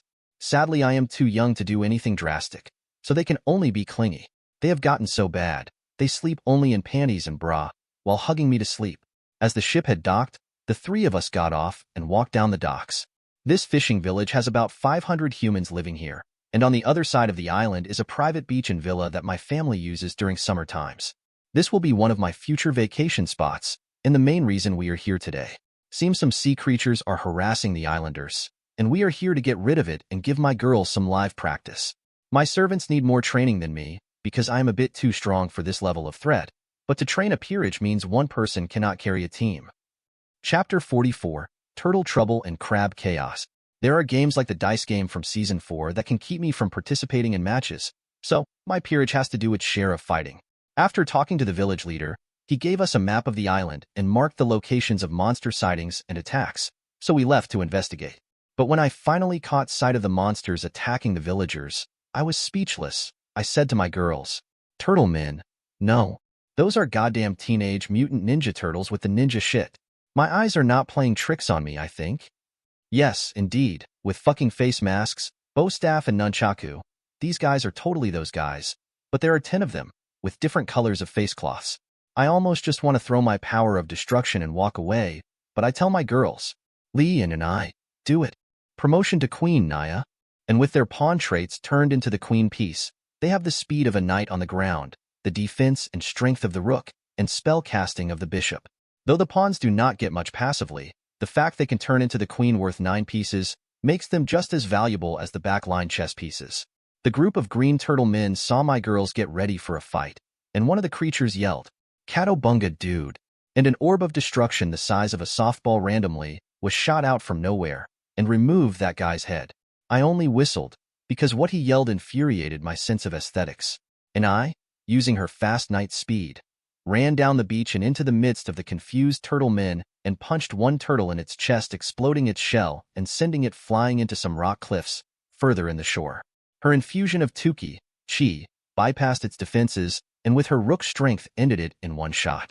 Lee, not wanting to fall behind, followed her sister but launched herself high, coming down like a rocket and slamming one turtle man into the ground, like a nail being hammered, leaving only his head exposed. Seeing this, I only shake my head at these strange monsters. Unknown to me, these guys are actually middle-class mid-creatures and are considered strong, like a rook in a devil peerage. As the remaining 7 turtle men tried to surround Anai and Lee, they failed to make contact due to the girls' agility of the night piece. And what they could not dodge, they blocked using their high defense from the rook trait. Rocket launcher kick Naya, and I went in low under the front of one foe, and sprung up from her handstand, planting a double kick into the chest of another foe, launching him far into the rock face, and making a man-shaped hole. My guess is that guy is dead or close. Helicopter kick Naya. Lee, doing a handstand, is spinning with her legs in an upside-down splits, and twirling like a top, battering the surrounding turtle men into battered soon-to-be piles of fish food. If one didn't know, you would think my twins made cool combos. But no, they just throw random Chinibu names to confuse foes. But I facepalm because instead of a serious fight, it only looks like a comedy skit gone wrong. Hamataro, go release the crackhead. As one of the final turtles fell, the last guy ran to the water and pulled a chain, and a giant crab with a large crack on the top of his shell came to shore. Oh, release the crackhead. I get it, sigh. Why is it? My world is full of serious enemies, but on occasion, these yukai are on a different spectrum of common sense. Snap gulp. The giant crab snapped up the turtle man that summoned it, and threw him in its mouth, brutal, but funny. And Lee took the crab seriously and surrounded it on both sides. Then I yelled, "Paired powerhouse pussy pummel pounce Naya." Hearing what I said with a straight face made me sweat drop. If anyone heard the name these to give moves, would die from shame. Fuck. I am their king, and they will televise my games. Fuck me. Slam slam pop. While I was worried about my professional rating game matches, the girls had moved in and zigzagged to confuse the crab, then both did flying jump kicks at one another and blew the poor crab to bits, causing me to quickly step back, while the 2 pawns were covered in crab meat and broken shell. And I and Lee looked at one another and saw the look of horror of being covered with crab slime, and wanted to die from the foul smell. When they looked at me all sad, I hid my laugh, but then I needed to run. No fly when I heard Lee master we won. So and I need hugs Naya. The trick to outrun a knight is get off of the ground. I fled for my life with 2 stinky cat girls, determined to share their suffering with their master. Can I trade them in for other pawns? Damn it, girls, go away, no. Sad to say, I made a mistake thinking they gave up, but they caught me in the end. After I recovered, my naughty kitties got the magic paddle, but the 2 only laughed in kitty victory. After we shredded the turtle men, the twins and I stayed on the beach resort we owned. A small group of Gremory maids used transportation magic to come and attend the 3 of us. Uncle Heinrich said he will need a week before we travel back to the underworld for vacation. And thus our short personal beach episode began. Next to the villa's inner pool area, and Lee, and I are laying on some beach blankets covered in suntan oil. Fun fact about devils. Despite the sun and light being not good for us devils, we are unable to get sunburned, go figure. So why are our bodies covered in sun oil? Chapter 45, Sun-Kissed Secrets and Homecoming Smile. Simple. Both and Lee with crafty smiles hovered over me with oil bottles and said, "Master Ray, as your most loyal servants, I and Lee insist on protecting your body from the sun Naya." Hee hee, that's right Naya. I, slurp, need to make sure you are protected well Naya. Girls, I told you. We devils do not burn. Hey, where are you touching and Hey, Lee, your fingers are cold. Haha, stop. And after the 2 naughty cats covered all exposed skin, and a tad more, they finished with smiles of kitty victory. But did the fun end there? No. And Lee put both bottles of oil next to me and took off everything but their birthday suits, and then lay face down with tails swishing in the air. Then I said, "Master, please hurry. My skin is feeling hot. So protect your pawns, Naya." As I know that I cannot get out of this, I buckle up and sit between the 2. Lee's blue eyes, seeing me get ready, said, Master, please do not forget around the tail base and our thighs, Naya. Do these girls know I am having issues with their provocations? Yes, I know they know, sigh. Please God make 18 come faster. Pain grabbing my head and rolling between the twins, they wink at one another knowing they are winning. Soon I got over the feeling of being kicked in the brain and poured a lot of oil on their bodies. With my left hand on Knee's back and my right on Lee's, I started to just sigh and enjoy this simple fun the girls are letting me have. As the 2 Nico started making lewd sounds on purpose, I could only smile at their efforts to make me happy. Just as I had fully covered the girls, they both flipped to their backs and lay breasts up with grins, and this time Lee said, Master Ray, don't leave us half done, Naya. With half-closed eyes, and I said, Please be gentle, Master Naya. I am a devil. You can do this, Ray. So I did just that, and no, I did not pussyfoot, and fully protected them from the treacherous sun, cough. And that was how and why I am holding two smiling and sleeping Nikomata devils, with a warm heart. But I have to admit, I want to do that more. However, I in turn will not rush things, because I do not want to turn into a riser. My feelings for well, let's be honest here, my harem, needs to be genuine and true. Yes, even though we are young, if I cannot tell these two sisters want to be my lovers in the future, I would be a real moron.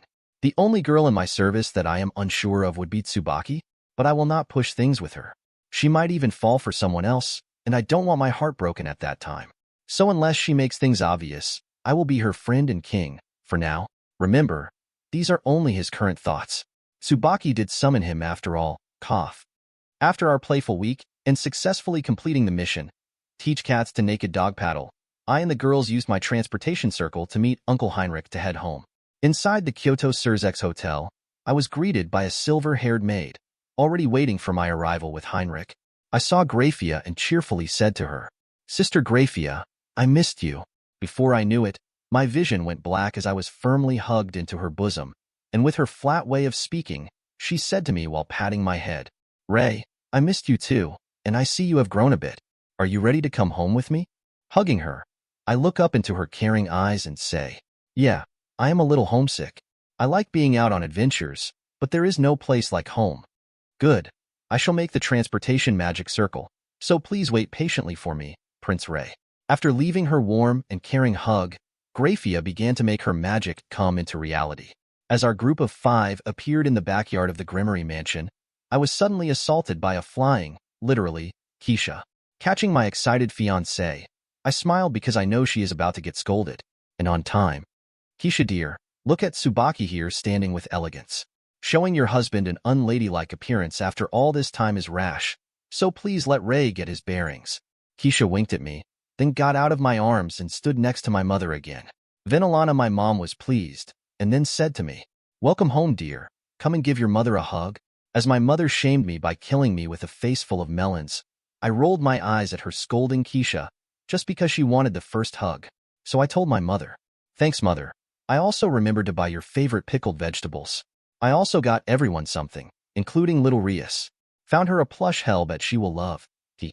Zeoticus, my father, patted my shoulder and said with a knowing wink, Son, I see you have grown a bit, and I even heard about your negotiating good relations with the West Yukai faction for the Gremory. That's my boy. Haha. Oh, and your pawns look happy over there. Heinrich, come with me. We have a lot to chat about. Over some whiskey, of course. Haha.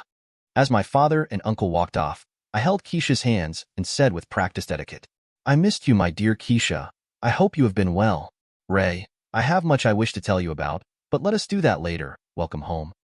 Chapter 46, The Bonds of Loyalty and Power. I then step to Tsubaki and see she looks a lot healthier after eating nutritious meals. As still being a human, her body can still be improved before receiving my evil piece. I ask and say, Tsubaki, my queen, I hope life in the Gremory mansion has been good to you. Please let me know if anything is bothering you, and I will change it. Tsubaki, showing proper servant training making my mother smile, told me with a bow. Ray, my time here has been wonderful, and I am being treated very kindly. I am glad to see you safe, and later I shall tell you about my training that Devil King Lucifer has arranged for me. My eyebrows went up in confusion, but Grafia, knowing what Tsubaki is referring to, fills me in. You remember Okita Tsuji, your brother's knight? He will take Tsubaki to Japan until you get your evil pieces, then she will return to your side as your official queen, with the skills of a true knight. Okita Tsuji was the captain of the first unit of the Shinsengumi, a special police force in Kyoto during the late shogunate period. He was one of the best swordsmen of the Shinsengumi, the only one who mastered the Tenin Rishin Ryu at the age of 18. Wait, Uncle Okita is going to train Tsubaki? But she uses a naginata? Grafia explains. Naginata are one of the main weapons samurai use, and just because he uses the katana primarily, the two weapons share much in common, but the most important thing to teach your queen is proper footwork and how to use the knight portion of her power to the best. Plus, He does not want his king's little brother to not show off a bit. Tsubaki adds, Duchess Gremory will still teach me for a short while, and I will only leave after your next scheduled visit home, so I will only be away for about 16 months. When I return, I will be a queen who shall make you proud. My mother patted Tsubaki's shoulder with a bit of pride.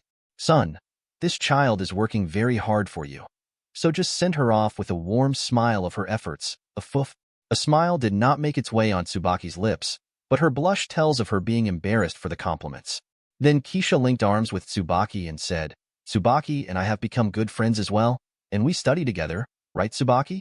Lady Keisha has really helped to keep me company and teach me many things about being a devil. So I also think of Lady Keisha as my first friend. Clap, clap.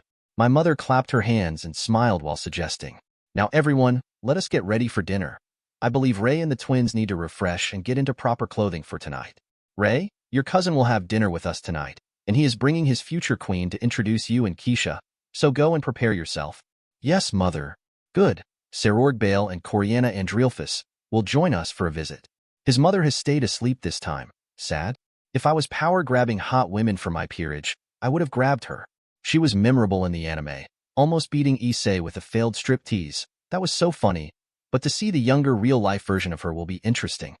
Me and my peerage were sitting in my greeting room when two devils were let in by one of our butlers. It was, of course, Serorg Bale and Coriana Andrealphus.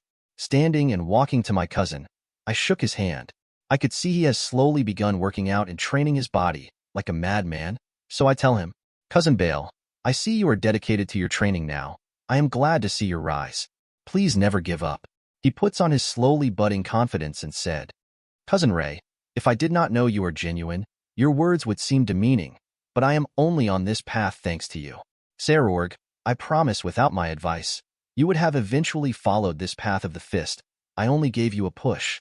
I need you to get super strong to help and keep me from becoming a lazy devil. Rivalry is good. Serorg waved over the small blonde devil girl wearing a human world suit for a business lady or secretary. Then he said, This is Coriana Andrealphus, my queen. She was introduced by our prep school teacher. She was willing to follow me, even with my shabby status. Prince Gremory, it is an honor to meet you. I have heard much of your ability, and my king speaks highly of you. I smile at this nervous mixed heritage devil. I have mentioned this term many times, so what is a mixed heritage devil, and why is it looked down on in my pure blood circle? One of her parents is a pure blood devil, the one she got her last name from, but her other parents were a reincarnated devil or a low-class commoner devil, usually as a result of a birth with a maid or accident. Another example from the anime would be, a child between Riser and Rias would be a pure-blooded devil, while on the other hand, a child with Rias and Kiba would result in a mixed heritage devil. This offspring of a half-pure blood is seen as only a more talented low-class devil. I do not buy into this nonsense, because doesn't that make Vala Lucifer one of the strongest half-devils? A contradiction? Yes, it does. Well, Miss Coriana Andrealphus, your decision to follow my cousin is a wise and far-sighted choice, because my cousin is destined for greatness. Now let me introduce my peerage in the making. My peerage heard me and came over, with Keisha holding my left hand, so I started. Chapter 47, Fiancés and Favor. My fiancée Keisha Abaddon, who will be my bishop. Then my queen Tsubaki Shinra from one of the 5 principal clans. Then my 2 pawns and I and Lee Nikomata twins who use the power of Tuki, like what your king is training in. And this is my current peerage. And with the greetings out of the way, the 2 queens sat and discussed small talk, while Serorg, Keisha and I engaged in casual chit-chat to catch up with our lives. After Tsubaki served us black tea, she sat to my right, with Keisha on my left. Across from me sat my cousin and his queen sipping the tea and nodding their heads in delight. Then Serorg asked me, Ray, I am a bit surprised to not see Sona here. Aren't you 2 thick as thieves? I smile at that, because I do find it odd that my best friend is a girl, but I tell him the truth. Sigh, actually Sona wanted to come, but she does not want to have to meet her fiancé if she steps foot in the underworld. I have seen her once in Japan since our human world training. Serorg smiles, defeated and sad. Yes, I too had to meet my fiancée, and she seems disappointed in me, sigh. But she is from the Astaroth house, and a bit haughty. But being from the family that produced a devil king, I can be seen as marrying up with my demoted state. Keisha snorts and tells him, No, she will be marrying up once you get your heir position back, Ray said. So hold your head up high against her. She will be left behind you with your hard work. If Ray says that, then I believe that Proud Devil will eat her words in the future. Sarorg is engaged to Latia Astaroth, and she is Ajuka Beelzebub's niece, and comes from the branch family of the Astaroth house. Diodora and Sikvera Agars are her cousins. Latia is blonde with blue tips in her hair, and her eyes are almond-colored. I have met with her at parties. I pat Keisha's hand, because for some reason she did not like her, and honestly as far as devils go, she is not too bad, but I tell my group. Compared to Diodora, she is a nice girl. I know right now she seems haughty, but this is normal in a strength-based underworld we are living in. For example, when she meets me, she is meek and respectful. So when Saror gets strong, she will become a good wife for you, cousin. Just try to remember, being good to your fiancé is as important as training, right my fiancé? Keisha felt a bit ashamed, because I indeed treat her the best, and then she thought how she dislikes Latia. Sorry, Ray, I guess I misunderstood your words. I thought she was a bad girl. I did not realize she has her own issues. That is fine, dear. But it is Sona with the truly unfortunate match. He is a true piece of useless garbage. But I gave her some advice on how to handle that dimwit. Hee. Sarorg in curiosity asked. Oh, and how did you tell her to handle it? Well, she probably would have come up with the same plan, but I cannot divulge the contents, or it will be seen as the Gremory are getting involved with noble matches. But I can say, Sona will be single for life with this scheme. Haha. Everyone looks at me celebrating ruining Sona's marriage prospects like an evil mastermind, thinking I am a cruel best friend. Looking back on this day later in life, I would slap myself for being right.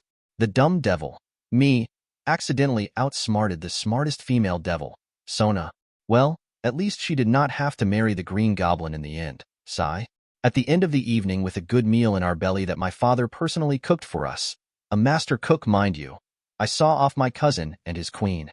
When I made it back to my room after a hot soak in my family's hot springs, I went to my room I miss dearly. Nothing like a bed, the size of a classroom in a school, to remind you that you're rich as fuck.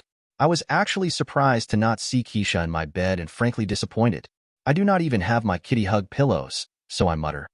Well, sleeping alone is good too, and I might admire Yasaka's picture a bit, huh? No, on second thought, I will just think of her fondly instead of like a pervert. So I made it to the center of my bed and fell right asleep. Knock knock. What? I guess I won't fall right asleep. And I see the door slowly open revealing two girls. I sat up in a bit of uncertainty and asked, Keisha and Tsubaki, what is up? Now that I see Tsubaki who is blushing, I also see she is in sleepwear like Keisha, both girls wearing purple pajamas. Keisha said while pulling Tsubaki by the hand. When I told Tsubaki I was sleeping with you, I suggested she should join us, because you won't see us as much, right Tsubaki? Tsubaki only nodded, and I cannot tell if she is willingly or unwillingly here, so I ask. Tsubaki, did you get pulled in against your will? If you did, please know it is okay to go back to your room. Keisha, don't look at me like that. It looks a bit suspicious. Keisha defends herself. I promise, I would not force Tsubaki to come if she did not want to. Tell him, Tsubaki, don't be shy now, or I will look like a bully. Tsubaki, now fully red, nodded her head while looking at the floor, and she quietly said, Chapter 48, A Royal Bedtime. I am your queen, and my king should have his queen at his side. And I want to be with you more, Ray. I just said to the two young ladies. My bed was feeling a little too big, so both of you sharing it with me would be wonderful. Thanks for keeping me company. Keisha with a grin of victory pulled the shy Tsubaki along into the bed, with Keisha on my right arm and Tsubaki lying to my left side, but a few inches away, and I smiled at this, but it was fine. Good night, girls, and have sweet dreams. I then gave Keisha a quick kiss on the lips, and she turned red with a happy smile on her face. And the three of us settled in and fell right asleep. Knock knock. The door opened again, and I heard the sound of Kitty Trouble approaching with excited voices. If the master fell asleep without us, I am going to kiss him in his sleep again, Naya. Hearing what I just said, I had a feeling I had been kissed in my sleep before, but now I know it was her. Then Lee said, What? Is that Lady Keisha in my spot, Naya? Keisha said unhappily. I thought I said this week was my turn. You have had Ray all this time? While crawling in the bed, and I said these thoughts. Yup, but Tsubaki is here. So this means slumber party, Naya. Tsubaki realizing there was a gap between us a naughty cat girl could take. Tsubaki made a bold move, and quickly grabbed my left arm and squeezed in on my left side, to not allow a gap. Naya haha and I. Tsubaki got your arm, Naya. And I, unperturbed, took off her nightgown and only in her red bra and panty hugged onto my left leg and closed her eyes in joy. Lee, seeing that grins and copied her sister, and in her blue bra and panty made Keisha speechless. Keisha had no idea the twins slept with me like that, in skimpy clothing. When she saw my smile of defeat, she knew this was normal. She said to me while not letting my right arm go, "Ray, I won't lose to those floozy cats, and tomorrow night, I will wear my bra and panty combo." I sigh in my heart and imagine paddling those two naughty Nikomata for starting this strange sleeping pattern.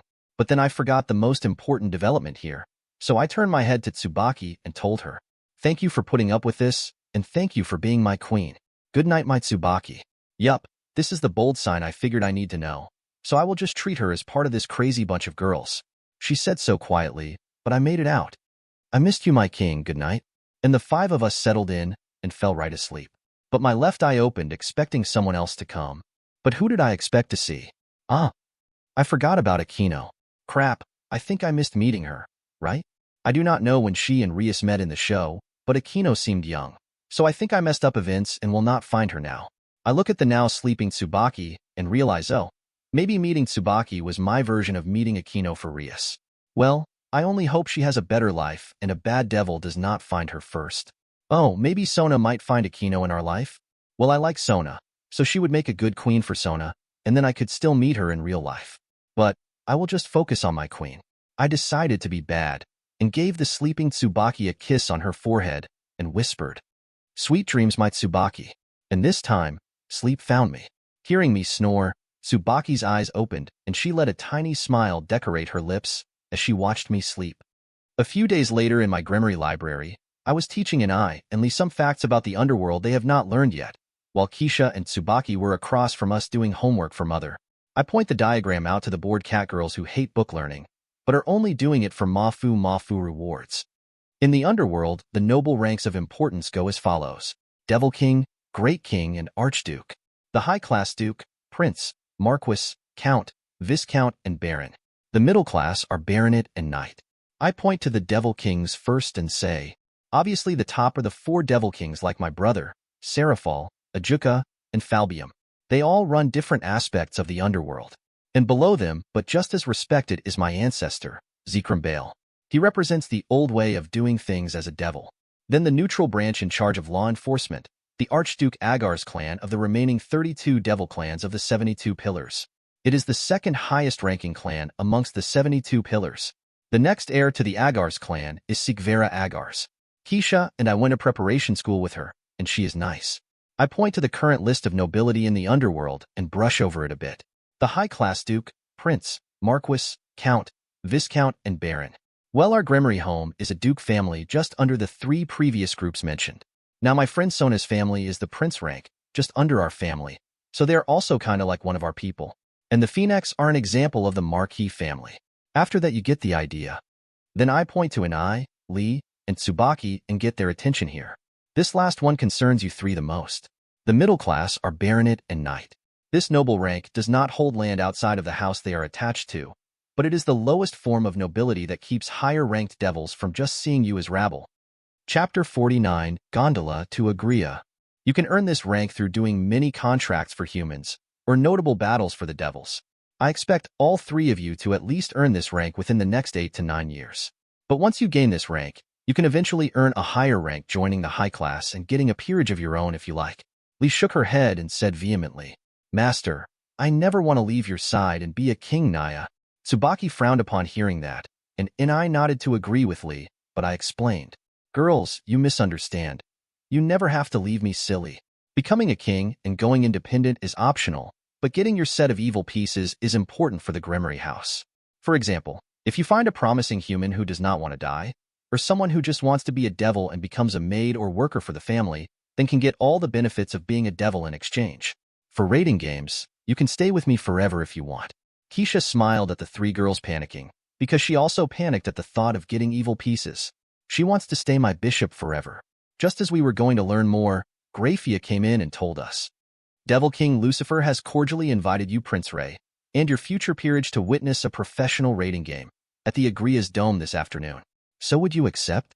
I smile at how serious Grafia always is and nod. It is rare for Big Brother to invite me out for a game.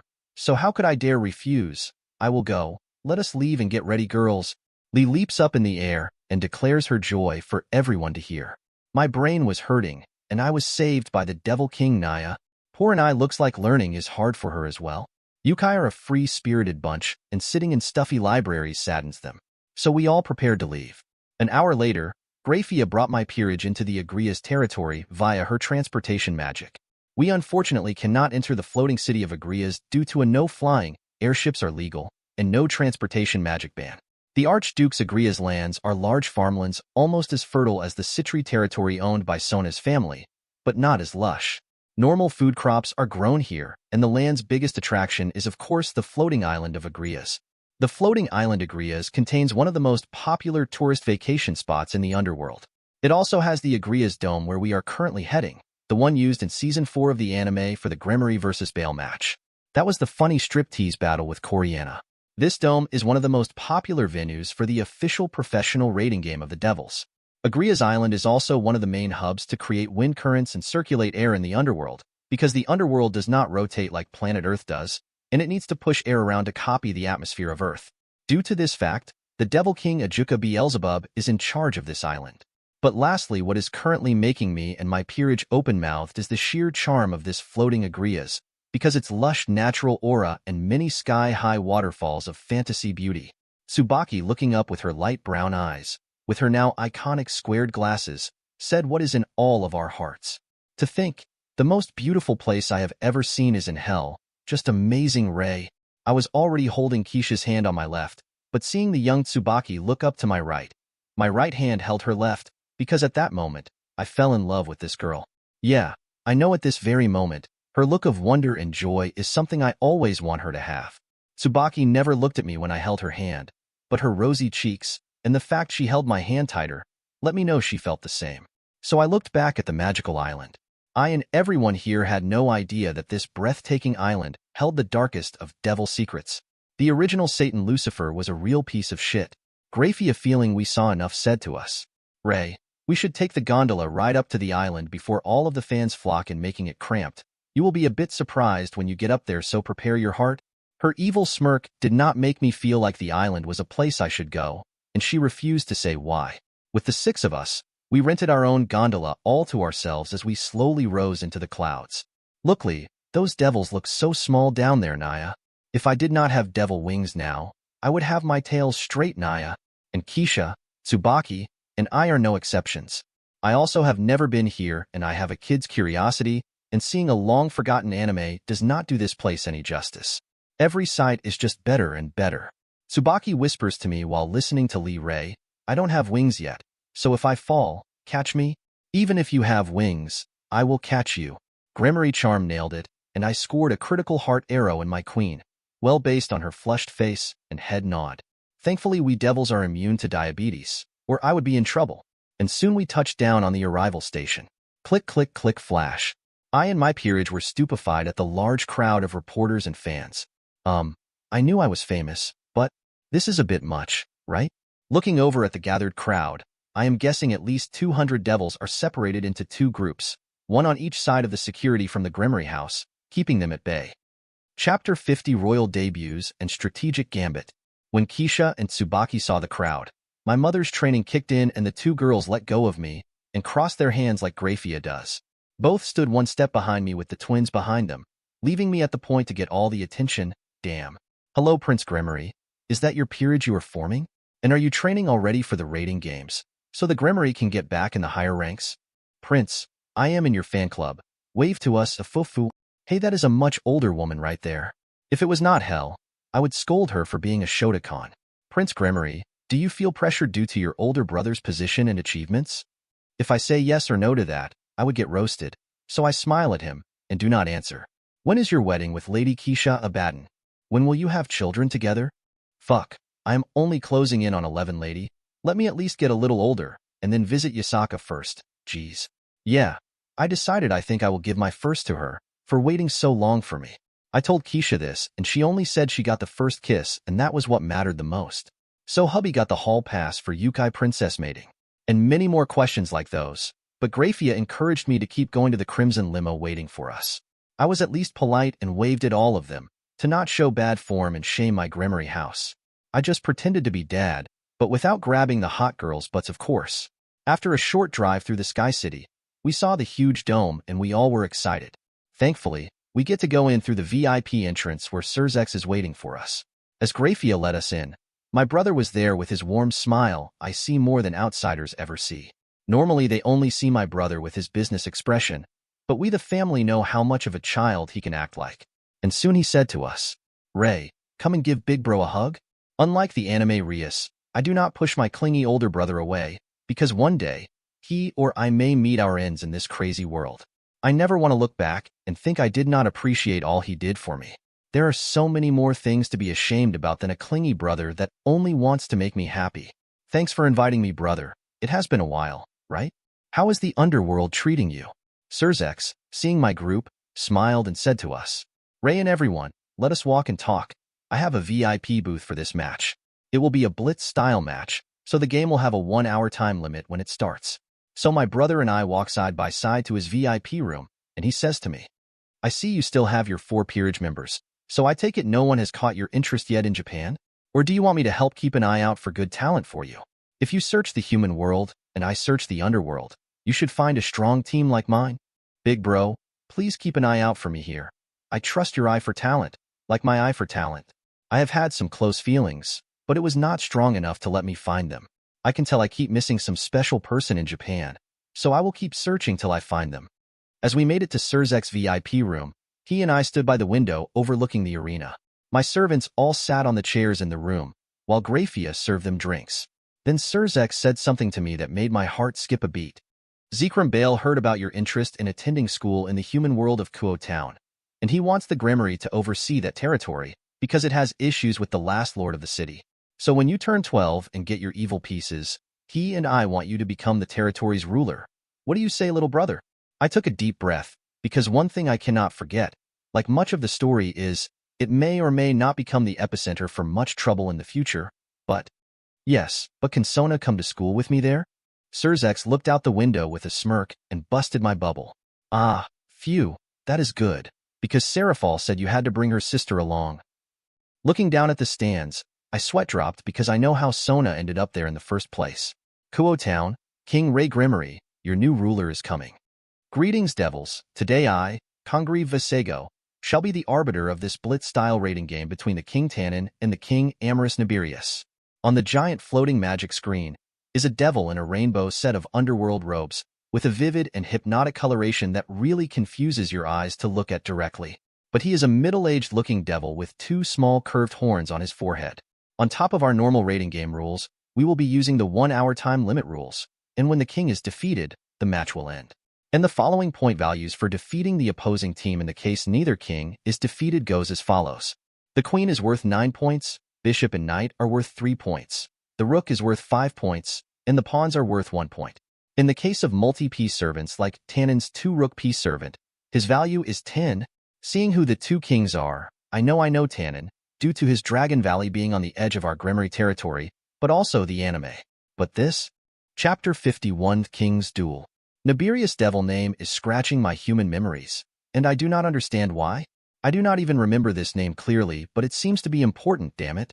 I say to my servants, "Girls, come and watch this match closely, especially Tsubaki, because you will be a queen." Tanin, before becoming an ultimate class devil, was a queen servant as well as now being a king of his own peerage of dragon devils. His king no longer plays the rating game, and Tanin instead has become one of the top 10 players. He is the ultimate in power type. Grafia supplements my usage of type for the rating game.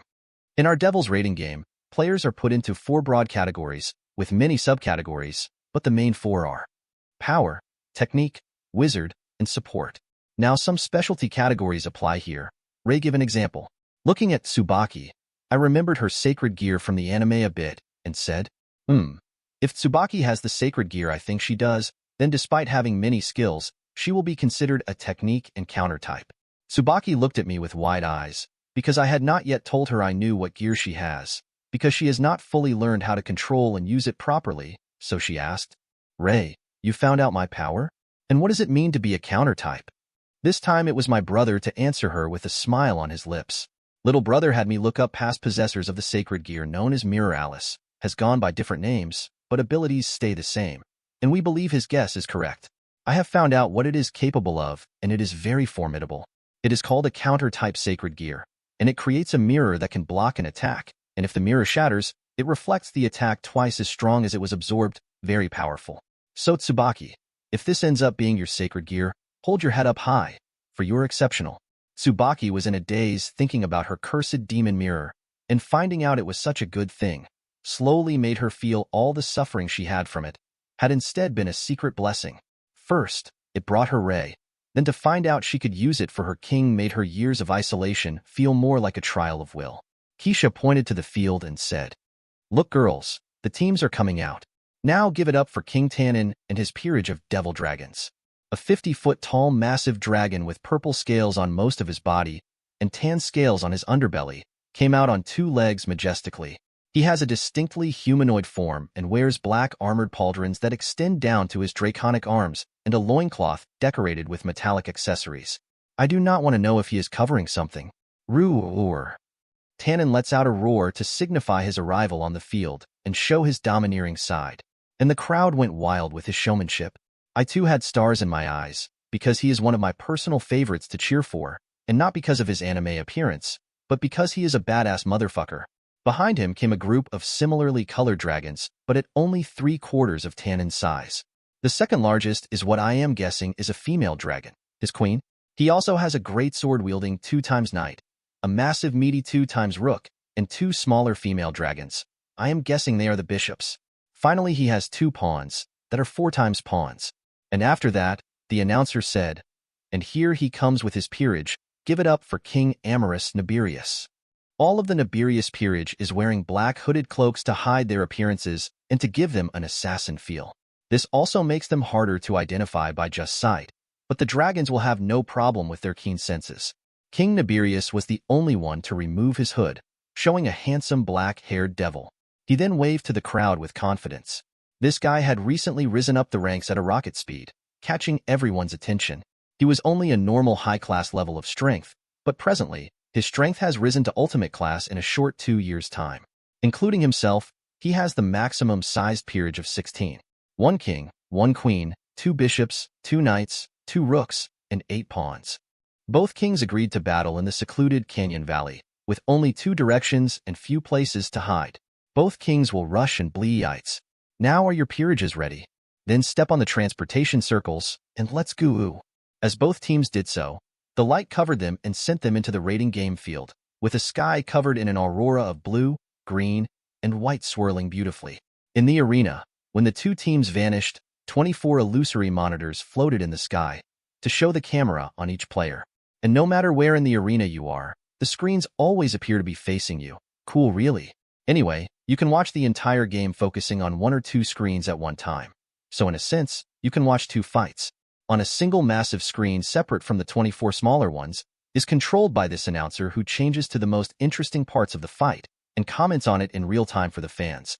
So on both sides of the valley, the 2 teams move.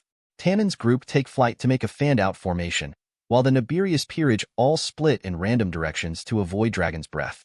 Nibirius himself let out his devil wings and made a swift beeline to the nearest 2-piece rook dragon. While his peerage distracted the rook dragon, Nibirius surged up a massive magic attack circle and pointed it at the rook. Soon, a nasty Kamehameha beam of purple. Chapter 52, The Unseen Threat. Energy had been launched into the chest of the rook dragon devil, and he was instantly covered by the light of retirement, the safety mechanism to keep the participants from dying. But it looked like the dragon took heavy damage before he fully was saved, showing that was an attack of ultimate class high strength. Seeing this, I told my peerage, "It is very rare, but one can die if not careful. So when we in the future have to participate in games, do not treat them as simple games, but a real battle with rules. I can never lose any of you to an accidental death. I would never be able to live with myself if that happened. So never sacrifice yourself needlessly and fight for your safety, for me." Sirzechs patted my shoulder proud of me, and Graphia smiled in satisfaction of not treating my peerage as tools. I gained warm eyes from my girls while I frowned watching the conclusion of the battle. Nibirius smirks at the power he has gained from his uncle and the secret king piece the old king faction nobles gave him. and he is showing his nefarious ingenuity here. If he can only beat the former Dragon King, he can prove to his uncle that the Super Devil Project is heading in the right direction. Seeing one of the two pawn dragons, he charged up yet another beam to end the artificial devil dragon. All reincarnated devils are just disgusting devil wannabes, while his pure blood family are the real devils here. With intent to kill the pawn, Nefarious used his magic powered by the illegal King Peace to try and disintegrate this filth. But just as his beam would take the life of his target, a voice above him was heard. Tamali, I forcefully retire you. In the nick of time, Tannen's voice was heard, and his pawn was covered in white light and made immune to the beam, sending him out of the battle. Nefarious clicked his tongue and started charging another beam to take out Tannen. But, Nefarious, you are too late. Meteor blaze. Blah aya. And from above, Nefarious had nowhere to flee as Tannen's most powerful attack. His breath weapon covered the entire area, melting both rocks and the opposing king, who after being burnt, was retired. Then the announcer called it. Oh, that is the game, folks. Nefarious is toast. Winner, King Tannen. Give it up for our champion. Seeing Nefarious's live fight, I frowned and said to my brother, I have a bad feeling about this guy's strength. He does not fight like an ultimate class, but like one of my fellow students from school. How did he become so powerful? I just cannot see it. You are right, but I could not see through it. But the power seemed unstable? So I will ask Ajuka to watch this fight then. Perhaps the Nefarious house is cheating somehow, but let us forget this for now. Let me send you back home. I want to see Rias and pinch her little cheeks. Rolling my eyes at my brother, who has become obsessed with his cute daughter, in healthy ways, I had no idea I changed fate again. Ray will never know how he actually changed things for the better, because he had not known the past. Sadly, not everything changed, just different. Akino Himejima looks at the young boy laying in the bed. His hands and feet are tied to the post of his bed, and at the door the boy's mother was watching the events unfold in fear and heartbreak. Akino this past year has been on the run from the Himejima clan.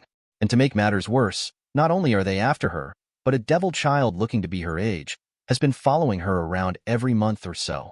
Whenever she finds a job, he would sniff around looking for her. She is unsure how she offended the devils since she has avoided all of their territories. She thinks the red-headed devil boy is able to track her due to the pair of Nakomata devils at his side. Perhaps they have her scent? This has forced her to travel to all parts of Japan. Placing the talisman she crafted on the boy's forehead, she made some hand signs and began to chant some archaic words of power. Soon the talisman glowed with a white light of purification, and the child's body arched upwards struggling.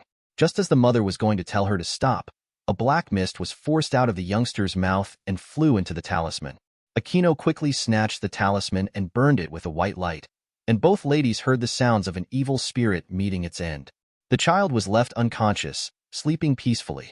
Akino was greedily eating food made by the mother, and a small amount of yen lay there as her payment. The mother said to her, Eat all you want, dear.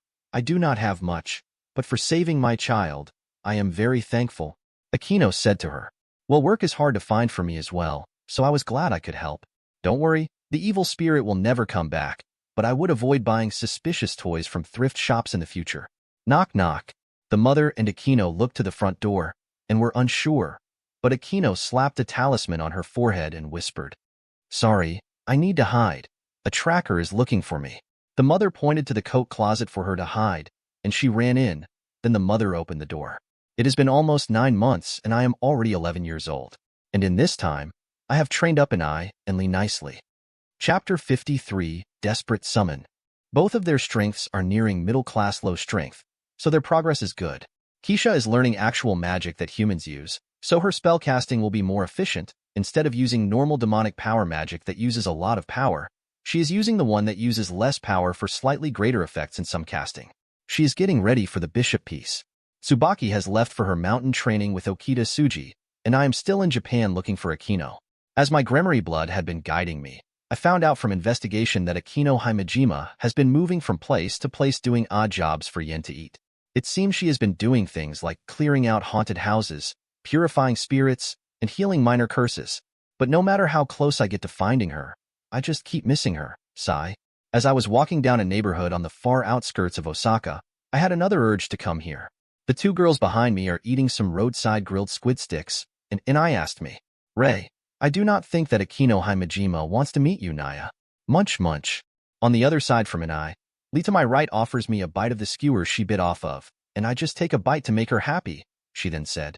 And it is fine with me. It just means more time traveling with Master Naya. Choo choo.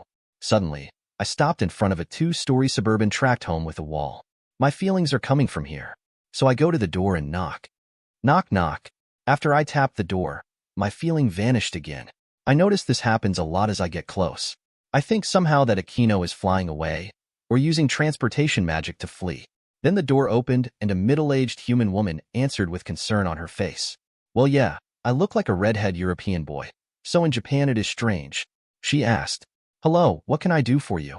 I held up a picture of Akino with a really good likeness of her, and I asked with a charming smile, "Hello ma'am. My name is Rias Gremory. I am looking for this nice girl, Akino Himejima. Have you seen her? She was in this area recently and I have been desperately trying to find her." "Ah, sorry young man, but I have not seen her. Maybe try next door. Perhaps she is playing with the children there." I pulled out one of my summoning flyers with my magic crest and held it to the woman. "Please ma'am, if you see my friend, give this to her. She will know what it means. And tell her I am her friend, and I will keep trying to find her. Sorry to have bothered you. Goodbye." As the lady took the flyer, she closed and locked the door. I turned and left dejectedly. After the woman locked the door, Akino stepped out and said, "Thank you for covering for me. I will leave out of the back so they won't come back. Take this, so I can at least say I delivered it for the nice boy. Is he really not a good child?" Akino took the magic flyer and saw the summoning crest on it and said to the lady, "That nice boy is a real-life devil, so don't be deceived. I will leave, thanks for the food and yen." After pocketing the flyer, she left the job, with an I and Lee each holding a hand, and I said to me, "Why leave? That girl was in the house, Naya." Sigh. Girls, I will not forcefully recruit someone, and she has trust issues. I believe everyone should have free will, and only in the most dire circumstances would I recruit someone. If I had my evil pieces, and I found she had just been slain from an enemy, I would bring her back and make it up to her. But now, if she does not want to talk, I am helpless. Lee, who has grown a bit taller, put her head on my shoulder and told me, "Ray, and that is why we love you, Naya. Now can we go get some milk, Naya?" And the three of us walked off into the setting sun. Another month passes, but still no Akino to be found, and Ray has given up, choosing to go to Kyoto. "Sir, the shame of our clan went this way. Follow the flying talisman. It has her tracks." A team of 7 Himejima clan priests, wearing white robes, are running through the forest in hot pursuit of their quarry for execution. Akino Himejima is looking rough, with tears in her tattered shrine maiden robes. She can hear the group hunting her. Her last job betrayed her and sold out her location from a wanted poster, and knowing her skills, brought a middle-class priest that can counter all of her spells. Haha, I cannot run anymore, sigh. Just as her sigh left her mouth, she found herself surrounded by 7 priests, and the leader said to the exhausted girl, "Akino Himejima, you got away for a year, but your fallen angel-cursed bloodline ends here.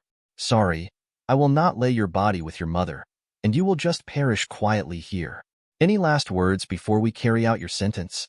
With wet eyes, being forced like this, she held onto a paper in her sleeve and said in defeat, "I do have something to say. I wish to live, and even if that means summoning the devil, I will live, but I do not know if you will." Soon a crimson light made its way from her sleeve, and above the heads of the group, a crimson circle appeared drawing a summoning circle of the Gremory house. "Shit. Quickly kill her before the summoning is finished, or we will be in trouble. That is the Gremory crest." Chapter 54, Crimson Rescue. In my room at the Sirzechs Hotel in Kyoto, I am eating my breakfast with Uncle, and Lee. Soon, I heard in my mind, a wish. "Please, I want to live." Then I felt a tug from my summoning flyer wanting to take me, so I did not resist it and stood on our transportation circle. As crimson light started to cover me, I say, "Sorry, an emergency summons, I have to go." As I was vanishing, I heard Heinrich. "Ray, wait." He told me later that I could have taken all of them along as Gremory devils. Oops. As soon as I appeared in the air, I sensed attacks coming my way, so using my power of destruction to coat my hands, I swat away the bolts of light. My bat wings keep me airborne as I scan the situation. 7 humans, and 1 half-fallen angel. My heart angered at the sight. "I am Rias Gremory of the Great House of Gremory, and you humans dare attack me?" The 7 priests see crimson energy flowing off of my body, a sign of massive demonic power ready to be unleashed, and then they see my hands covered in the black and crimson power of destruction. And the leader recognized my name. Gremory Devil, this is our principal clan's personal Himejima matter, and you have no business here. I point to the wounded girl on the ground, held by a light net, and unable to move, then say, that poor child summoned me to grant her wish, so my business is with her, not you humans. Now let me do what I was summoned for. A sphere of power of destruction was formed in my right hand, and I said, ruin the extinct. The ball of energy separated into 3 demonic bullets of annihilation and quietly shot to Akino. She panicked and my cold voice said to her, don't move, Akino. As my 3 demonic bullets of annihilation surrounded Akino in a dizzying movement, the restraints on her body were eliminated without hurting the frightened girl. Just at that moment, I landed next to her. The leader, seeing me effortlessly destroy their combined magic spell, said, why are you protecting her? She is a fallen angel child from the leader class barricade of the Gregory and an enemy of you devils. Shouldn't you be killing her? Akino, hearing her background being told to me, shivered in fear because she had been told stories of how the fallen and devils fight, but her mouth opened at my words. No, she is an innocent young child. Her father has no bearing here, and her wonderful mother was killed by you demons. You are the real monsters here, the kind of evil that gives humans a bad name. Trying to kill a young child to protect your pride. Disgusting. Rias Gremory will just clean out the trash in my sight and make the human world a little less filthy. What do you say, Akino? Do you want them dead? Suddenly 7 crimson attack magic circles appear and point one at each priest. Akino was looking at me in confusion and a little bit of awe at the magic she was seeing. Her hurt legs keep her from moving, and she isn't sure about killing these men. Just as the 7 bolts of demonic power were about to find their marks, a voice cut into the clearing. Prince, what would your brother do at a time like this? Everyone turned to see Heinrich Cornelius Agrippa step out of the woods, followed by 2 catgirls with grins. I then let my circles vanish and I say, Big Brother would try talking it out before fighting, but they did shoot at me when I showed up. Uncle scoffed and pointed to the dumbfounded priest and said, even if they wasted all their magic on you, could they harm you, Ray? I think not. So only your pride was wounded, yes? You win, Uncle, but Akino here is not to be killed, touched, or harmed by them, or I really will wipe out their whole clan. Gods be damned. Heinrich pointed to the side and told me, then please take the young lady to the side, and let me handle these gentlemen. I ignore the priest and I, Princess, carry the wounded Akino, who is looking at me like I am a monster in a child's body. She had no idea the devil following her was so strong. I said to her, Miss Akino, I am sorry I was late finding you, but you will be safe now, I promise. Why are you trying to help me? I have never met you before. Akino Himejima, we Gremory are masters at finding treasure and talents, and I have been looking for you for a long time, and always missed finding you. You may not believe me, but you are a super special talent, and I want you. Please join my peerage. Seeing my smile and forgetting I had the charm to attract maiden hearts, the only thing she really heard was, I want you. While Akino was in a flush, we see Heinrich walk to us, and the 7 priests walk away. He saw my eyes and said, the House of Gremory are making a deal over the custody of Miss Akino Himejima. We will send compensation. She will no longer be allowed in their territory, and finally she must stay with the Gremory, and they will ignore her existence, so she can live with the Gremory free of them hunting her. What do you say, child? Akino, still in my arms, looked to all of us and only nodded. She did summon the devil after all, and they don't seem to care about her background. Now, young lady, let me heal your injuries. As a bishop, I am adept at healing injuries like yours, so watch and learn. Prince Ray here could use a talented bishop if you are willing. Chapter 55, A New Bishop and a Family Promise. So Akino, while still being held, had her wounds reverted, and her mind raced at the sudden turn. Then I asked her, let me take you to my home in the underworld, so you can think about joining me. Please come with Akino Himejima. And with that my heart eased, knowing she was not killed. Little did I know how much of a pain in the ass this lovable woman would be in my life in the future. Sigh. Hello, Duke and Duchess Gremory, and Lady Keisha Abaddon. I am Akino Himejima, and I will be Prince Ray's second bishop. It is good to meet you all. Akino, dressed in brand new Shinto priestess clothing, is bowing to my parents and Keisha. My father is giving me a knowing smile, because he knows all about it from Heinrich. Keisha is looking at another Japanese human girl from one of those principal clans, at first thinking she might be like Tsubaki, but the air of the fallen angel on her instinctively made her weary. And my mother? Oh, my dear. So you are the child that made my Ray track you down all over Japan? That means you have something special about you. I admit I was surprised to find out you are a half-fallen angel, but if my Ray likes you, then you are very welcome into our Gremory house, Miss Aquino. To thank you. Aquino was nervous under my mother's eye. Then my mother said to Grafia and Keisha, Grafia and Keisha, could you please make Aquino feel at home and take her to her new bishop room next to Ray's? I would like to talk with my son about other matters. Yes. I smiled and nodded to Aquino to go, and she understood she was safe. So the three left me and my parents alone. Now sitting in the informal living room, my mother asked me seriously, Son, are you sure you wish to make this girl a devil with her father being the leader class, Barrakiel of the Gregory? I smile and tell her, I am as sure of making her my bishop as I am of marrying Keisha. She has no connection to the fallen angels, and my blood tells me she is incredible.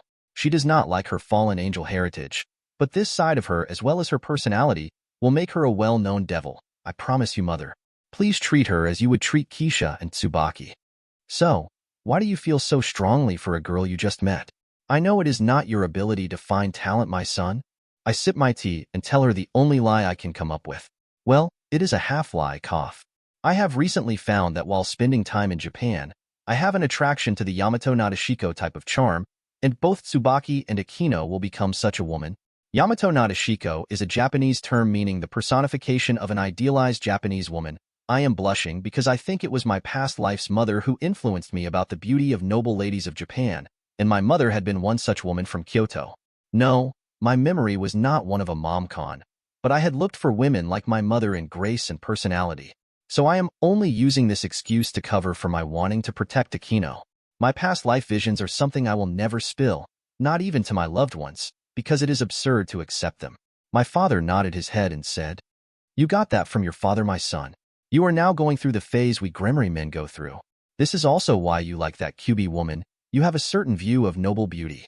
Your father supports you, My mother used to my father's playful side, ignored him, and reminded me. You are entering a confusing time in your life, my son, and I know other noble devil men begin to play around like that riser boy, but my son, remind me of our family promise again? It is to avoid sex till I turn 18, to protect the hearts of me and the women around me, to not let our lust cloud our judgment, and to be a Duke house that is respected and not besmirched for lack of tact. And I can only hold hands and kiss till then to show my affection in a respectful way, right? My mother nodded in satisfaction, then she said, Good, I just want to be sure. You are not raising a peerage for the wrong reasons, my lovable and responsible boy. Now for the second talk. My father looks away like he can't help me.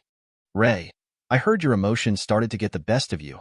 Do you understand why you of all devils cannot lose control of your emotions? It is the real reason your brother talks before fighting. Now explain why you must keep a clear heart and mind. I sigh in my heart because my mother is right. Because if I lose control and release my true form of human-shaped aura of destruction, I would have not only killed Aquino, but Uncle and I, and Lee with my uncontrolled power of destruction, and even destroy all of Japan, killing even Yasaka in the process. I am sorry, Mother. My mother got up and hugged me into her chest and rubbed my back with love.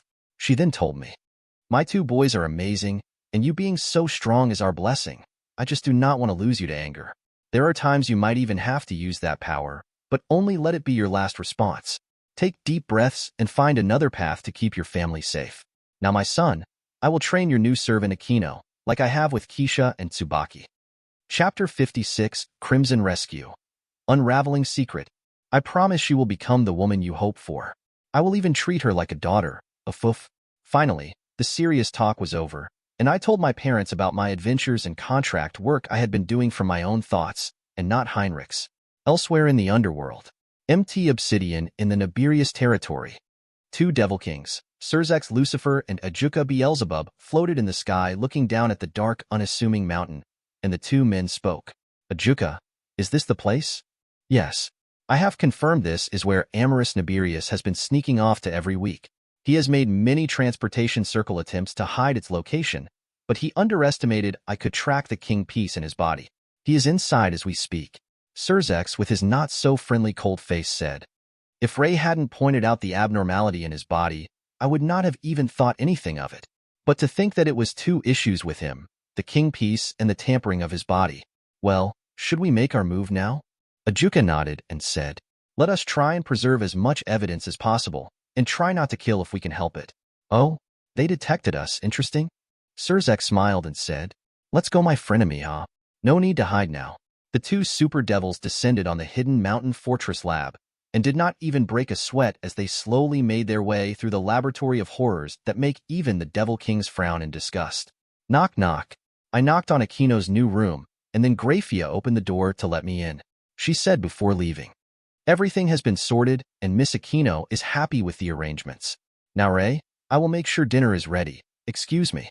As Graphia left, I looked to the two girls sitting on the edge of the bed talking, but had stopped when I came in.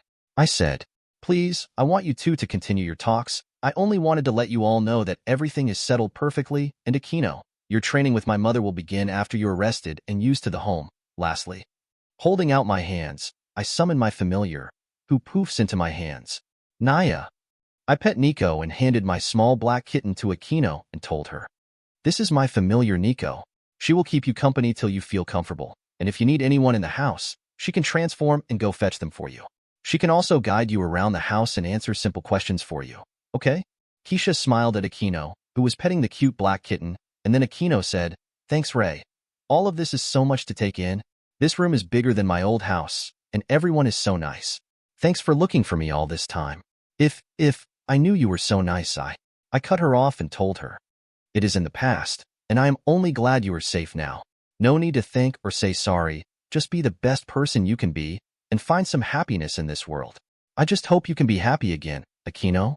Keisha and Aquino, I am leaving now. I need to freshen up for dinner. See you there. I waved at the two girls and went on my way, feeling a bit better, unaware of the heartache others are facing. Boom. The mountainside collapsed due to a massive purple beam creating a tunnel out of the mountainside, and a bloody amorous Nibirius flew out, trying to escape the Devil Kings who invaded. Sirzechs with a cold gaze came flying out, holding a small Nekishu Yukai girl, with short white hair with a pair of matching ears and a single white tail. The girl looked afraid at what was going on. Amorous Nibirius, to try and use a small child to shield yourself from me is a bit desperate, right? Now surrender and come peacefully. Amorous Nibirius laughed madly at Sirzechs and taunted. Surrender? Like how you killed the head of my house, never? No, I already outsmarted you a lot. Haha, I already forced the head servant out when you came, and she will deliver all of our truths to the world. The old Satan faction will rise once again. Now feel my wrath. Amorous Nibirius activated the devil's self-destruct last resort magic, and his body began to swell, ready to wipe out everything around the mountain area with his overclocked king piece fueling it. Long live the old Satan faction. Ha ha. Huh, what? Ruin the extinct. Sorry, you will just die quietly with no one to remember you. Then 7 orbs of bullets of annihilation flew to him, slowly erasing his body bit by bit. Soon, there was no sign the devil was even there. Sirzechs then looked at the shivering 9-year-old cat girl in his arms and thought of his little brother. And what would Ray do here? Mafu Mafu. Chiron had expected the worst. Then the devil gently fluffed her ear, confusing Chiron. Her gold eyes looked at the smiling devil who said, my little brother who is friends with Yukai, said this is the best way to help calm you. Is it working? Chiron, a bit confused, only nodded. But then she asked, and my sister was in there, did she? Sorry, there was no other Nekishu in there. She must have escaped, but I believe she was in the Nibirius head's peerage, so she is a criminal now. She most likely fled when we came. So the only thing I can do for her is to let her get a head start. But you are not a devil, but you're the sister of a criminal, so I have to consider what?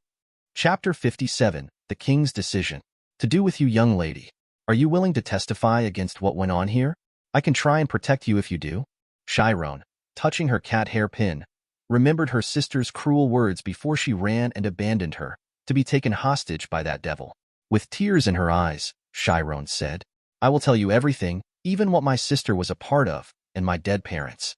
Sirzechs shook her hand and told her. Then I will make sure you are not jailed. Now let us leave here. You must be hungry, I think. Chiron then nodded, not having been well taken care of in that prison. It has been some time now, and things had settled down, but now with my 12th birthday yesterday, my independent time has come. Now my life has turned into chaos. Why am I looking out the train window wondering where it all went wrong? Tsubaki, who had returned from her secluded training last week, is firmly holding my left arm, glaring at Aquino who is standing in front of us. while Keisha on my right looked helpless at the arguing girls. Akino gives her reasons. Sure, the queen should always be at her king's side, but you are only the queen in name only, not now, and I have been at Rei's side for the last 6 months. So you're coming in now and claiming the spot is not right.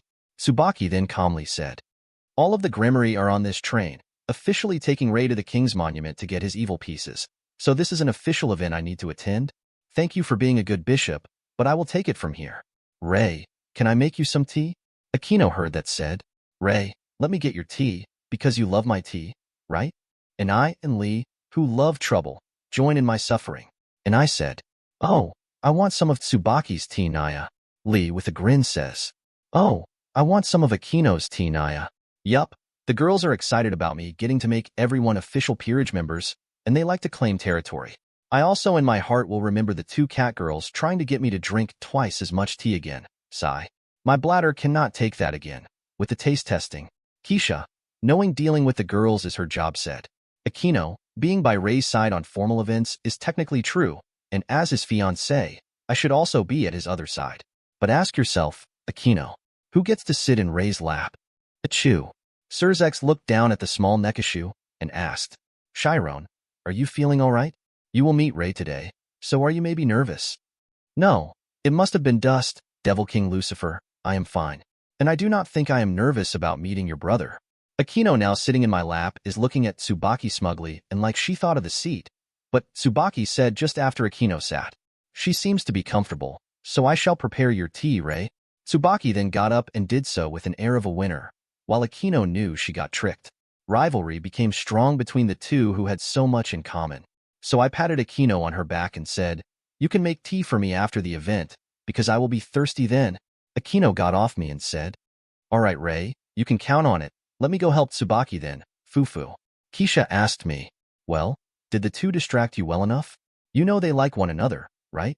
I held her hand and nodded. Akino and Tsubaki are both good girls, and normally it is you and Akino going at it, but now it looks like Akino is claiming Rei time with Tsubaki now. Yup, both Akino and I like to be rival bishops and fight for your attention, Fufu. But at the end of the day, we are good friends now. Oh, will Sona come to the event? Huh.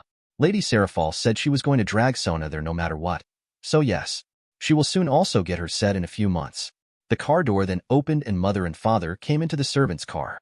Dad said to me, my son, we are almost there at the King's Hall. Let us all get ready. This means you girls as well. And your dresses look wonderful. All 5 of my girls are wearing crimson formal dresses to mark the special occasion. As the train stopped at the station, everyone got up. After dealing with the press outside the King's Hall, our family all made our way in. I had already been instructed on the event and what would happen. I am basically just going to register on a massive control crystal linked to all of the evil pieces and have my demonic power tied to my set. That way, when I reincarnate a devil, it will have my traits. This is what makes the peerage part of the Gremory when their devil powers gain a bit of the Gremory aura and ability. Inside the main hall, I see a few devils I know all too well. My brother Sirzechs Lucifer, Serafal Leviathan, Ajuka Beelzebub, Sona Citri, Rhea Kasaka, and Momo Hanakai. The last 2 are going to be Sona's new bishops. I remembered Momo from the anime, because her white hair stood out. There were a few other devils from the government here to meet my father and witness my results. What do I mean by my results? Well, it is to see my evil piece set's results end up with any mutation pieces. What are mutation pieces? Well, it was a glitch in the system of the evil pieces that allows devils with high potential greater odds of gaining stronger servants. For example, in the anime, Kuroka needed 2 bishop pieces to become a bishop due to her strength, but if you had just 1 mutated bishop, Chapter 58, Awakening the Piece, you could have made her a devil with just 1 instead of 2. Mutations can occur when the king also gets stronger, even after the set is given. Think of mutation pieces like how devils have demonic potential. It is something that can grow, but once used it is spent.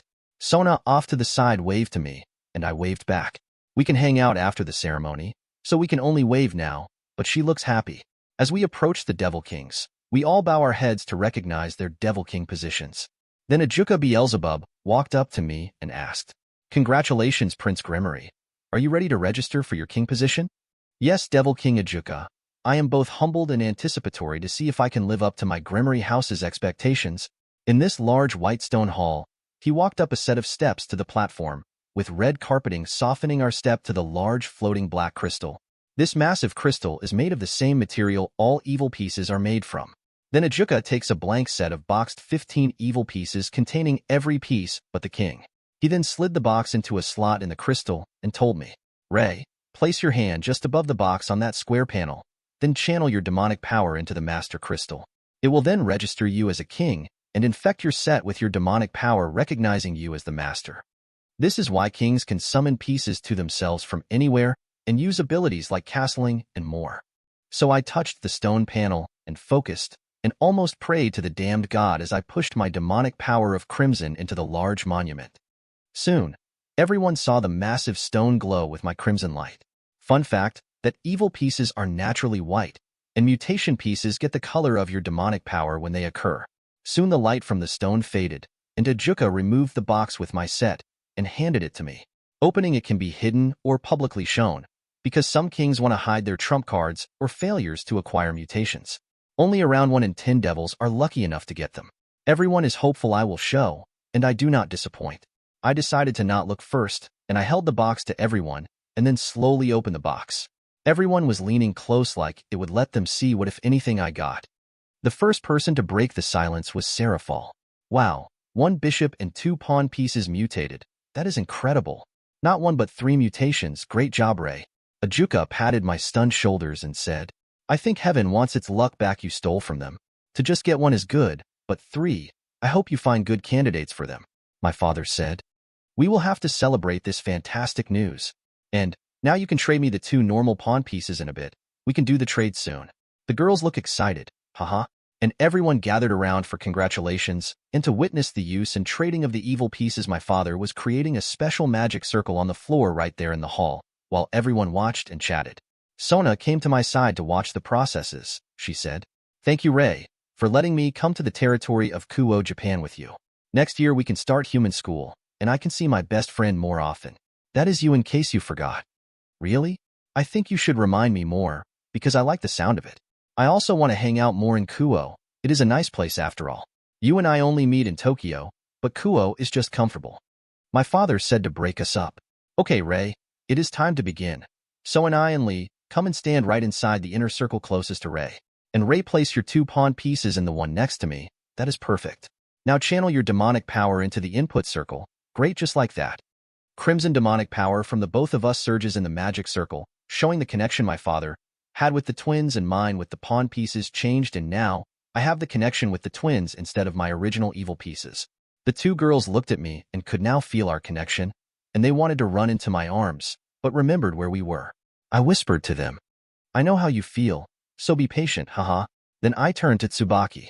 I held up my hand and summoned the queen piece into my hand, and I asked, "Tsubaki Shinra, do you still accept the position as my queen?" "I will not let you down, my king." Then she and I performed the ritual to place the queen piece in her, and a couple of things happened. Most obvious, she transformed from a mere human into a reincarnated devil. Her 2 bat wings extended, and her left eye transformed from light brown to a violet-purple color. This change was noticed by everyone. Tsubaki said to me, "Ray, my sacred gear fully awakened. Look." Tsubaki then held her hands up and swiped them down to make a beautiful full-length mirror float in front of her. Seeing me smile, she then dismissed it, and she fully smiled, unlike her normal flat expression. "Well, we will forgive her this one time for slipping." Clap, clap, clap. Many of the devils seeing her sacred gear thought it was incredible, since at this time, sacred gears are still rare. Keisha pushed Akino in front of her and said, "Ray, like you said, do Akino's first, and show her the potential you said she has." Akino was confused, but I knew what Keisha means, so I summoned the normal bishop piece. I said, Chapter 59, New Bonds and Unexpected Surprises.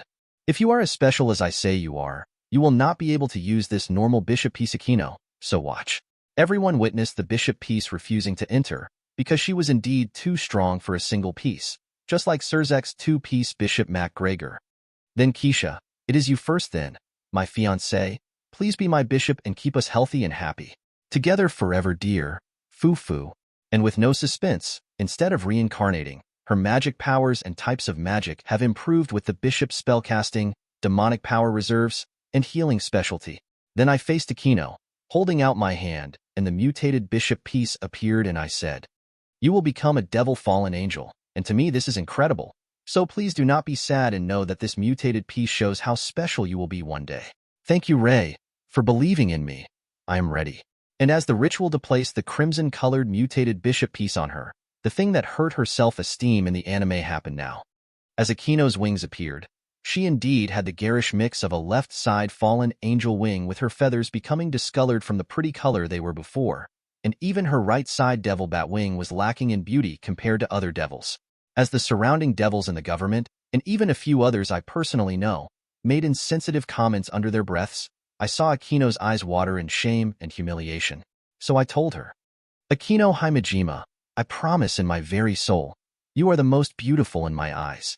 Right now, you will not believe me, but in the future, you will become admired and loved. I am never wrong about people, and you, Akino, are now one of my beloved family. So hold your head up high. If anyone wants to say otherwise, I have the power to change their opinions. She makes her wings disperse, and with a sad smile, she says to me, I will try to remember, Ray. Don't forget you have to make tea tonight. She put on the practice smile taught by my mother and nodded. Yeah, I cannot magically fix her heart with only a few words, but at least she knows I like her. That is at least half of the battle. Next is just taking a lot of time. I then turn and bow to everyone to thank them. Thanks to everyone for coming today to witness my kingship, evil peace acquisition, and finally the beginning of my peerage. Thanks. After most of the oddball guests left, only Sirzechs, our parents, and my peerage were in a side room getting ready to go home. Sirzechs said to me, Little brother, don't be in a rush. I have a surprise for you. Grafia, come in. Yeah, where was Grafia during my ceremony? I thought it was odd, but when I saw who she came in with, I froze.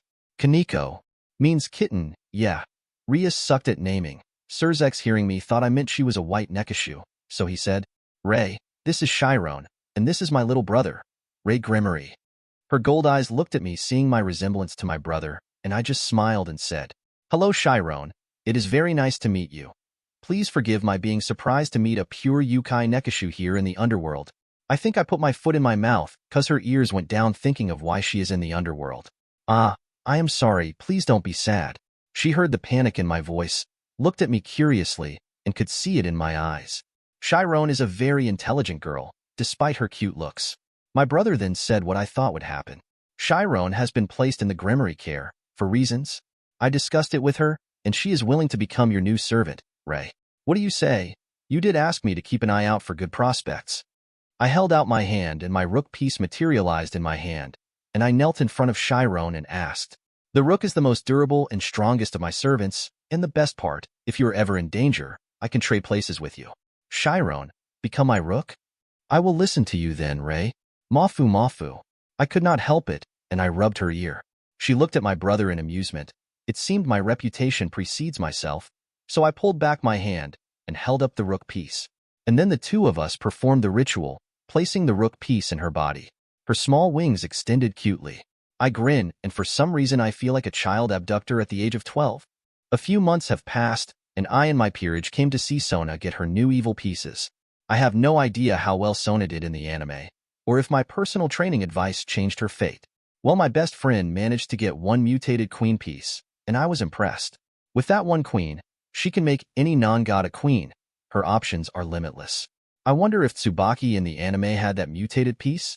Well, my normal one worked on her, so I guess it was just fate letting Tsubaki find me first.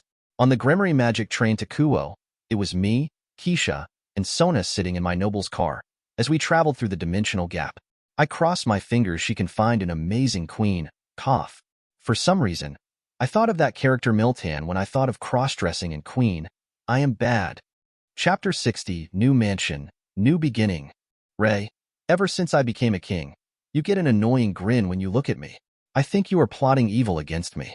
Just as I was going to lie and deny her, Keisha next to me with her legs crossed said, Sona, he is just imagining you having a ridiculously strong but bizarre queen with your mutation piece.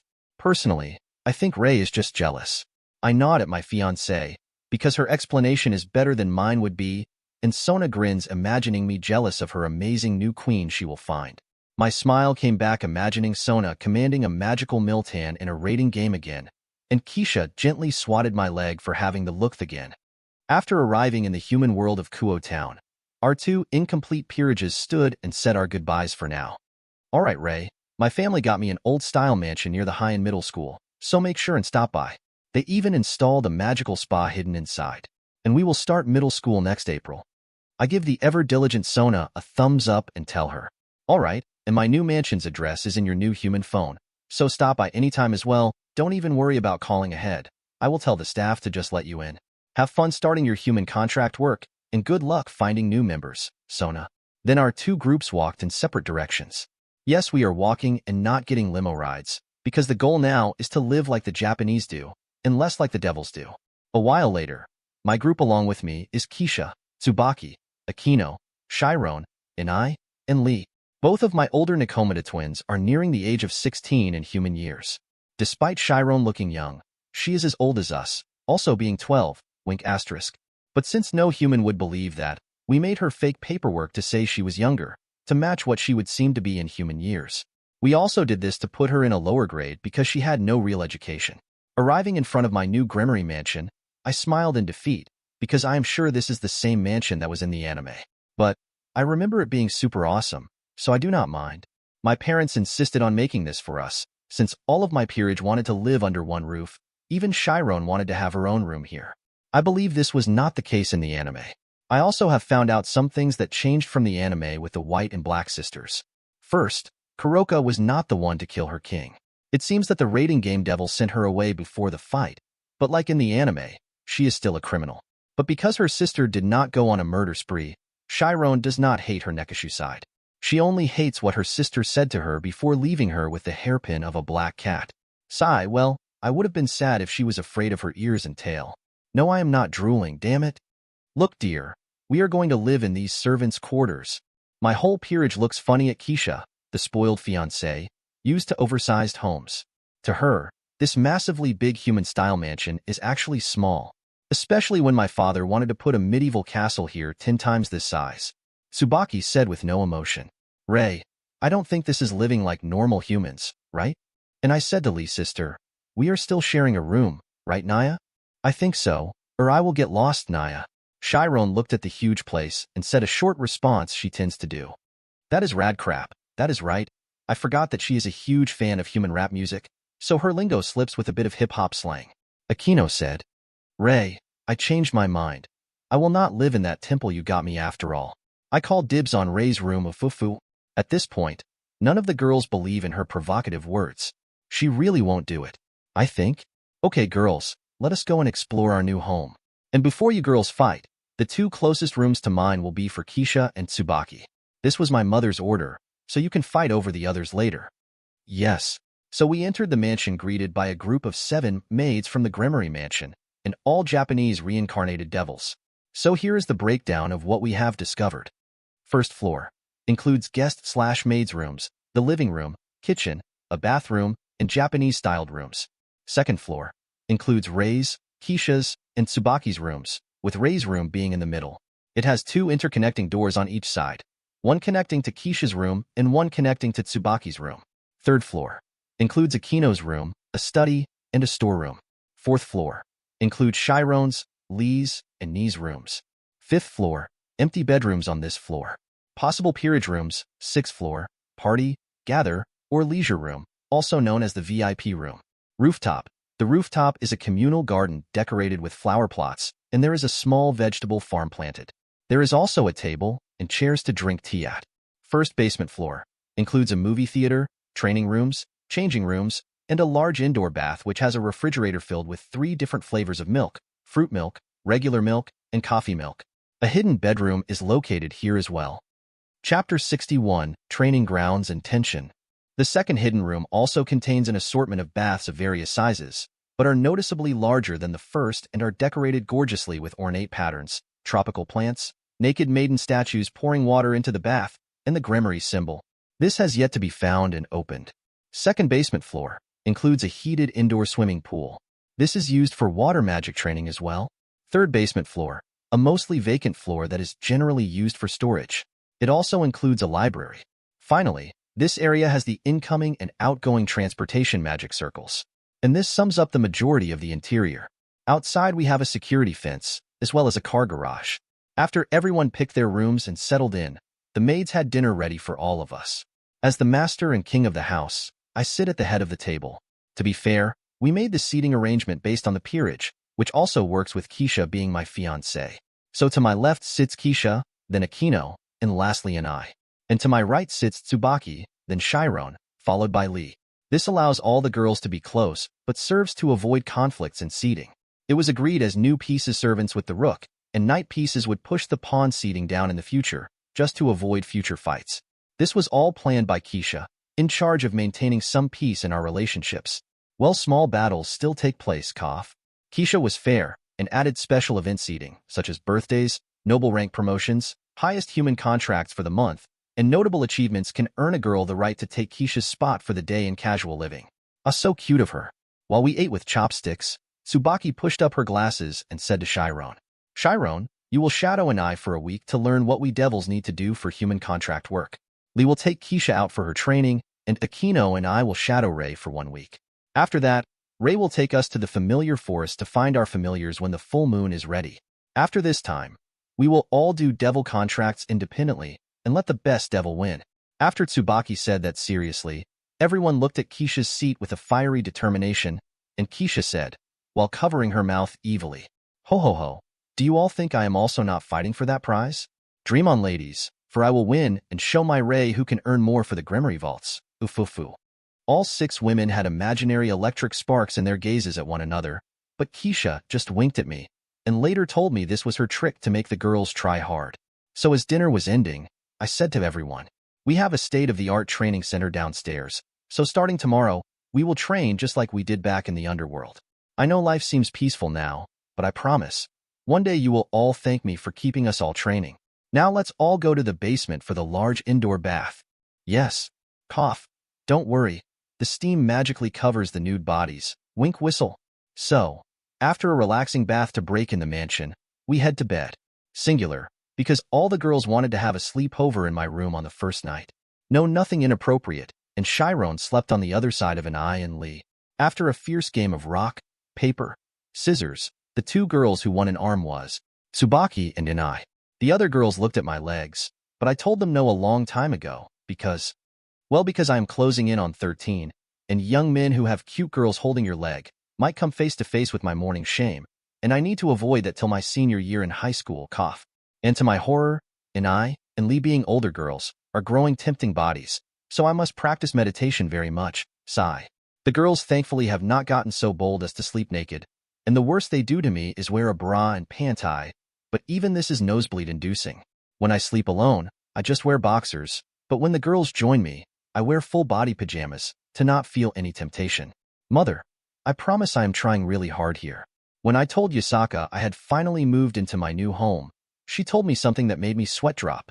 So her exact words were, Ray dear, your father contacted me and told me I may set up a transportation magic circle in your home to come to your mansion when I have free time and visit and cuddle, Ufufu. First of all, Dad, you invited the very thing Mother told me to avoid. Secondly, I thought in the anime, my Yasaka could not leave Kyoto. I miscalculated here. Now I realize I could just be chilling in the bath or my bed, and a QB might assault me. None of my girls could stop her if they wanted. To be fair, Yasaka has not gone too far with me. The most she does is sleep naked next to me, and only normal kisses. She respects the boundaries my mother has placed on me. She did tell me she would stop by the mansion on my 18th birthday though. Okay, I am looking forward to that present. So the reason I am having all of these random thoughts is because I cannot sleep with all of this in my bed. I hear soft meowing sounds in my right ear, and Tsubaki's face is on my shoulder, and her breath makes my face tickle.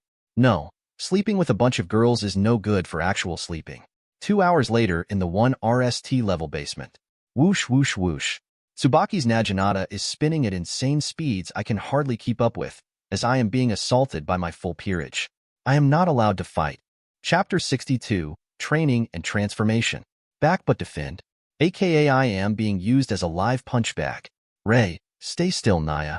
And I, do the pussy pile driver, Naya. Just as I dodged both crazy Nikomada who are perfecting simultaneous strikes, using their queen promotion speed. I am receiving a tricky uppercut from my sweet Chiron, who looks like the devil right now. Thud. Arc. God damn it. Suck it. I was launched up in the air from her uppercut, but thankfully I crossed my arms to block. Just as I reached about 10 feet in the air, I extended my wings to not fall back down to get punched again by Chiron. But then the long-reaching Naginata came for me again. Damn. Whoosh, whoosh, whoosh. I managed to deflect her stabs at me, but it seems Tsubaki never intended to hit me. She was bait. Suddenly, around 10 black portals, lined with Keisha's purple demonic power, surrounded me. I only had enough time to yell and spread my arms out to erect 5 stacked defensive magic circles on each hand. I looked like I had 2 wheels trying to fly. From all 10 portals came out a lightning storm from Akino's full-power lightning bolt. Crack, crack, crack. Just as my final barrier shattered, Akino's actual next Thunderstrike attack magic circle struck down on me before I could put up more protections, and like Ash Ketchum. Ajijijijika. I fell to the floor, blackened face first, and I was stunned, with my limbs twitching a bit. Chiron walked to the side of my head and squatted beside me. Then she poked my cheek and with her flat voice just stabbed my heart. Sucks to be you, right? Akino ran over with an excited smile, and she leaned down to whisper in my still smoking ear. Fufu, don't worry, Ray. If I bring the pain, I will now bring the pleasure, Fufu. She then placed her hands on my back and started to use her healing magic on me to slowly recover my abused form. Keisha walked up with a grin and flicked her blonde locks like she always does when she becomes overconfident. She grins at me and says, "My dear Ray, now that we won, you have to take us to the mall for a date at the food court." Tsubaki added, "Ray, I would like to get some of the books in the store next to that arcade, if you would, my king. I do enjoy a good romance novel at night." Chiron, still poking my face, said her request. "You're taking me to the candy shop there at the mall, and I want lollipops, Ray." And I and Lee said together, "Sushi bar, Naya." I managed to squeeze out a tear or two, and Chiron said, "Oh, Ray is so happy he is crying, nice." Wow, she managed to hurt my heart more. Healing me with an angel smile, Akino said to Keisha, "We really got poor Ray good by firing my lightning into your whole space, then shooting at him while I charged another, Fufu." His face was funny, but my loyal queen stood up for me. Let us not get too happy. Ray could not fight back. If he could, do you think we would get our mall date? Chiron is still poking my face, sigh. So our fun life living in the human world flowed. We had retrieved some familiars for the rest of my peerage. Akino found 3 imps to contract with, but I forgot what she had in the anime. Chiron found the white version of my Nico, and she named him Shiro. Tsubaki actually found the Hellbat, flyer girl from the anime, that I think Rias found, and she told me she only contracted with it because I liked it, cute. And I and Lee already had familiars back when the 3 of us went around with Uncle Heinrich. They both found a pair of parrots that look identical, with one being red and the other blue, go figure. And the funniest thing about them? They make meow and Naya sounds. The 2 birds act like damn cats. With the familiars, doing devil contract work was a breeze, and Kuo was a very good place for humans wanting wishes granted. Weeks, then months went by in a calm routine. I was not able to fully get Akino to open up about all of her trauma yet, and it is a work in progress. But I have noticed that when she works at the Japanese shrine my family acquired, it seems to help calm her mood a lot. So for now, I cannot do anything. Chiron, on the other hand, has had better emotional progress. She actively trains her Tuki with an I and Lee, so she has no fear of it. Though she is not currently practicing her senjutsu and jujitsu. I have decided to not push her, because we are still younger, and I am at least glad she is training her body well. Sona had done some traveling before the new human school year had started, and she told me she found incredible servants for her peerage, and when school starts, she wants to introduce them. During the New Year's, we had all traveled back to the underworld to spend time with our family, and Keisha's parents came to see her. I got to play with baby Rias, who was now walking, being almost 3 years old, and I think I might become a doting older brother at how damn cute she is with me, sigh. I always made fun of Sirzechs in the anime for it, but when it is me, it ain't funny, yo. Damn, Chiron is rubbing off on me. Soon yet another 4 months have passed, and it was about time for Sona, Akino, Tsubaki, Keisha, and I to start middle school. All of our other peerage members are too young or too old to join us, and since Chiron is faking her age, she has to wait a while. Chapter 63, Unexpected Encounter. Anyway, but she has an eye and Lee to keep her company. Those 2 are not going to school, however. Lazy cats. My Gremory family, of course, used a combination of money and magic to get me, the first pilot program male student, during middle school. Other students will slowly be brought in behind me. Then when I enter high school, it will go co-education from then on, just like in the anime. But before classes start for us, Sona has invited my peerage over for dinner to let our two peerages meet in person, and who I met shocked the hell out of me. Right now, it is April 1st, and also April Fool's Day. Well, I should have guessed this day was going to feel like a joke to me. And the joke was being pulled by the butterflies of fate. Ding dong. Tsubaki pressed the doorbell on the security gate on the old Japanese-style mansion. It is 2 floors and wider than my mansion, due to an inner courtyard. My girls have been here before. I am here with my peerage who are all wearing casual dresses matching their eye colors, which are common attire for the local Japanese for this time period. Right now, it is the year 2003 AD. Sona told me over the phone she acquired 2 knights, a pawn, a rook, and her new queen. She refused to say more and said it was a surprise, with a happy sound in her voice. It was smug Sona Citri for sure. Click, clank, clank, clank.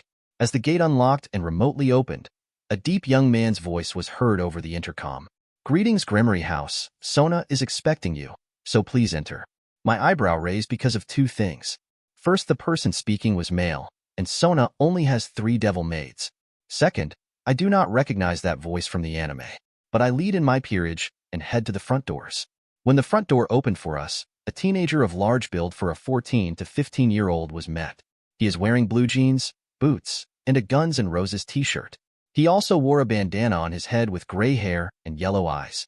His looks just screams, thuggish. But my 2 Nikomata girls and I can sense an aura other than devil or human, but that of a lycanthrope werewolf. He too, seeing our eyes, just says casually, "Sorry, I am known as Rugal Lugeru. I am Sona's new rook. It is nice to meet all of you. Please come with me." He just turned and walked in, not even bothering to say anything else, so we closed the door and followed this large teenager. As we followed, I racked my fuzzy memories, trying to remember this guy, and I am drawing a blank. I do not know this guy, or he was just forgettable in the anime. As we entered Sona's greeting room, I saw all of her current peerage members sitting casually, and I almost fainted at what I saw. Okay, I already know of and have met Momo Hanakai. That was her first servant, the white-haired bishop with blue-green eyes like me. And I know her second bishop that was with Momo, Rhea Kasaka. She is the quiet brown-haired and eyed girl. And sadly, I do recognize the remaining members of Sona's peerage, and I am freaking with one thought.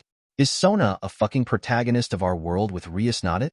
Sona got up and hugged me, seeing I went utterly stiff. She assumes it is my Gremory treasure and talent detection, making me freak out, and she proudly started to introduce her new members. I think you have already met my new rook Lugeru. He just wants to be called Rugal. He has a werewolf father and a famous magician mother. So he is a hybrid like Akino.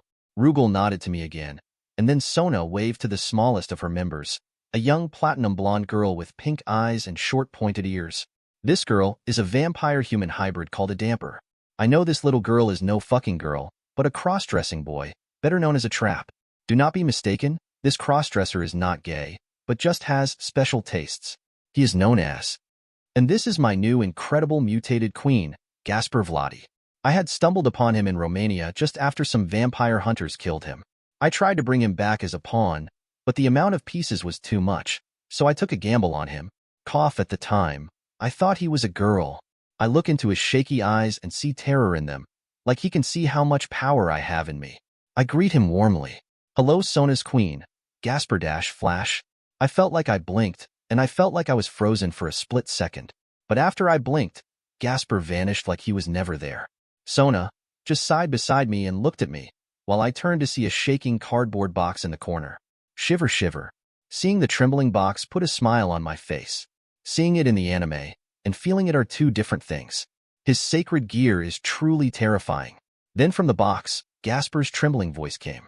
Sorry, Sona. I panicked. I am sorry. As I grin at Sona, she said, my queen has the sacred gear known as Forbidden Baylor View, and he cannot control it well yet. He can stop time for anything he sees for a short time. He just has a fear of strangers and being out exposed in the world. I am trying to help him, but it is slow going, sigh. I look at the box and tell Gasper. Chapter 64, Unexpected Alliance. Gasper, Sona is my best friend, so be a good queen and protect her well. Also, your Forbidden Baylor View is incredible and frankly, I am jealous of it. The box stopped shaking, and without getting out, he said or asked. Prince Gremory, you are not mad at me? Nope, and later I will help Sona help you. so just stay there and be calm. Thank you, Prince Gremory. No problem, and all of you can just call me Ray in casual times like now. Sona, knowing I am a kind devil, just redirected me to a girl next to Momo. She has reddish-brown hair and brown eyes. This is my first night, Tomo Meguri. I met her locally, and she is a strong user of the katana. Hello, Sona's best friend, Prince Gremory. Nice to meet you, I just smile at the bubbly girl, and then Sona points to a boy the same age as her other knight. He is blonde, with blue-gray eyes, and under his left eye is a beauty mark, so he is handsome for his age. But he looks a bit gloomy. This is my second knight, and due to his background, his name needs to be changed, so he and I picked Yudo Kiba. He also is a wielder of a strong sacred gear called Sword Birth, and he can create any kind of sword he can think of. Yudo stood, bows, and said, Prince Gremory, it is good to meet a friend of my king, so please just call me Kiba. Sure, Kiba. I believe you will be a strong knight for Sona. Then Sona pointed to the last new member, her new pawn with brown eyes and hair, and this was what freaked me the hell out the most, because I killed way too many butterflies for this to happen. Well, I had told you I tried to reincarnate Gasper with pawn pieces, right? I could not do it because I only had 4 left after reincarnating my pawn here. He took 4 pawn pieces to bring back to life. After I accidentally killed him, cough. Please meet my pawn, Issei Hayudu. He also has a sacred gear known as the Twice Critical. I was shocked when I brought him back with 4 pieces. Finding him was a stroke of luck, but the way he died was less than normal. Issei Hayudu, the main protagonist alongside Rias Gremory in the anime, is here in the flesh as a reincarnated devil for Sona, but I thought in the anime he needed like 8 pawn pieces. Issei looked to the side in embarrassment, rubbing the back of his head, and admitted to me, well, it was my fault. I was running and bumped into Sona, and I might have accidentally, purposefully, cough, looked up her skirt to look at the color, but I made her mad by yelling, the color, blue stripes, out loud, hee hee. Sona said to finish. I was so embarrassed. I forgot my strength and kicked his face a bit too hard, and well, I had to reincarnate him to make up for killing him. I really want to smack Issei for doing that to Sona, but first, I cannot punish Sona's servant, and second, Issei is an innocent pervert that actually died for his hobby, sigh. I point at my peerage and introduce them quickly, because I am sure Sona said a bit. This here is my queen, Tsubaki Shinra, and this wonderful girl is my fiancé and bishop, Kisha Abaddon. Next is my other bishop, Akino Himejima. This little lady is my rook, Shiron Tuja. And lastly are my 2 fun pawns, Inai and Lee Murasaki. Purple. Just as I finished the introductions, my 3 cat girls let out their ears and tails they had been hiding, and that is when the chaos started. Issei's eyes had been rolling left and right at all of the cute girls at my sides, 13 to 16 in looks, and like any 12-year-old perverted boy should. He was watching like he was at a devil's tennis game. But when he saw the 3 girls became attractive cat girls, he stood up and pointed in excitement. Are those real cat girls, like not cosplay, but real devil cat girls? Smack thud. Just as Issei was running over to get a better look, the knight Tomo Meguri pulled out a folded paper fan out of nowhere and smacked the back of Issei's head, forcing him to faceplant into the carpet in a comical fashion. Sona sighed and said to her knight, Thanks, Tomo. Ray, he is a work in progress. Please do not be offended. As long as Issei does not touch my girls or cross too many lines, I do understand his character well, so I say to Sona, I do understand his nature, but if he peeps on my girls or something, I cannot promise anything but his life stays intact. Is that fine? My girls punish as they see fit? Sona smiled at my words, because it is better than her pawn earning a power of destruction bullet to the face. As she nodded to confirm, Chiron looked at Issei twitching on the ground and said, Tomo, that was dope. Can you do it again? Smack. Tomo, with a soft spot for cute-looking boys and girls, hit Issei while he was getting up and knocked him back down. Issei raised his voice at his teammate. Damn it. What was that for? I didn't even do anything perverted that time. Tomo faked shame and held up the fan. Sorry, Issei. I am just so used to hitting you that it is like muscle memory now. Sorry, Fufu. Sona waves to the dining room and says to me and my group, Now that we are introduced, let us have dinner, everyone. Ray, come and sit next to me, please. So with that, our 2 groups finally met and had a warm dinner together. And yes, Issei ate a paper fan a couple of times that night. Chapter 65, Birthdays and Brotherhood. So, I wonder if Sona can beat the pervert out of Issei? I doubt it. After today, I knew the future was fucked. 7:10 a.m., April 9th, 2007 AD. Exactly 1 year before the start of, suppose, canon events. I am standing in front of my mirror, putting on my Kuo Academy boy's outfit, and thinking of the last few years of peaceful times.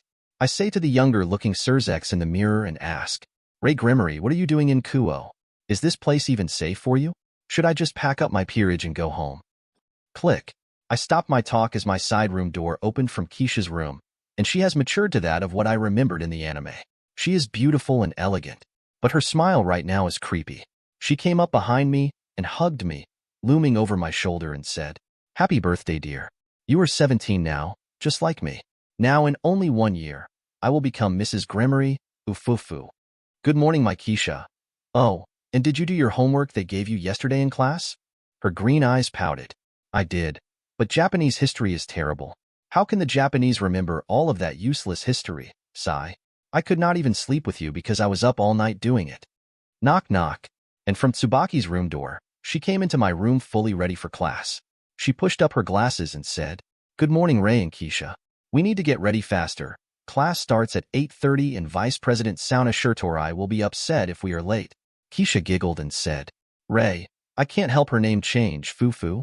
Tsubaki almost cracked a smile too because, yeah, who knew our genius Sona would mess up her middle school identification and write her name wrong, haha. Now she is stuck with it. Tsubaki came in front of me and started to retie my messed up knot.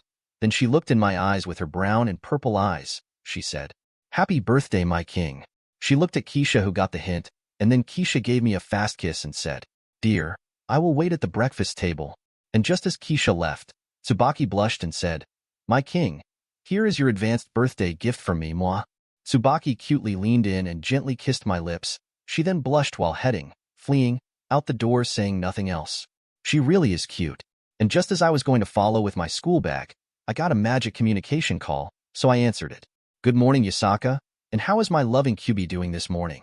I am sleepy, but I wanted to be the first to say, Happy birthday, Ray, ufufu. You are too good to me, Yasaka. Is everything fine over in Kyoto?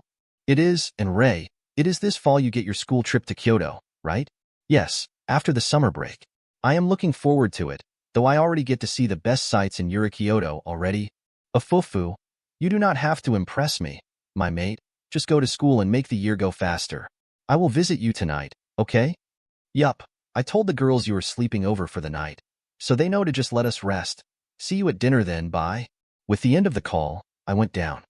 As I sat at the table, all the girls said together, Happy birthday, Naya. Chiron pouts and tells me, I should be in your class, Ray, but I am stuck as a senior in middle, sigh, so unfair. It is fine, you, Gasper, and Ruruko Nimura will be freshmen next year. It will be like when we were in middle school together 2 years ago. Who is Ruruko Nimura? She is Sona's second pawn next to Issei. I will think about her later. Then Akino said with a happy smile, Ray, for your birthday, I made all of your favorite bento box favorites for you. Fufu. Oh, and I made it with love. Yeah, the breakfast table is now full of mature women, unlike years ago when we first moved in. Akino has claimed the #1 most popular girl in school. Keisha got the #2 spot, with Sona at #3, and lastly Tsubaki got #4 most popular. Oh, and yes, all 6 girls have confessed to me in this time period, and are officially in my harem. No wishy-washy drama if we are or are not in a relationship, but we still keep our relationships mostly wholesome. We do have a close call here or there, but nothing over the line. Close calls, you ask? Well, it is my 2 pain-in-the-ass 20-year-old Nakomata twins, who always try to insist it is okay because our average age is over 18. Sigh. And I said to Chiron, Lee and I will walk with you today, Chiron, then we will pick you up, because you do not have clubs yet, Naya. And at the end of breakfast, the Nico trio got their goodbye kisses, and then my group of Akino, Tsubaki, and Keisha got our bags and left for Kuo Academy. All of my peerage is now light-tempered to the point that sunlight has only half the negative effects on us. So our walks to school are very pleasant and comfortable. I was walking in front with Keisha holding my left arm, Akino behind her, and Tsubaki behind me. I heard a familiar voice from across the street. Good morning, Harem Bastard. Official nickname added to Chapter 9, Harem Bastard, by Issei. When we looked across the street, we saw 3 students I warned my girls about, Matsuda Tanaka, Motahama Ryu, and Issei Hayudu. Chapter 66, Cookies and Chaos. The Perverted Trio. Motahama held a fist up in the air and cried. It is just not right. He gets to walk with the hottest girls in school. Not even fair. Click, click, click. Matsuda, taking pictures of the girls, complains during his photography. Man, he is in every picture. All of the honey shots have him in it, damn. Pinch. Just as all three boys were giving me dirty looks, Akino goosed my ass, and the three boys looked like they would cry at any moment. Akino just covered her lips with her devious smile. Why is everyone mad at me? Akino was the one to pinch my ass. As we passed a group of students heading the same way we heard all the gossip thanks to our devil senses. We devils can not only see in the dark, but all of our senses are superior, and we can easily hear a few times better than a human ever could. Do you think Prince Gremory will come to karaoke if I invite him? I doubt it. Look at those senior girls with him, and I hear that the blonde one is his girlfriend. Look, she is holding his arm. A lot more random talks like that are going on, especially for the few boys going to Kuo Academy who admire the ratios of the ladies. Thankfully, Kiba will be here to get some of the girls' attention from me. I have even told a bunch of girls he is single and available for love. I am a devil, so yes, it is evil of me. That one human Motahama Ryu has a talent that he can accurately tell the 3 sizes of any girl he sees. Normally you would think this is creepy, but thanks to him, I know all of my girls' sizes without measuring. Arriving at the front gates of Kuo Academy, I see this year's student council. The senior, President Nana Fujiwara. Then VP Sauna Shirtorai. Next is Treasurer Momo Hanakai. The other members ignoring useless job names is Rei Kasaka, Yudo Kiba, Yura Tsubasa, and Tomo Meguri. And the second rook is Yura, with blue hair and eyes, with a tomboy look. Rugal does not go to school with us, but goes to a public school a bit away. He got in late to the coeducation program, meaning there are currently no senior boys in the school yet. Issei is also in the student council, and he walked up next to Yura and yawned. It is obvious he stayed up well after his contract work, probably catching up on his backlog of porn. Good morning, President Fujiwara and VP Shirtorai. I feel bad for this poor Nana. She is literally surrounded by devils. Nana nodded but didn't say much, but Sona said to me, Happy birthday, Rei. I think this year is looking up for us, right? Well, of course, you got rid of that weight around your neck, called Zephyrdor. Now you're a single bachelorette living the life, huh? Sona grins, happy to be rid of that green goblin as a betrothed. Now she will have to marry a man who can beat her in chess. I had no idea she hated my lack of good chess skills. She also envied Keisha a bit. Tsubaki said to me, Rei, we need to go to class, then after school, we need to officially restart the Occult Research Club with you as the president. Sona added, Don't worry about it, I took care of it for Rei's birthday present, and the old schoolhouse was freshly cleaned for you, as a group effort from my team. So just go there after school and use it, Rei. Then thank everyone for me. Now I have to go before Tsubaki drags me, huh? And my group of 4 walked into school. Sona and my group only share the core classes required by all students. But for classes like Cooking Home Economics, I only have Akino and Sona in that one. I took this class because, like my father, I have an interest in cooking. I have only recently begun to dabble in it when I found only training and contract work being all-consuming. I realized the life of a devil will be boring if I have no hobbies. Most young devil men indulge in sex, brutality, or bravado to pass the time. And this is why many have aggressive hobbies. Diodora Astaroth is a prime example of hobbies gone wrong. This guy goes around seducing, tempting, and corrupting holy maidens from the church into his bed and peerage. Many devils will argue that this is what a devil should do, because we are devils. But we the Gremory disdain this mentality and strive for more peaceful coexistence with others. No, by no means are we righteous and noble, but at the very least, we have empathy with others. Believe it or not, I am privately scolded by many devil houses for cavorting with Yasaka, sigh. Sure, some of the lustful devils give me a thumbs up, but they too still disdain me for being affectionate to a non-devil. Rei, pass the salt, please. Sona broke me out of my thoughts. She and I shared a cooking station, and I passed her the salt and asked, Sona, we are making sugar cookies. What are you doing with that much salt?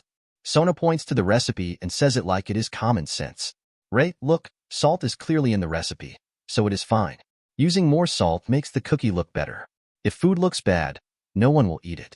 And too much sugar is bad for human health. My sister loves the way I do this.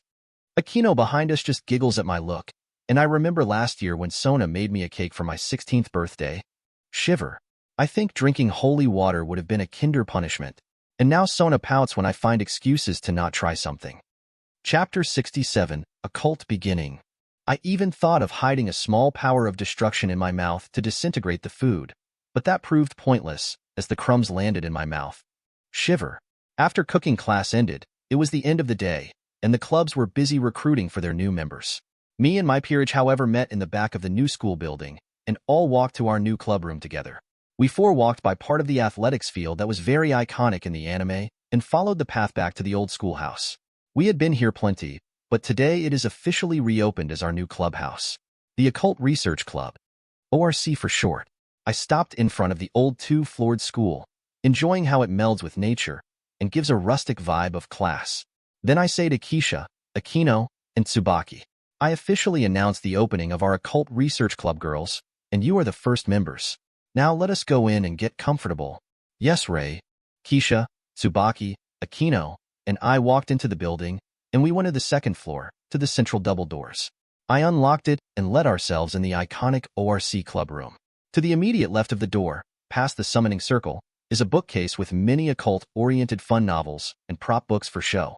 On the left wall, from the bookcase, are two large windows that are over the main building entrance. To the immediate left of the door is a real transportation magic circle for incoming and outgoing transportation.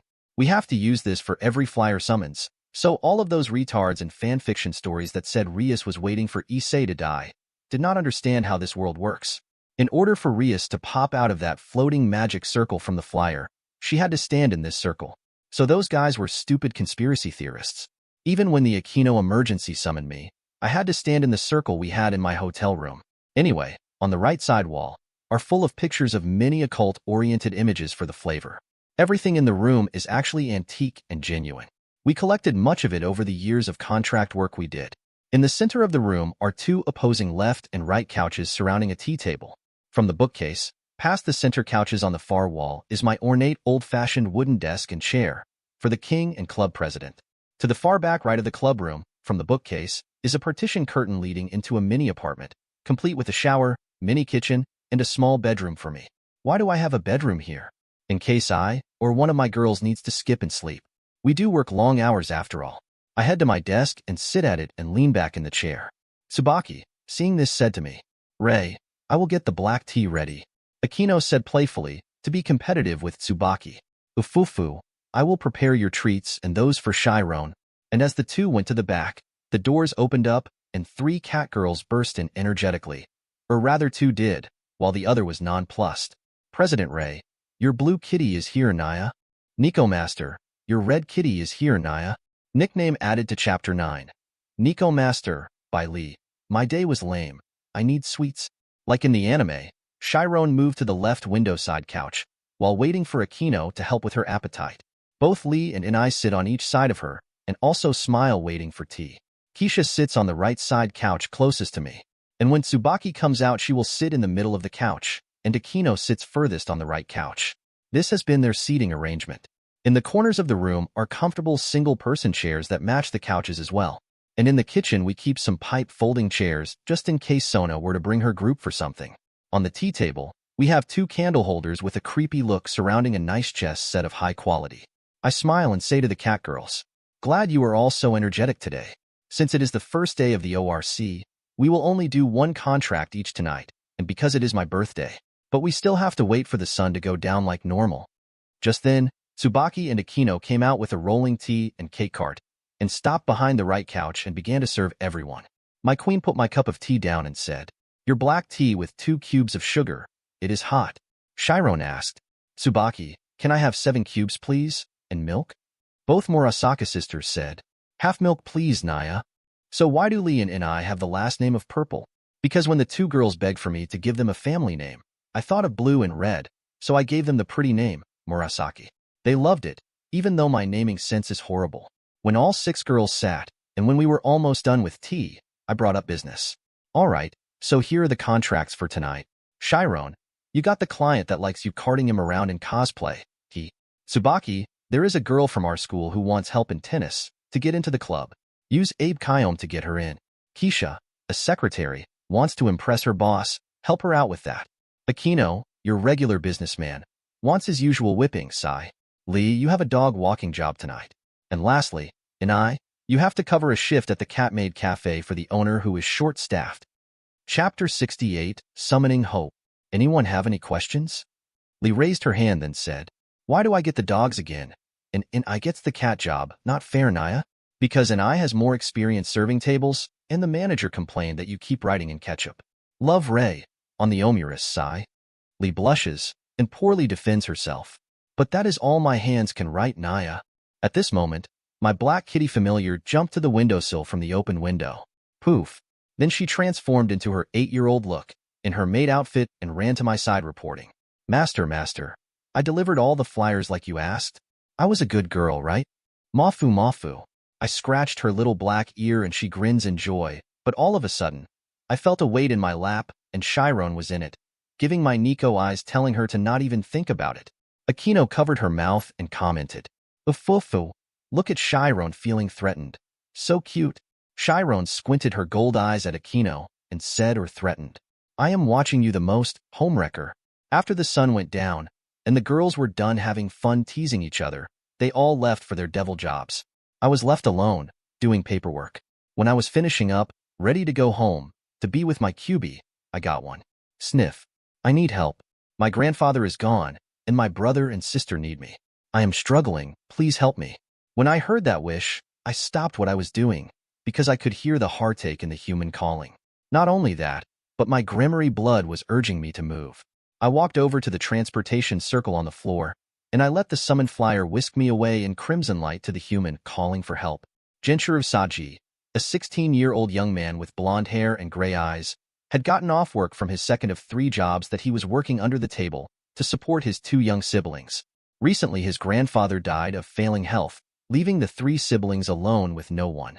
His parents died many years ago, and they moved to Kuo to live with his grandfather, but he was left with crushing bills, a rundown home, and an old truck. He managed to keep his 2 siblings in school as their only family, but he himself had to drop out just recently to work. Saji is a smart young man who wants to make something of himself, but life is unfair. A while ago, he got off from his job at the restaurant washing dishes, and he was walking to his overnight convenience store job. But a young cute girl carrying something like a Dragon Ball radar pointed to him, and the girl said, You have lots of greed. Master can help you. The cute girl in a maid outfit gave him a strange piece of old paper with magic circle-looking images on it, and when he looked at it, the girl told him, Just hold this and make a wish at night, and Master will grant you your wishes, bye-bye. And the girl, holding up the strange beeping device, skipped in the direction of a fat woman and started talking to her as well. Odd.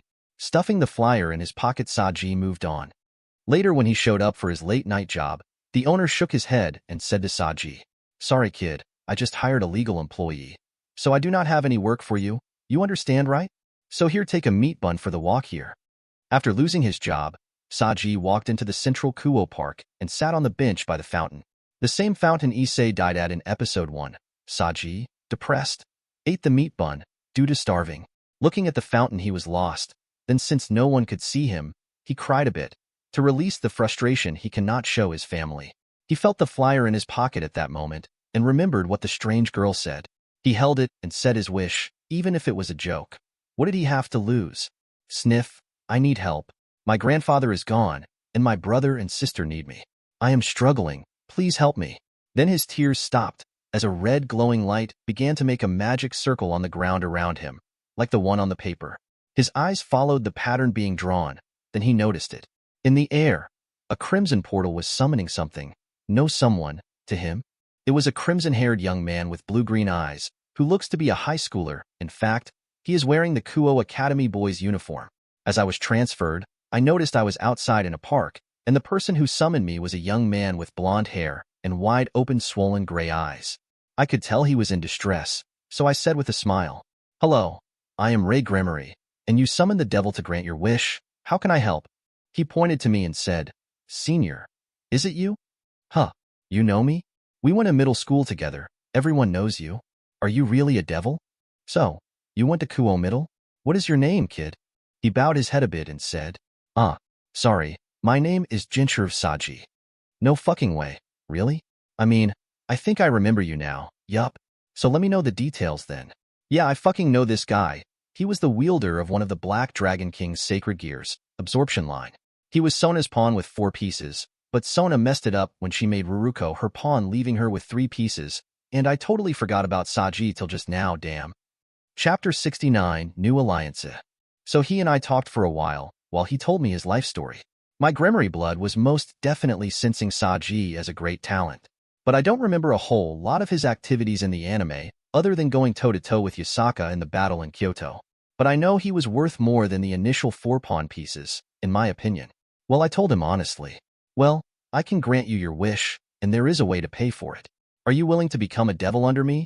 And I can guarantee your brother and sister, including you, will be taken care of? You will become a powerful person, Jinshur of Saji. You are even in possession of something called a sacred gear, and I can help you develop it. If you are interested, I tell you everything honestly, then please tell me what is involved. I summon to my hand 4 pawn pieces, and without hiding anything, I tell him the pros and cons of his decision. I include that if anything ever happened to him, his family would still fall under our care till they were 18. I explained everything he needed to know about his choice, even about the enemy of the devils. And on my 17th birthday, I found an unexpected friend. Never in my imagination would have I thought I actually got along with this guy.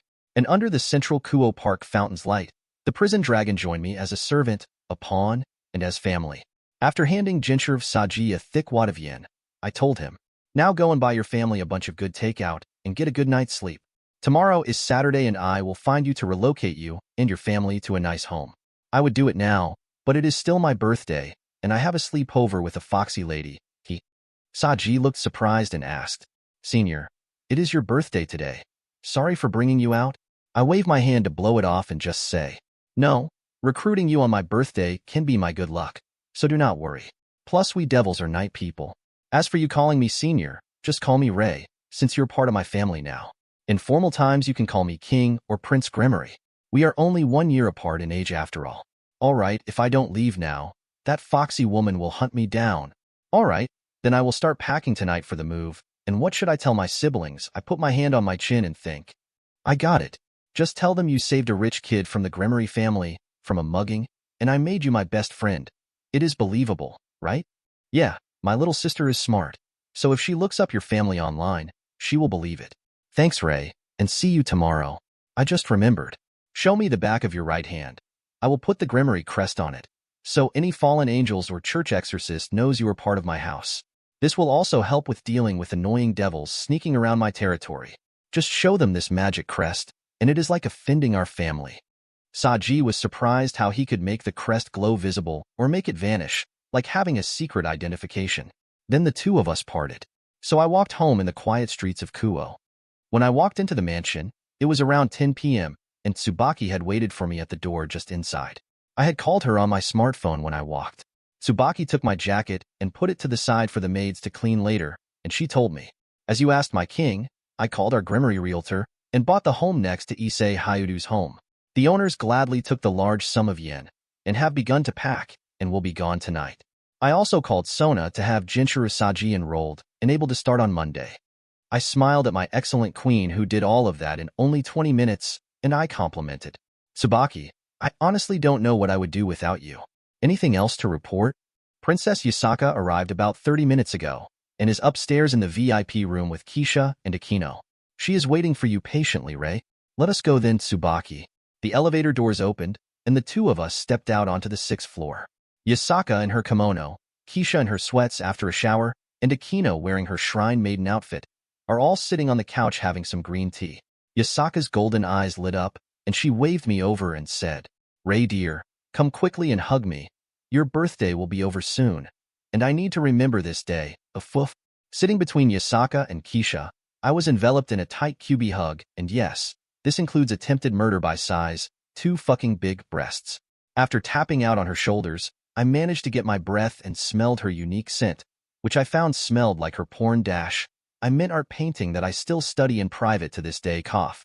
After I am 18, I will probably retire from this art, for the real deal. Sorry, Yasaka, I had an emergency summons, and found a new peerage member for my family. No worries, Ray.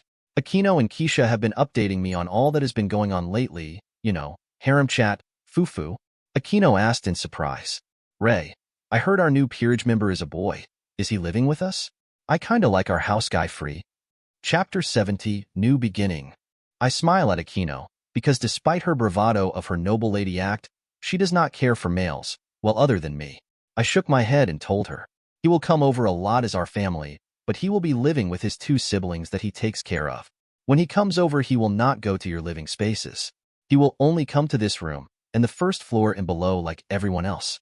But Saji is really a nice kid, so give him a chance. Keisha pats my shoulder and says, looks like I cannot call you the harem king anymore, now that you recruited a guy, a foof. You guessed it, Chapter 9 again, sigh. Damn it. You girls confess to me. Not cool, Keisha. She kissed my angry face and shot me down with, nope. After Gautama kicked you in the head, you confessed to me. I remember very well, because I was very happy that day. Right, Ray? Well, that seems to be correct. Akino turned red and swooned. Ray hunted me down all over Japan for a whole year. How could his intentions not be clear? This maiden had no choice but to fall, sigh. Tsubaki, my most loyal servant, betrayed me as well. Duke Gremory caught us in the changing room together. How could I keep my honor if not with my king? I feel like dying now. My harem has turned hostile against my pride.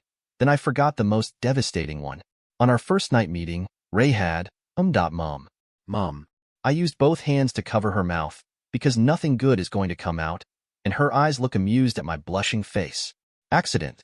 And it was all circumstantial, and I was not even aware, so it does not count. And don't say another word, dear, or I'll sleep alone tonight. I removed my hands, and her lips were sealed, but her smile and eyes said it all. She will tell the girls another day, sigh. After our socializing, my peerage and Yasaka had a cake for me before midnight, and we used the baths as a group before bedtime. Overall, a great birthday. The next morning, I felt fluffy and more fluffy, hugging my entire body. Not even the cat girls combined can give me the feeling of laying in a cloud like Yasaka can. I was hugging this goddess, and her 9 tails wrapped around me like arms. Her head lay in my chest, because I now have the height of an adult. I gently nibble on her fox ear in front of me, making it twitch and waking the beauty from her slumber. She looked into my face, pressing her melons into me, giving me a good morning kiss. Yes, I am at least old enough to exchange passionate kisses with my future mate. And after a few minutes, our mouths parted with a string of saliva, showing our affection and emotions of wanting more. She smiled and told me, it is less than a year now, dear. Ufufu, wait for me. I am struggling to suppress my heat. I do not care who is in my path. All will be flushed aside, and I will push you down, Ray, Ufufu. But sadly, I need to go back now. I do have things to attend to. Mafu. I do not forget to stroke her tails and cuddle her soft body before she departs. Yup, it is good to be the king. After breakfast and Yasaka going home, I was going to go take care of my new pawn. I picked up the phone and called Saji. Hello Ray, good morning. Put it there, sister. Saji, did the movers already get you guys set up in the new house? That was fast. We only had a suitcase each, everything else was sold in the past. And the people who lived in this new house left all the furniture and appliances. It seemed they only packed their clothing and left fast. So really we are only cleaning after them. We ordered new beds, of course. Really, thank you, Ray. I and Tsubaki will drop by to pick you up after lunchtime, so we can get your uniforms and give you more information about your new life. So I will be there, say, 1 p.m. How is that? Sounds great. Hey, sister ordered pizza for lunch. Don't eat the food in the fridge, geez. Sorry, Ray. I will see you then. Thanks to the devil hearing, Tsubaki next to me asked, Ray, why 1 p.m. when we are free now? I took Tsubaki's hand and said, there is a new Starbucks near his new home on our walk. Would you like a coffee date with me? Tsubaki blushed, understanding me, and just nodded. She was wearing a pretty purple dress to go with her left eye. So the two of us went on an impromptu date before meeting Saji. After my Starbucks date with my queen, with excessive hand-holding, the two of us stood in front of the tract home identical to Issei's that is over to the left side. Ring ring. Tsubaki pressed the doorbell, alerting the occupants inside of our arrival. 2 young kids opened the door to see who came to their new home, and Jinchur Saji was behind them. The young children were stunned by my hair and Tsubaki's beauty, making the two awestruck. I smiled at them. Saji introduced. Hello, Ray and Miss Shinra. They are my siblings, Keiho Saji, younger sister, and Jingo Saji, younger brother. He then told his siblings. Big brother has to go out for a while with my new friends to get my new school uniforms, so stay home and I will bring back dinner. All right? Yes. I pointed to Issei's house and told the kids. Next door lives the Hayudu family, and they are kind people. If you ever need anything, they would be able to help you. Chapter 71, Supernatural Introduction. It was one of the reasons I put you here, because I trust the parents of the boy next door, neighbor. As much as a pervert Issei is, he is equally kind to children, and his parents are the best, well dad's odd but nice. Saji heard the name asked.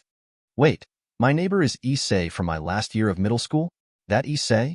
Haha, yeah, but kids are safe and his family is great for emergencies. I vouch for their character in regards to your siblings if they need help. So forget Issei. Let us go Saji and children, it was nice meeting you. And soon the front door was locked for safety, and the kids have access to a phone inside. So Saji can go about without worries. Tsubaki walked to my left. One step behind and Saji was the same to my right, and he asked, Where are we off to, Rei? To Kuo Academy. The VP Sauna Shirtorai is working and we can get your uniform and schedule from her. Then I shall enlighten you about the supernatural world. So let us go. I will have you back by dinner. Then we made our way to the school. Arriving at the front gates of Kuo Academy on Saturday, the three of us walked into the campus. I say to Saji, before we go into the student council office for our appointment, let me take you to the occult research club room, so you will know where our base is. Follow me. We pass by the parking lot and pool area to walk around the new school building and pass by the sports field. As we passed by the flower bed, a brown-haired first year stuck his dirty head up from planting vegetation and said, Harem bastard? What are you doing in school today? Did the VP call you? And hello, Miss Tsubaki, beautiful as always. Huh. Hey, aren't you Saji from middle school? Smack. Thud. And from behind Issei, who just ate dirt after being hit in the head by a paper fan, Tomo scowled. Damn it, Issei. I am getting carpal tunnel syndrome from hitting you. VP said to stop calling Rei that, sigh. Sorry, Rei. Issei pulled his face from the flower bed, spit out a daisy, and said, You told Kiba it was helping your katana skill. You damn deceiver. And Rei never said it bothered him. I shrugged to the two and said, Well, I think Sona likes punishing you. So a kinda true nickname is worth it to watch you eat flowers, huh? Issei heard me say Sona and punishment together, and he instinctively covered his bottom. Yeah, he has paddle PTSD from the thousands of paddling Sona has given him over the years. I wave to the two and say, See you two in a bit. I have to show Issei's new neighbor around the school. Issei jumps up and points to Saji and asks, Hey, the people that just moved in this morning were you? Saji, not knowing the big deal, nodded. Issei then fell to his knees and started to cry. When this happened, Tomo explained, Well, the high school girl that lived there was going to go out on a date with Issei, but she suddenly left Kuo for Tokyo, and only said sorry for being friends, so his little heart is broken. Oh, did I do that? Saji and Tsubaki looked at me and Issei, but said nothing. I only waved at the two devils and walked away, vowing to never tell Issei I cock-blocked him by accident. Oops. I point to the double doors of the club room and tell Saji. And here is where all the magic happens. Literally. Get it? Crickets. Yeah, both Tsubaki and Saji were unimpressed, so I coughed and opened the doors. Welcome, Naya. Keisha, Akino, Chiron, Nico, and I, and Lee all yelled as we came in, surprising Saji. I closed the doors and introduced everyone to Jinchuru Saji. This beautiful woman here is my fiancée, Keisha Abaddon, my bishop. This beauty here is Akino Himejima, my dashed Akino. Seeing Saji's eyes of expectations, only made sure he knew, by kissing my lips mid-speech and said, I am Rei's mistress and bishop, Ufa. My brain stopped for a moment at her throwing off my serious act, but I continued. This is my amazing rook, Chiron. Yo, touch me and I call the FBI, CIA, NATO, Japan's SDF, and the SWAT team. Get me Lolicon. Saji's mouth opened to say anything, but he could not come up with anything. And these long-time companions of mine are fellow pawns to you. And they are Inai and Lee. I was speechless when Inai took my left hand and Lee to my right, and then both girls pressed my hand into the closest breast with a squishing sound. Squeeze. Both girls must have rehearsed it because they said, Aha. Got it, Naya. Thankfully, they let my hands go and ran to the back of me, so I would not scold them, sigh. I will pretend I did not like it. And Saji, I believe you met this little lady, Nico, when she found you for a flyer, right? Saji nodded and waved at the cute little cat girl. Then he looked at me suspiciously. Cough, not what you're thinking. She is my Bakaniko familiar. Show him Nico. Poof. Meow. And then she jumped on top of Saji's head and patted his forehead, making him smile. And now you have met everybody. So Akino? Ufufu, I will get the cake. Because my girls have their set places on the couches, we got a third couch for Saji and future peerage members, between the two other couches facing my desk, so now the couches make a U shape. Knock knock. As we had just finished the welcome cake, a knock came from the door and we had guests. Chapter 72, Devil Revelation. In came Sona, followed by Gasper, Rugal, Kiba, Issei, Rhea, Momo, Tomo, Yura, and Ruruko. I then from my desk said, Sona, what brought you? I was going to come to your office in a bit to get Saji's things. Well, Chiron, could you? My white kitty vanished to the back fast, and came out carrying a huge stack of 10 folding chairs and put them all behind the third couch. Sona's peerage helped to unfold them, while Akino and Tsubaki got more refreshments for our guests. I sat on the right couch with Sona on my left and Keisha on my right, as Sona told me. Keisha told me you had a surprise party for your new pawn, so we just brought his things. It is also the right time to let him meet the other devils of Kuo. While Saji was talking to others, his eyes went wide and he pointed at her peerage and asked, What? Everyone here is. And on practiced fun, everyone in the room smirked and released their wings, while Akino only let out a pair of transformed bat wings in shame of her normal ones. Yes, sadly, she still has daddy issues. Sure, she has fallen for me, but I have tried a few times, and like there is a magic curse on Chiron and Akino, they only spiral into depression when I bring up family, sigh. It is tough, but anyway. And in instinct of his devil biology, his own bat wings eject from his back, surprising him. He looked at them in surprise, because he has not had time to use them as a newborn devil. I say to Saji, calm down Saji, it is a reaction for all devils. If a group of devils suddenly let their wings out, it sends a signal like a fight or flight response, and this alerts a group of devils to flee faster. Think of it as an early warning sensation, so you are not caught unaware. Now recall them in your back. Perfect. Everyone's wings vanished, and the mood became normal again. Then Sona told Saji, most everyone was a devil during your time in middle school, so don't think any different, and oh, the only pure-born devils are me, Ray, and Keisha here. Everyone else here is a reincarnated devil like you. Saji nodded slowly, remembering everything told. Sona then ignored him, and turned her face to me and said, or asked, Truly, I expected you to have a peerage full of catgirls? So anything special with your new pawn? Yup, a 4-piece pawn like Issei. A sacred gear? Ray, sacred gears are supposed to be very rare. Why are we finding so many now? I really do not know the answer. I never really researched anime like my friends did. I only know a tad more because my friends would talk about Nekishu or Yasaka a bit. But I do not understand why you can get sacred gears out of a vending machine these days. The anime did not really go into detail, or I forgot. Maybe it is because we devils have been reincarnating devils with sacred gears, and the heaven system is glitching because we are messing with the natural order of it? Sona looks at my serious face, and she can tell I know more.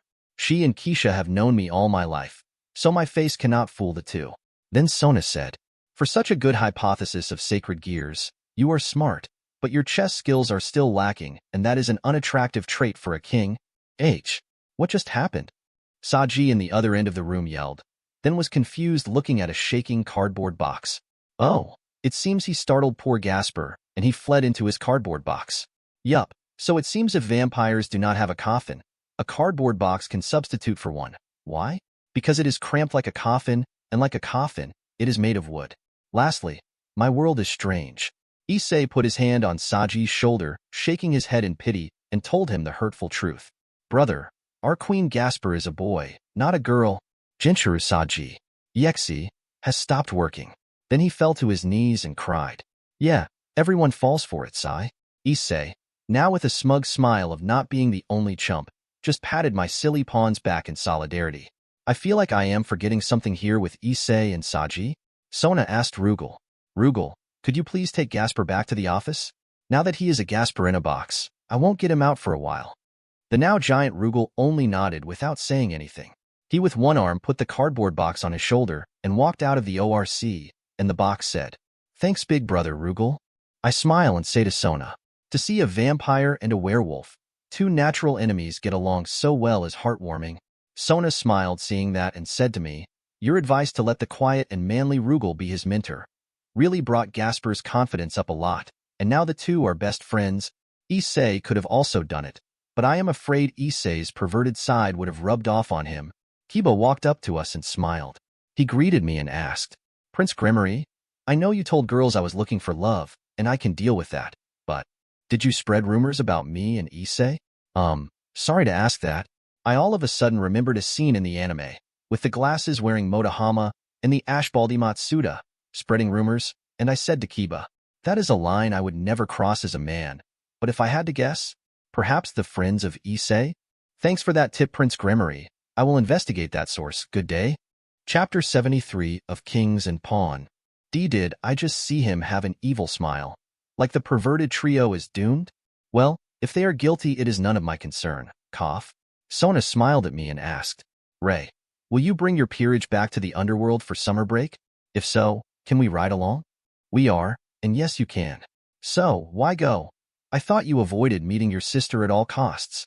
Sigh. I have about 30+ devils wanting to have a chess game with me during the summer to win my hand. So I am being forced back. I will train my peerage while I am there, because I have to face you and Sarorg in the next youth gathering. I gave Sona a pat on her shoulder and consoled her. Don't worry, when I told you to do the game as a prerequisite, I knew no devil could succeed, so you will not have to marry anyone. Hell, even my decent chess skills are nothing. Just go and focus on your raiding game school dream, and ignore marriage. You have hundreds of years to worry about it. Sona sat up straight and adjusted her glasses and looked at me seriously, then asked, Ray, have you known all along no one could win? Keisha giggled and told Sona. He told me that not even the old devil men could beat you, ufufu.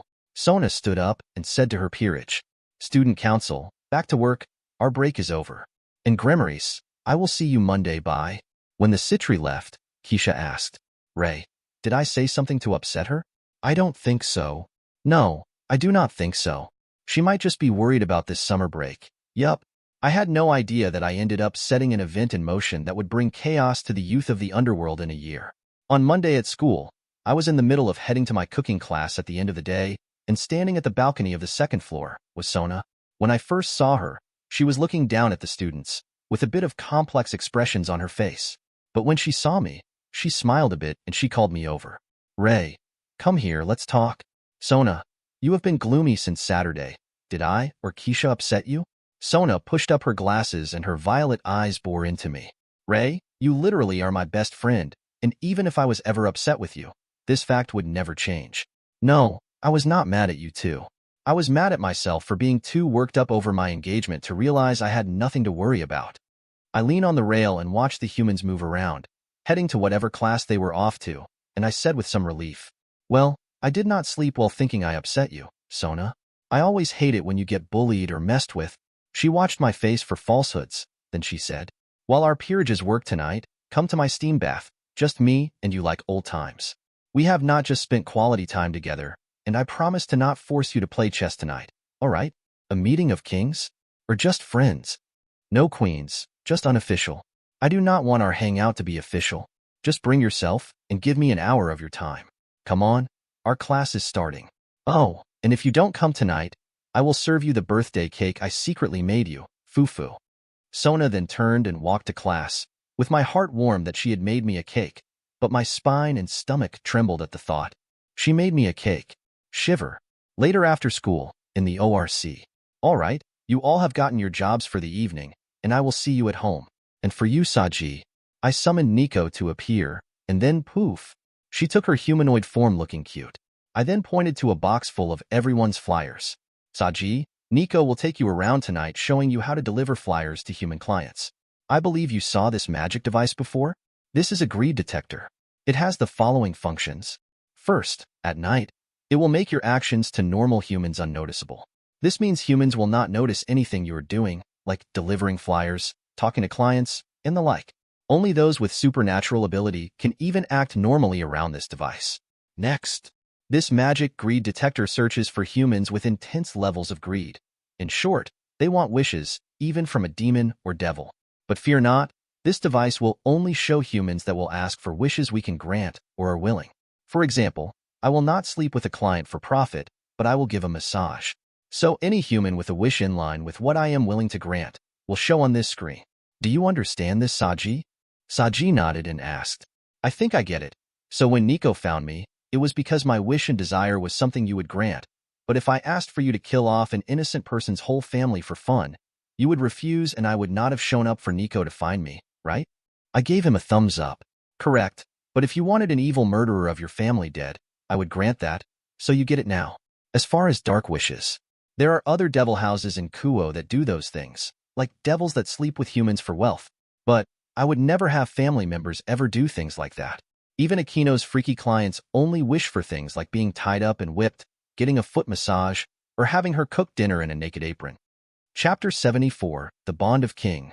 These are all safe wishes that Akino is fine with.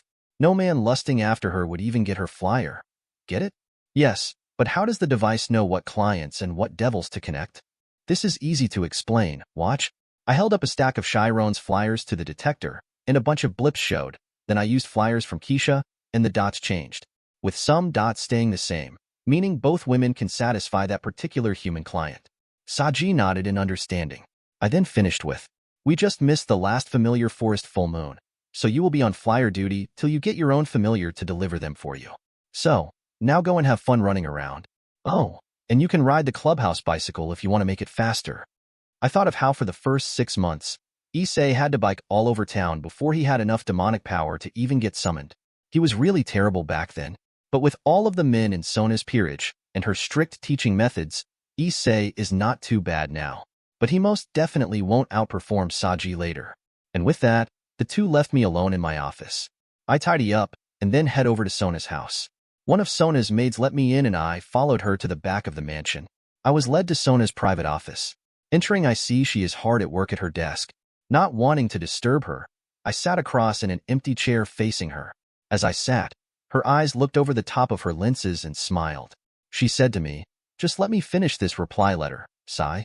My sister is so despicable to make me write to her every single day. She then sealed the letter and placed it on a metal plate on her desk with a glowing citry magic circle on it. Then the letter vanished and was sent to the underworld. Yes, even though we cannot personally transport to the underworld, we can send objects. This is a special magic tool Seraphal uses for negotiations with other faiths, but of course she gave one to her little sister she loves too much, like how Graphia and Sirzechs treat me. I keep telling you that you secretly love her attention, but you live in deniability. Plus, if she was not around, you would miss her dearly. You are that kind girl I know all too well, always acting tough. Sona stood and walked to a bookcase in her office and used her demonic power to open the hidden passage. When the stone door moved, she looked at me and said, hurry and get in before it closes again.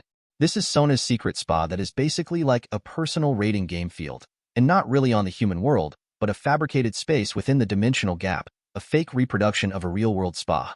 But this is a long-term and stable realm created by Ajuka Beelzebub himself as a gift to her. Sona loves this place because it is cut off from prying eyes. She loves to open her heart here. After the door was sealed, the transportation circle under us sent us to the other realm. In the rinsing bathroom shower, the two of us are at separate showers washing our bodies clean. Just like the bath, we scrub our bodies and hair before we enter the steam room. And yes, Sona and I have bathed naked ever since young, and as devils, nudity does not bother us. Well, I have been around beautiful women all my life, and with my girls and Yasaka's contact, I have a level of immunity to not have inappropriate bodily reactions around Sona. I was already done, but Sona turned off her shower, put on her magic glasses, and stood. She then said, let us steam and reminisce. We both took a seat on the 2 stone benches in the center back of the steam room, and I reclined on the backrest. Then I asked, how long has it been since we came here together? 2 or 3 years. With Keisha and Tsubaki? It has been 2 years. Just you and me, 3 years. Why? I miss this. Just having no worries, and forgetting politics, training, and the evil of the world always looming in the horizon. Sona listens to every word I always say. As she wipes her glasses with a towel on the side, she asks me, Ray, do you remember when we were 7 and you protected me from that giant Goliath demon? Oh, yeah. We went too far into the forest, and you twisted your ankle when we ran. That big buddy was asking for it when it wanted to eat you. I think it was the first time I killed something. I remember having to carry you back on my back. Why did you think of that? You came to my rescue back then, and you always do. No matter how much stronger I think I get, I feel only my intellect is the best thing about me. Even when it was my fault for wanting to go in and explore, You took all the blame so I would not get in trouble. I smile at my too smart friend and correct her. You are wrong. Your intellect is not the best thing about you. Your intellect is like my power of destruction, and it is hard to rival in the underworld, but I do not think my strength or your smarts make us who we are. They are just nice tools. The thing I love about you the most is your kind heart, the heart to help many unfortunate low-class devils achieve something in life. That is the Sona who is my best friend. If you were just smart, I would only be normal friends with you. Sona stood from her seat and pushed me over and sat shoulder to shoulder with me. She then asked. Chapter 75, Unspoken Bond. If I was the one that had been betrothed to you in the past, would you have loved me like you do with Keisha? Definitely, but as the prince and princess of our houses, it was too close of a pairing. And you would be seen in a bad light if you were only a second wife as the head of the citry. Well, you and I had no control over the politics of it. And honestly, I do not try to throw my chess games with you, Sona. If I was smarter, I would have. Ray, you really have been trying to beat me? Even with Keisha as your main wife? Sorry if I made things uncomfortable, but I figured you might be happier with me than a stranger, so I tried. Even if we were not real lovers, I could at least keep protecting you and keep you as my best friend forever. But I was only blessed with too much demonic power and not enough smarts. Sona said nothing, but I felt her lean her head on my shoulder, like she did before we came to the human world. So for a while, she only leaned on me, and we both closed our eyes. A while later, I heard her speak. Ray, I understand now. I am smart, and you are strong. Me trying to be strong, and you trying to be smart is a hard climb forward.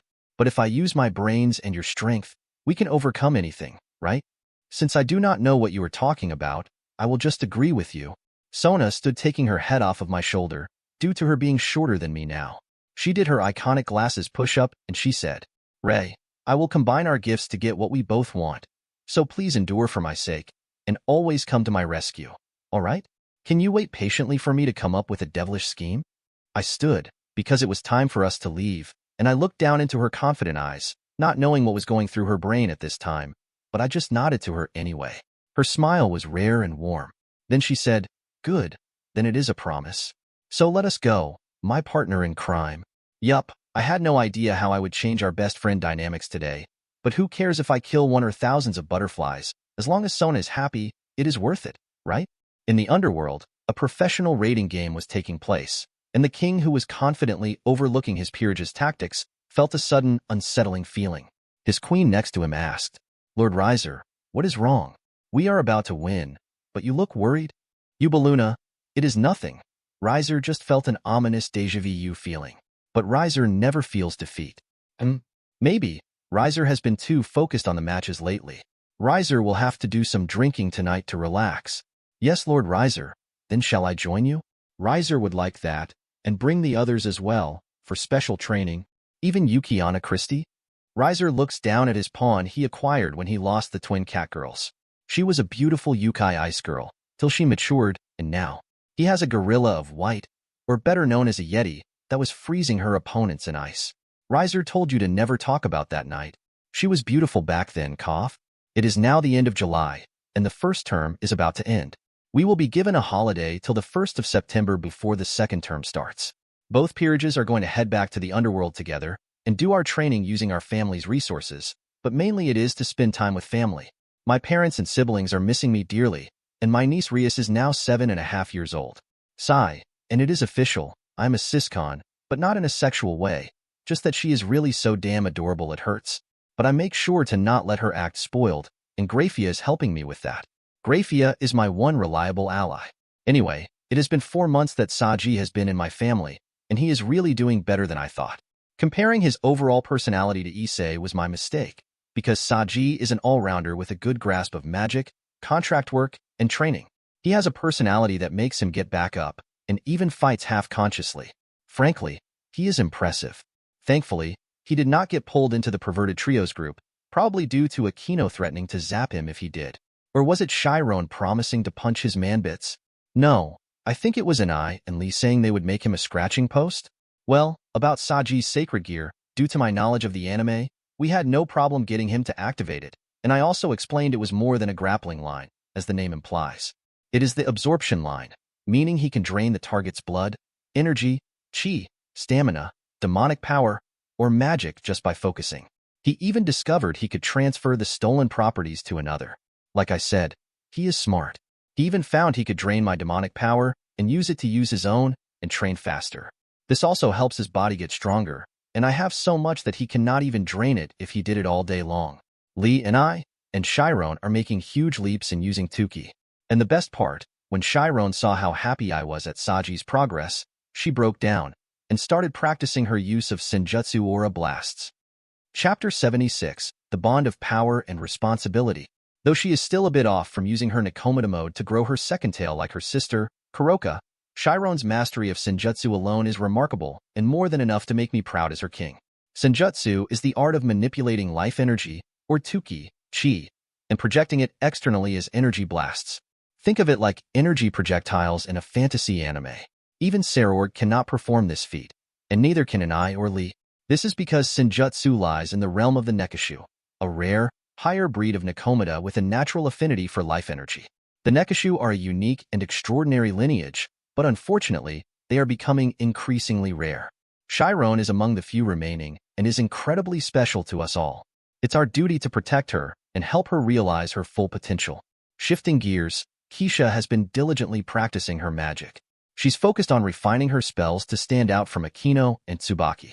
While Akino and Tsubaki often rely on raw demonic power to cast devil magic, Keisha has adopted a more calculated approach, akin to Rosweiss magician-style magic. She uses intricate calculations to conserve energy while enhancing her spell's effectiveness. Tsubaki, on the other hand, has been training with unwavering determination. She often spars with the two knights of Sona's peerage to keep her Naginata skills sharp. She even told me that, in the absence of a knight in my peerage, she feels obligated to take on that role. Lastly, there's Akino. While her mastery of thunder and lightning magic is astonishing, she continues to avoid using her holy element abilities. I know she struggles with this aspect of her heritage, and my feelings for her make it difficult for me to push her too hard. Her happiness and trust are more important to me than anything. With that, our team's progress up to this summer break has been promising. Later, I found myself in the ORC shower room, staring at my reflection in the mirror. Comparing myself to my brother, I realized how much I resemble him now. At 6 foot 2 inches, 180 centimeters, I'm as tall as Riser Phoenix. My eyes are blue-green like my father's, and my hair seems to have a life of its own, always growing back to this length no matter how often I cut it. Devil bodies, male and female, grow in a way that reflects their inner selves. It's said that this subconscious shaping explains many traits among natural-born devils.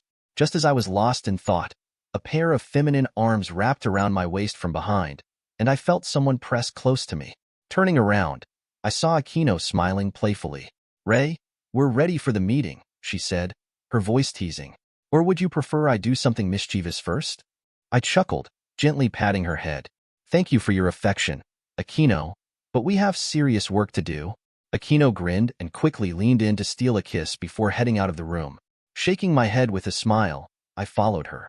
As the sun set, I gathered my peerage at my desk to review the results of our contracts for July. This was not only a way to assess performance, but also to motivate the team. As a small bonus, the top performer would receive special privileges the next day. "All right, everyone, here are the final results," I announced. Keisha completed 10 contracts this month. Applause filled the room. Keisha smiled warmly, thanking everyone for their support. 10 contracts was an impressive number, given how rare genuine requests for devils could be. Next is Chiron with 8. The team applauded again, but Chiron's cat ears drooped slightly, betraying her disappointment. Saji managed 6, Lee completed 7, and Inai achieved 9. I turned to Saji, who seemed a bit downcast. "Saji, don't feel discouraged. 6 is a solid number, especially for someone new to this. Remember, even Issei took 2 months to complete his first contract. You're already ahead of the curve." Hearing that, Saji's spirits lifted. "Thank you, club president. I'll work even harder after the summer break." And now for the final results. Tsubaki completed 11 contracts, and Akino took the lead with 12. Akino stood triumphantly, but her pride was quickly tempered by Chiron's cheeky comment. "Kuo is full of people drawn to flashiness. That's why she won." Lame. The group burst into light laughter as Chiron playfully stuffed the last of her cake into her mouth, pretending to sulk.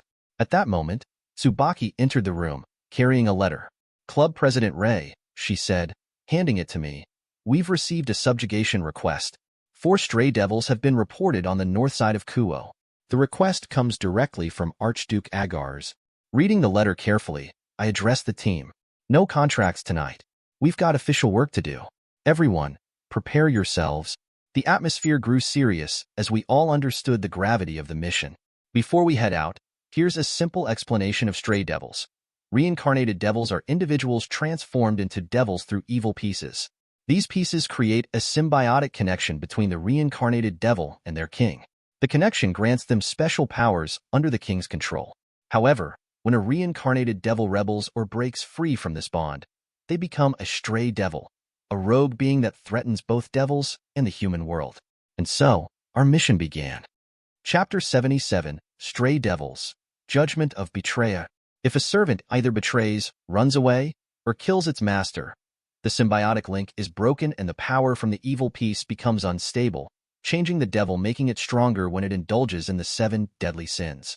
This indulgence also mutates the creature, giving into its nature, turning it into a true monster, deformed and no longer what it once was.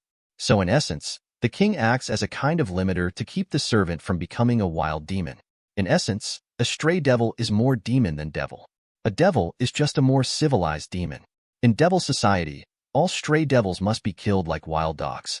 Now you might wonder, why in the anime Kuroka does not turn into a mutated stray devil?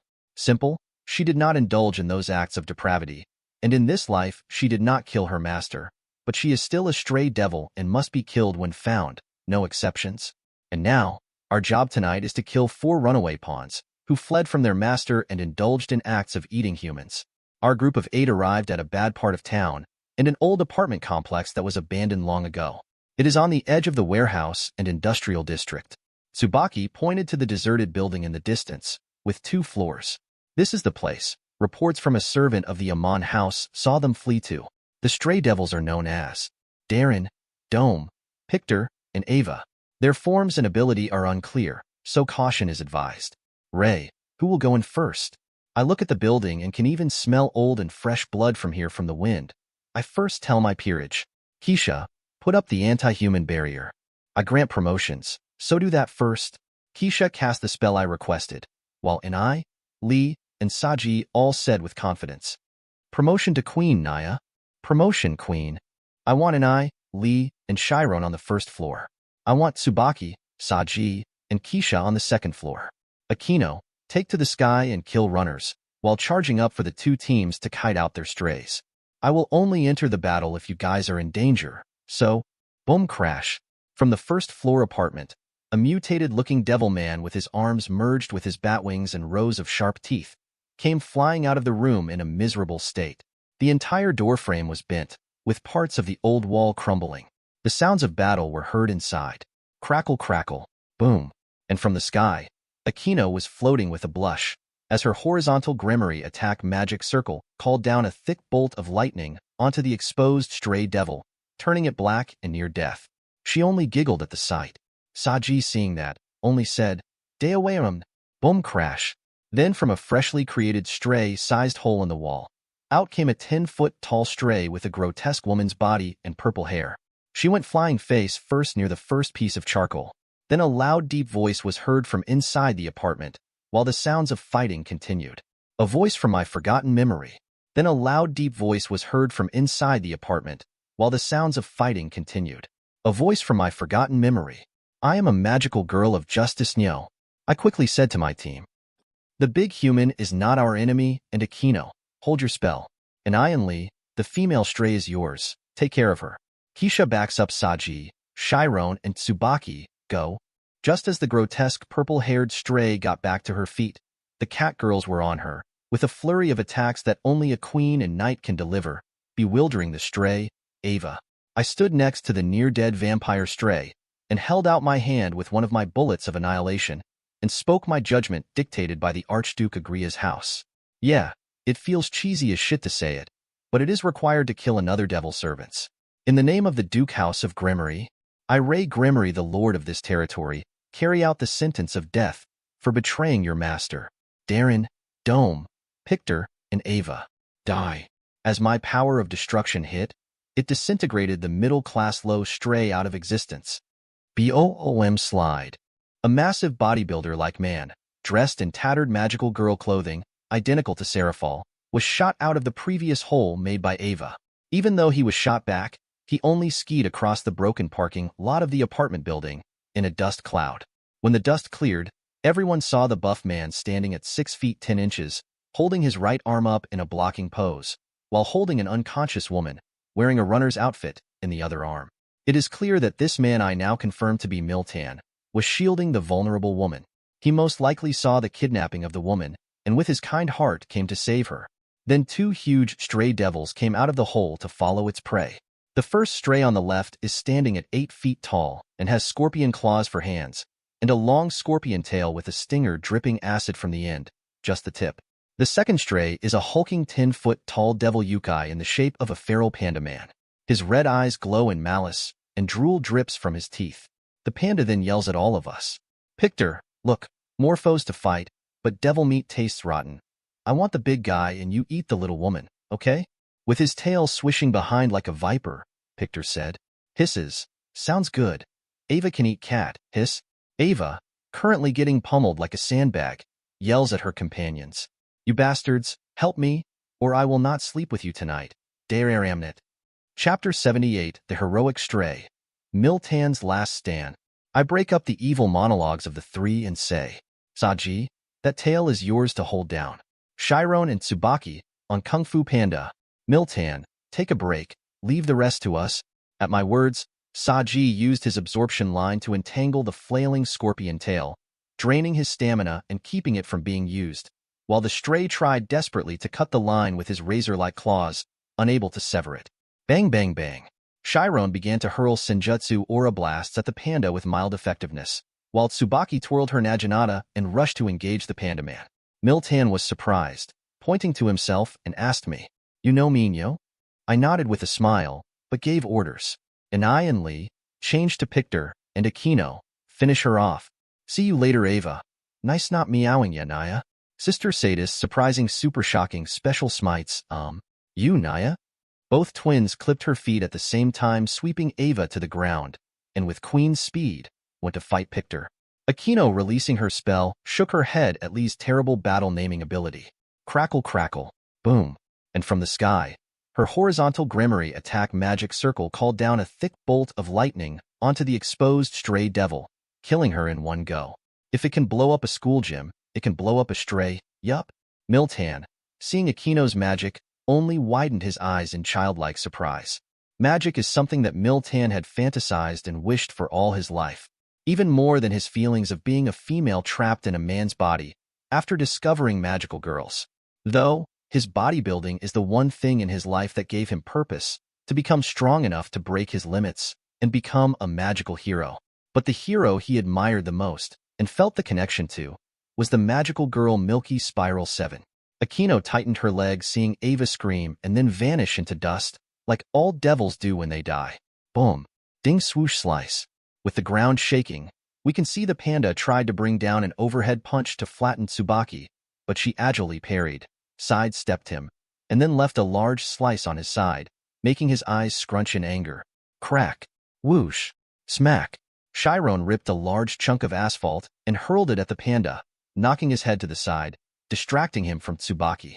The panda dome roared in anger. Erf. You little Nico bitch die thire.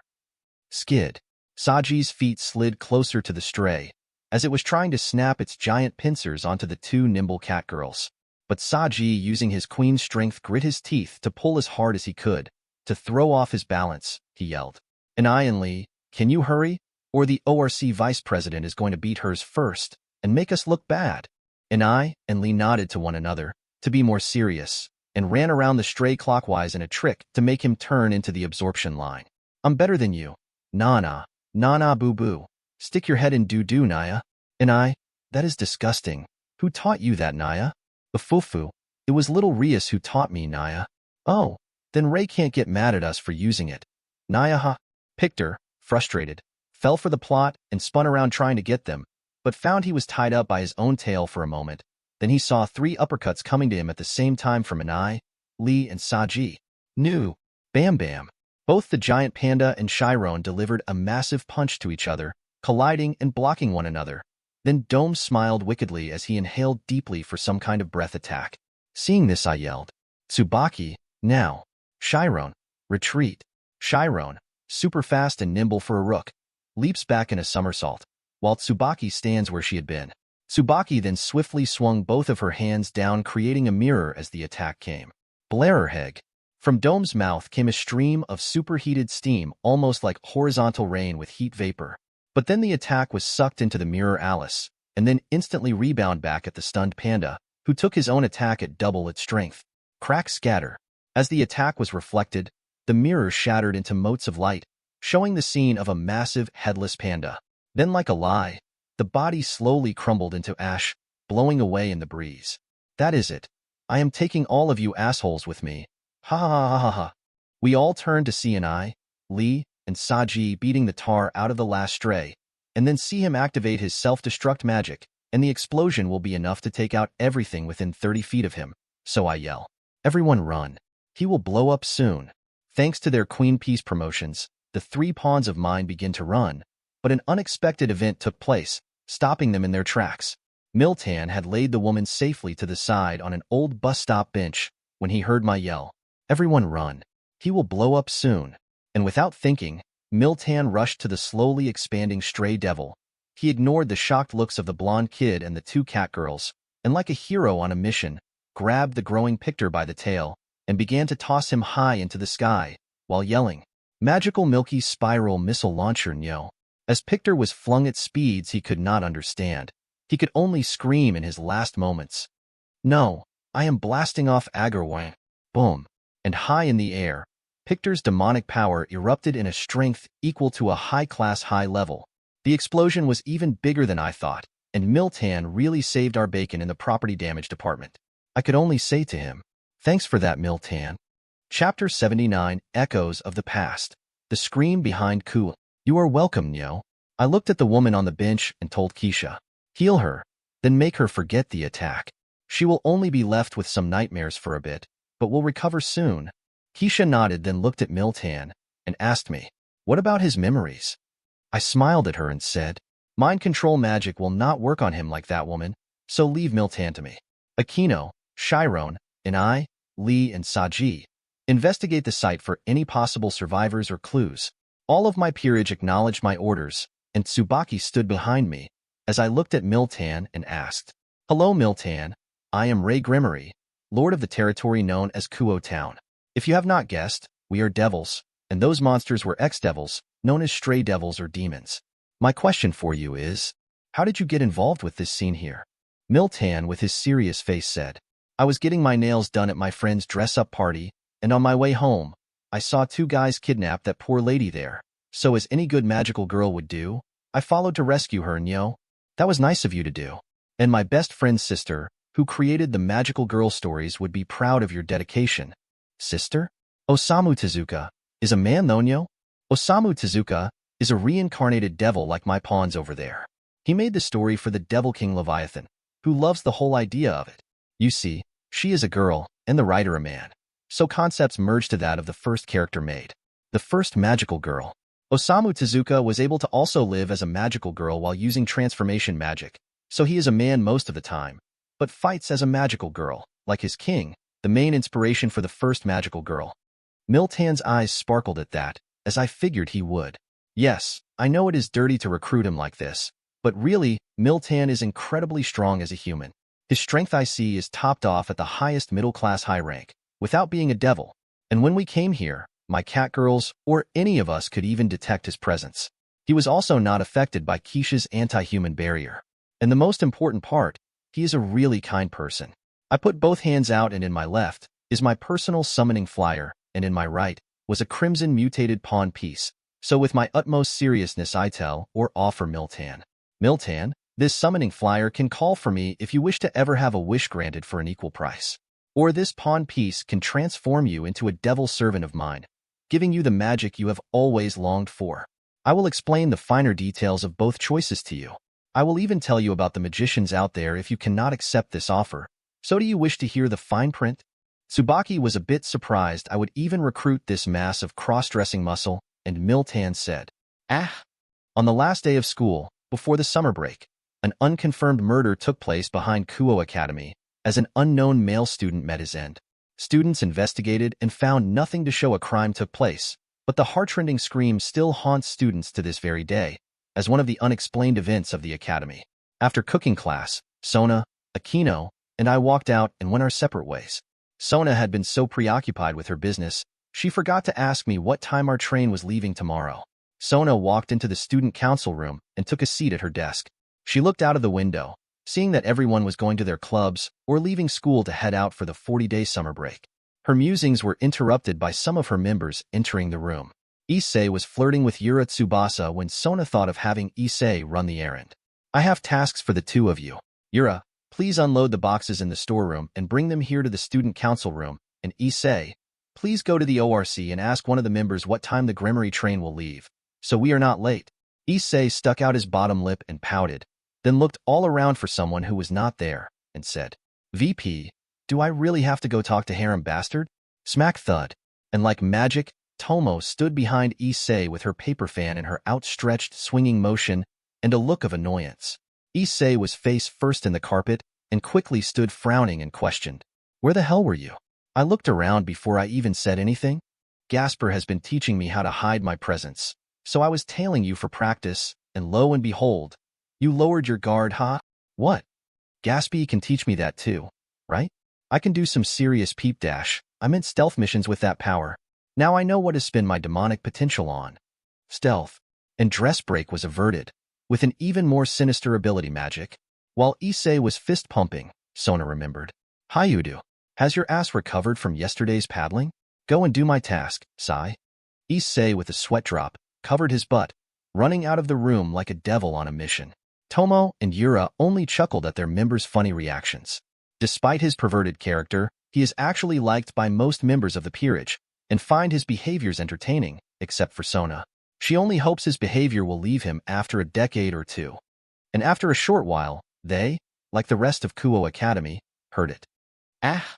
The three devils looked towards the back part of the school and Yura asked. Chapter 80 Miltan's Transformation. Isn't that Issei? Does he need help? Sona lifted the paperwork in front of her to read. With a sinister smile, she said to her concerned peerage. No need. He must have met Rei's new pawn. Yura and Tomo, seeing that evil look on Sona, shivered, because that smile reminds them their beautiful king is a real devil. Issei, in a good mood, thought about the honeys at the ORC, and he knows they are off limits, but looking is not a crime. In fact, looking is the ultimate compliment for women. Peeping is justice. Invisibility magic with an empowered twist is the ultimate finisher for me. Yeah, now I will have to buy Gasper some dresses or something to teach me to hide my presence. Knock knock. When Issei found his way to the second floor of the ORC, he knocked twice and announced, Issei Hayudu, here on Sona's orders, so let me in this time, please. Yes, the girls of ORC do not let him in unless Sona sends him, for obvious reasons. Mopping up drool is disgusting.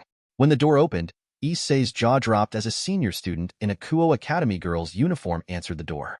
She had two black twin tails and a pair of black eyes. She smiled warmly and greeted with a melodic upbeat voice. Hello, student. How can I help you, Nyo? Are you part of Rei's harem? If not, what is your name, pretty lady? Me? No, I am not part of any harem, and my name is Miltan, Nyo. Issei, remembering his job, asked. Oh, do you know when the train is leaving tomorrow? And will you be on it? Miltan, recognizing the aura from Issei, canon sensing ability, was a devil aura, and his question. He understood Issei was one of the members coming to the underworld with them tomorrow. So he told Issei, Ooh, then come in and ask Rei. He will know more than me, Nyo. Poof. While Issei came to the door, I smiled at Issei's reaction to Miltan dropping his transformation form. When Miltan invited him in, it happened. Just before Issei came, I had told Miltan to promote to Queen to practice his transformation magic into an older student for his magical girl practice in raiding games and fights. I was helping him train his demonic potential, so he could retain his inhuman strength while transformed into a smaller body. Then the door had been knocked. In Miltan's normal body, he was still wearing the Kuo girl's uniform over his massive frame, looking like the complete opposite of Gasper. I have found over the last few days of getting to know the real Miltan that he wears all types of girls' clothing, not just his magical girl one. Yesterday he wore a black gothic Lolita outfit, and the day before, he wore a sailor suit like an I and Lee. The twins actually praised him for the choice in outfit as a pawn, and told Saji he should do it to match them as my pawns. Watching Saji run was hilarious. I admit, the first few minutes I see each of these feminine outfits on Miltan, my mind is dazed. But soon I overcame it and realized. He is just the same kind, Miltan. He never even gets mad at people on the streets speaking poorly or looking at him like a freak. Actually, for him to keep a pure heart after the public ridicule he gets, confirmed my choice to help him. Issei, on his hands and knees crying, asked me, Ray, if you are mad at me for calling you harem bastard, I am sorry, but why did you make him a devil? I walked over and patted Miltan on his massive shoulder and told Issei, you and Miltan have something in common, and it is at your core. You are both good people. In my eyes, Miltan is a valued member of my peerage, and in a year or two, many devils and other races will look up to him. Even a pervert like you can be respected in the underworld if you only tried. Anyway, tell Sona we will leave at 9 a.m. tomorrow, thanks? Issei asked. So Miltan, are you going to become a student here? No, I am too old, Nyo. Issei took a deep breath of relief seeing the girl's uniform on him, but then Miltan said, but Ray got me a job here as the lunch lady, Nyo. Issei froze imagining Miltan in a white dress and a hairnet handing out curry. Then Issei felt he needed to start bringing a bento from now on, and I said to Issei, having Miltan here will greatly increase the security of our school and give him a stable job to pay for his lifestyle. So please get along with my new pawn. Actually, none of my servants need to work with the amount of money I put in their accounts, but devils need something to do all day, and a job that lets Miltan dress in a woman's outfit and be around is better than him causing mayhem in the city. Like an I only do, sigh. Issei with slumped shoulders left the ORC in a state of depression, and Miltan asked me, will that scrawny boy be okay, Nyo? He will be fine. He is just a boob-obsessed young man, but he is a good kid. Now, let us continue your training. If you cannot retain your strength while transformed, it won't be useful for you. But it might take a month or so for you to perfect it, so do not give up. Miltan strikes a pose like a magical girl with the victory sign over his eye and declares, this tall glass of Chardonnay finally has magic. Now I will make my dreams come true by becoming a real magical girl, Nyo.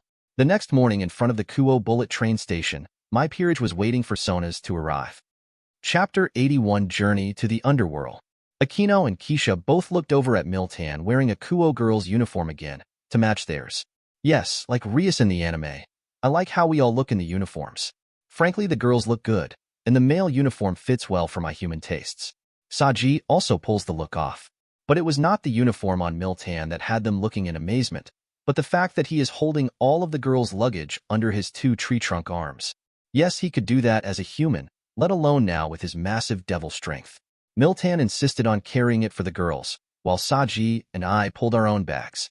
When Sona arrived, with her friendly grin directed at me, I waved and said, you made it 5 minutes early as I knew you would. Not too early or late. Now let us all go down. Rugal, also known as Lu Geru, looked up at my new pawn and he was shocked at his size. Rugal is always towering over others, and today, his horizons are broadened. When he heard Issei saying he was like Andre the Giant, he scoffed. But this? Gasper, on the other hand, was surprisingly the first to rush to greet Miltan by saying, wow, nice to meet a fellow dress-wearer. I am Gasper, Sona's queen. Let's chat? Sona and I looked on as the underworld's most odd friendship bloomed that day. The largest and smallest cross-dressers of the underworld, who one day would start an uncomfortable revolution in fashion among a select few males, and surprisingly more women. Fan clubs are scary. Sona, Keisha, and I are sitting in the noble's car for security purposes, and both peerages were given separate cars to ride in. The two groups could mingle, of course, but it was still normal protocol to give separate servants cars. Keisha, drinking wine, asked Sona. So, Ray said you had many chess matches to handle, and what else will you do on vacation? Sona, also drinking wine, said with her legs crossed. Well, my first task is to crush the hearts of those devils thinking I will accept just anyone, and I will train my servants as normal. But I want you two to come and visit me during the vacation. Even with my servants, I like spending time with you guys. Plus my mother and father want to see you again, Ray. Sure, I can transport to you whenever you want, just let me know, so I can make sure my peerage is training properly while I am gone. Keisha then remembered. Sona and Ray, I forgot, I will not be able to join you too. Sirzechs Bishop, a 2 times bishop like Kuroka, will be teaching me this break. He is such a good magician that I cannot miss it. Sona, not bothered, only said, just train with no guilt. Just send me Ray to keep me company and I will be happy. Keisha winked at Sona and said, just don't get my husband kidnapped by Serafal, the fufu. I will make sure to invite Ray after my sister is gone, to avoid a missing devil report, fufu. Girls, that was not funny. She really kidnapped me for a whole day. Keisha playfully pushed my arm and said, she only made you pretend to be the kid version of your brother for her movie. It was cute seeing you pretend to be your brother, fufu. Sona then looked at me like she betrayed me and said casually while making me afraid. Oh, and someone told my sister you recruited a magical girl into your peerage. So good luck avoiding her now. My pale finger pointed to her and I said, we are no longer friends, damn it. Ray, I was kidding, fufu. Keisha smiled and said, Sona, I believe that was your first prank, right? Good one. And with that, our trip to the underworld was done with no further issue. Sona, Keisha, and I had come in with the train conductor to do Miltan and Saji's first-time entry into the underworld registration. When it was done, I said to my peerage, I will take Sona back to her peerage's car and then come back in a bit. Chiron, who was eating some cookies, reminded me, Ray, do not forget, I get dibs on the lap when you get back. Lee pouted and said, Chiron, that is not fair. You can only call dibs when he comes back in, Naya. But you did it last trip, and I said nothing, so suck it. My lip twitched seeing the two fighting to just sit in my lap. A man should be thrilled at this development, but no matter who sits in my lap, I get pitiful eyes, so I lose when I win. I said to Sona, Sona, forgive them for being excited to return home. Let's go. Goodbye, Sona. Nyo, Naya ×2. My group politely said goodbye to Sona as we entered further back in the train. As we entered Sona's servant car, I saw her group had split up into small groups around the couch and along the window looking at the bleak scenery. When her group saw us, they brightened up at seeing their king. Kiba, Rugal, and Issei were playing cards, while Momo and Rhea were playing chess. Gasper was playing a portable game console, with Tomio suspiciously watching a bit too closely over his shoulder. Ruruko and Yura were busy pointing out interesting sights outside. When Issei saw me, he looked to make sure I did not bring anything large and muscular with me. Then he said, Ray, stop hogging Sona, and come play a bit with us. It is more fun to play poker with more guys. Sona smiled at this and said, it is rare for my boys to invite you. So show me some kindness and play a few hands. I will talk to my curious window girls. Chapter 82, Catnapped and Homecoming. So I had to do it, and I sat around the small table with the 3 boys and said, all right, gentlemen, deal me in. About 20 minutes later. Sorry, my full house is a higher suit than yours. It seems my luck is too good. I feel bad because I am not cheating, and my luck seems to be really good here, and Kiba said, honestly, I know you have not played poker before, but your luck is amazing.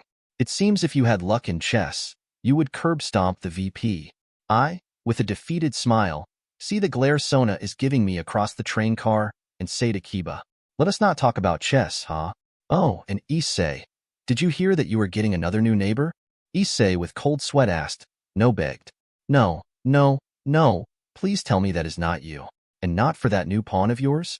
It was bad enough to have Saji walk with me to school, but, just no. I smile like a devil. I just smile and explain to him. I moved Miltan from his old apartment, so he could be near Saji. So when teachers want to check in on Saji and his siblings, an adult can pretend to be family. Sorry for that. Did I kick out a neighbor you liked or something? Defeated, Issei waved his hand in denial. Nah, that house had been empty for a while now, that the Shidu family left for Europe or something like that. Oh, that is right. After Lady Cleria Belial was killed, the Shidu family left Kuo. So I asked Issei to remember the young Irina Shidu from the arcade. That is right. So you know Irina Shidu, right? Issei looked surprised that I knew her and said, Harambe Dash, I mean Ray, you actually know that girl? I met Irina Shidu in Kuo when she was young, while I visited the city. And did you not think she was a boy? Issei looked at me funny and said, Ray, are you gender confused? How can I mix up a girl in a dress and longer hair? No boy would look like that. She wore her hair in 2 twin tails. No mistaking she was a girl. Weren't you 2 childhood friends then? Issei scratched his cheek and said, well, she asked me to be friends, but we only hung out a bit. She got mad at me for flipping her skirt though, and then we only became normal friends after that, till she left. She and her family were really into going to church and stuff. And the day she left, She said she was sad she would not see a friend she met, or something like that. Issei, why in the hell would you do that to a girl back then? Yeah, that was my bad. I just wanted to see what girls' underwear looked like. And they were just plain white. She really was mad at me for a long time, sigh. I leaned back in my chair and thought about Issei's story. From the fuzzy memory I recall, I think Irina was a tomboy and Issei thought she was a boy, so his perverse nature was never shown to Irina. But now? What changed their relationship? It could not be that one single meeting with me, could it? Yup, Ray's parting words, cough. Irina Shidu was still your close friend, right? Not really. I was scolded by her and my mother for flipping her skirt to peep, and after that, I only saw her in school, but we were only normal friends that waved at each other. How well did you know her ORC press? No, not well. I only played at the arcade with her and got her a plushie and a dash. Oh, I did give her a necklace though. Oh, was it a Pokemon Yellow Rat and a ruby necklace? I remember her having those things. She wore the pretty ruby necklace with her cross around her neck all the time, and she had that plushie on her pink bed. So, just one meeting with me fucked up things so massively? Well, I'm sure she forgot that meeting by now. It was only one painful day of Dance Dance Revolution. Then Sona came over and told me, Ray, it seems you stayed too long. Your rook is here to retrieve you. Good luck. Just then, I felt my jacket being tugged on, and I had not noticed Chiron giving me eyes that say I was cheating on her, she said. Why are you talking about Perv Boy's old neighbor, Irina Shidu? You should be spending time with me. I mean us. Come along quietly, my king, or I will execute castling and move you myself. And to Sona's peerage's amusement, I was physically pulled into the neighboring car against my will. I was catnapped. As we all got out of the limo in front of my Gremory home, with my servants behind me standing properly, we were greeted by my family. Venelana, my mother, Grafia, my sister-in-law, and Rias, my 7.5-year-old niece, greeted me formally. My father will probably only see us at dinner. I say to my 3 family members, Mother, Rias, and Grafia, I am home. Rias, getting a head nod from my mother, ran up in front of me, and with a happy smile said and asked, Uncle Ray, I love you smuch. Did you bring it like you promised? I smirk at her anticipation and say, Yup, I got all the new and current manga, anime, and light novels from Japan for you, but I leaned my face down, and like a trained puppy, Rias gave a kiss on the cheek as payment. So cute. I then retrieved it out of my magic space, handed her the stack of current things she asked for, then she hugged my waist while giggling. She noticed the 2 new servants and asked, Chapter 83, Miltan's Magical Might. Uncle Ray, are those your new servants? Can I meet them? Oh, I'm sorry, Annie Keisha, I missed you. While Rias dove into the arms of Keisha, my mother asked me while looking at my peerage. Ray, those are your 2 new pawns you told me about? I assume the big one is based on talent, and not because I am making you wait till you're 18 for well, you know? No, my loving mother, it is not some strange taste. Both pawns are amazing. Why did you think I was only recruiting pretty girls or something? My mother nodded, and Grafia's smile said that is exactly what they expected from me. My heart took damage for being seen as a playboy, even if it is partially true. My mother then said to my peerage, who has swarmed around my excited niece, All of you must be tired from your trip, so please go freshen up for dinner tonight. Maids, please show the 2 new servants their rooms and Ray's wing. Then Keisha and I separated from the others for tea with Mother and Rias. At the dinner table. Now mind you, my father has seen all kinds of servants from my brother's fire giant Rook to Tannen the Dragon King, but for some inexplicable reason, my father was truly amused at the massive magical girl eating a large plate of food with girly elegance. So my father asked me, I see that he dresses like Devil King, Seraphal Leviathan, and this must be a new trend in the human world? Rias, too, has sparkling eyes about magical girls now, and I am afraid that Rias is going to take after Seraphal when she is older. A magical Rias sounds scary, right? Yes, father. It seems Seraphal's devilish schemes to corrupt the minds of Japan are working. Also, can you have our Gremory craftsman make a dense and heavy version of Seraphal's wand, sized for Miltan, to hit things with? Hard. Miltan, hearing I would make him a wand, put both hands on his cheeks and swooned. Now I will be able to swish away all evil in our paths of justice, Nyo. And I, and Lee put up their fist with him and said, For Ray's justice, Naya. Keisha besides me looks a bit happy seeing the enthusiasm of our group. Then my mother asked, Saji dear, how has your last few months been as a devil? Are you happy to be part of our family? Saji, trying to use the good manners taught to him by Akino and Tsubaki, only nodded and said from the heart, "My brother and sister are finally happy again, and it is all thanks to Ray for taking us in. I feel very fortunate to join the peerage, and am working hard so Ray will be proud of my hard work." Then my mother braves asking my new pawn, "Miltan dear, I know it is short, but what about you?" This little lady is happier than a hooker at an adult video convention, Nyo. Then Akino could not hold it in. PhD of Fufu. When Tsubaki looked at her, she stopped while covering her lips with a blush. Then my mother said, "Keisha dear, your wedding is now less than a year away. In the first week of April, have you decided where you want your wedding, and what kind?" Keisha, with stars in her eyes, said, "I want to marry in Kyoto and have Sister Yasaka officiate my wedding, that way she can be there for it. It will just be our immediate family, a small event. Are you sure you want such a small wedding, as the next Lady Gremory? We can throw a grand wedding here for you instead, and I could get Sirzechs to invite Yasaka?" Keisha took my hand and looked at me. "No, with the big marriage party here in the underworld beforehand, there is no need for it. Ray and I would prefer something intimate and special. Mother, I too want something small, so please grant Keisha's request. Any marriages after can be big, so you can have fun." I suddenly felt some eyes penetrate my soul after my words of secondary wives. I think I spoke wrongly, yikes. Then my father said, "Then we will do what you two want. I was going to clear out all of Tokyo for a capital-wide wedding for you two, but alas, I guess I can save that for Rias in the future, huh?" Listening to my father, I realized why the anime Rias was spoiled rotten, sigh.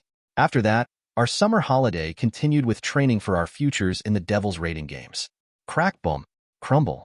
The petite, small-chested magical girl in black twin tails had just vertically swung her magic staff, identical to the milky spiral magical girl staff, and the entire mountain boulder the size of the Dragon King Tannen was blasted to gravel.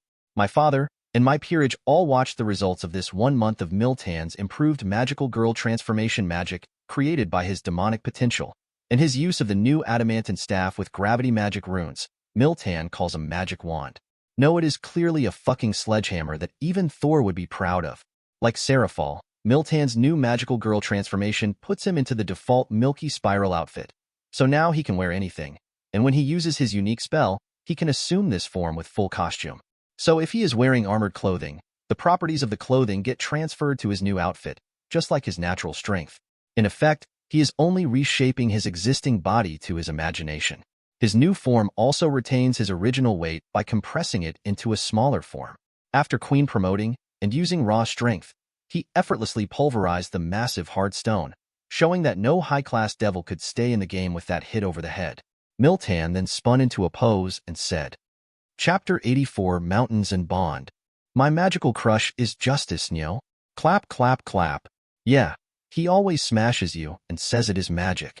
But when you can one-shot anything, almost, who will argue that it was not magic, right? I said to him, all right, Miltan, we are all done training today. Plus we are running out of mountains around here. Ha. Everyone, let's go home and end this long training month. Oh, and for those still in school, you need to finish all the workbooks. Saji and Chiron both looked sad and said together, no. Akino and Tsubaki are both star students and effortlessly did all of their work already in the downtime. Keisha still has not returned yet from her bishop magician training. And I and Lee, who are lazy cats, do not have schoolwork, so no big deal. The two have just been sleeping long hours when not training, or trying to sneak into my bed to mafu. In the Gremory hot springs, Saji, Miltan, and I are in the lower men's bath. And up in the elevated woman's side, Tsubaki, Akino, Chiron, and I. And Lee are in the upper bath looking down on us. Like how Gasper takes baths, Miltan uses an enormous beach towel to cover his upper chest in a wrap the way a woman would, making me and Saji grin in amusement. And while we men soaked in peace, I heard Akino's voice from above, tempting me. Rei, why not fly up here to our bath, where we are naked and lonely? You used to bathe with us in the past. I feel so abandoned. I smile at Akino's act, so I yell. Then let's call it abandonment play. How is that, Akino? Ha ha ha. Saji, hearing us flirt, says disgruntled. I think it would suck less for me if you just went up there. Sigh. When am I going to find a girlfriend? I coach the poor boy. Don't rush love, Saji, and that is why I am not rushing up there now. We will live a long time, and I promise, a few nice girls will see you and your talents in the future.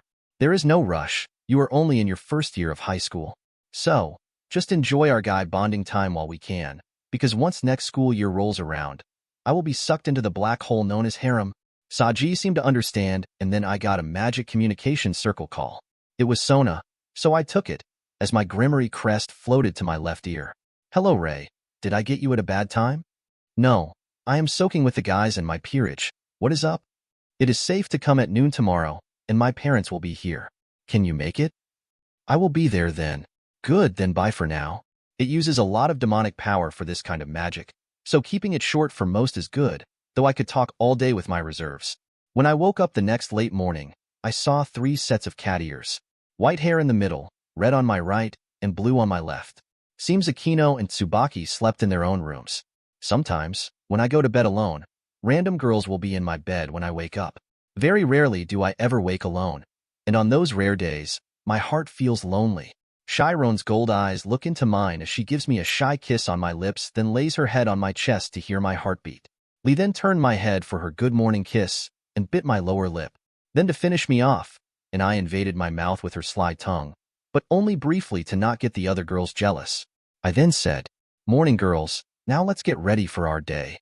The 3 lazy cats reluctantly let me get out of the bed, while they stayed bundled up under the silk sheets. Cute. Just before noon, as I was preparing to make my transportation jump to the Citri home, I was talking with my queen. I was informing her on things she can try to personally work on. That is right, Tsubaki. All sacred gears can evolve and change based on the desires of their hosts. No 2 balance breakers or subspecies balance breakers are necessarily the same. Take Issei's twice critical. His balance breaker could be a set of armor, or a glove to transfer power to others, or even something perverted based on the desires of the host.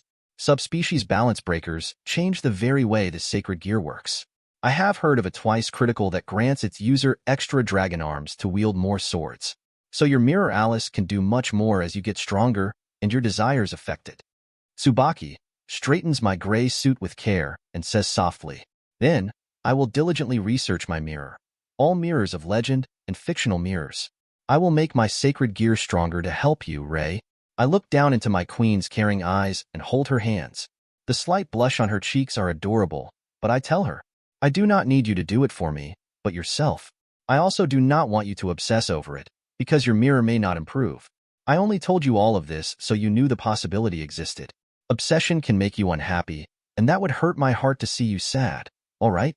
She nodded, and held my hands tightly to assure me she understood. I then briefly kissed her, and stepped back to cast my magic with a smile at my queen.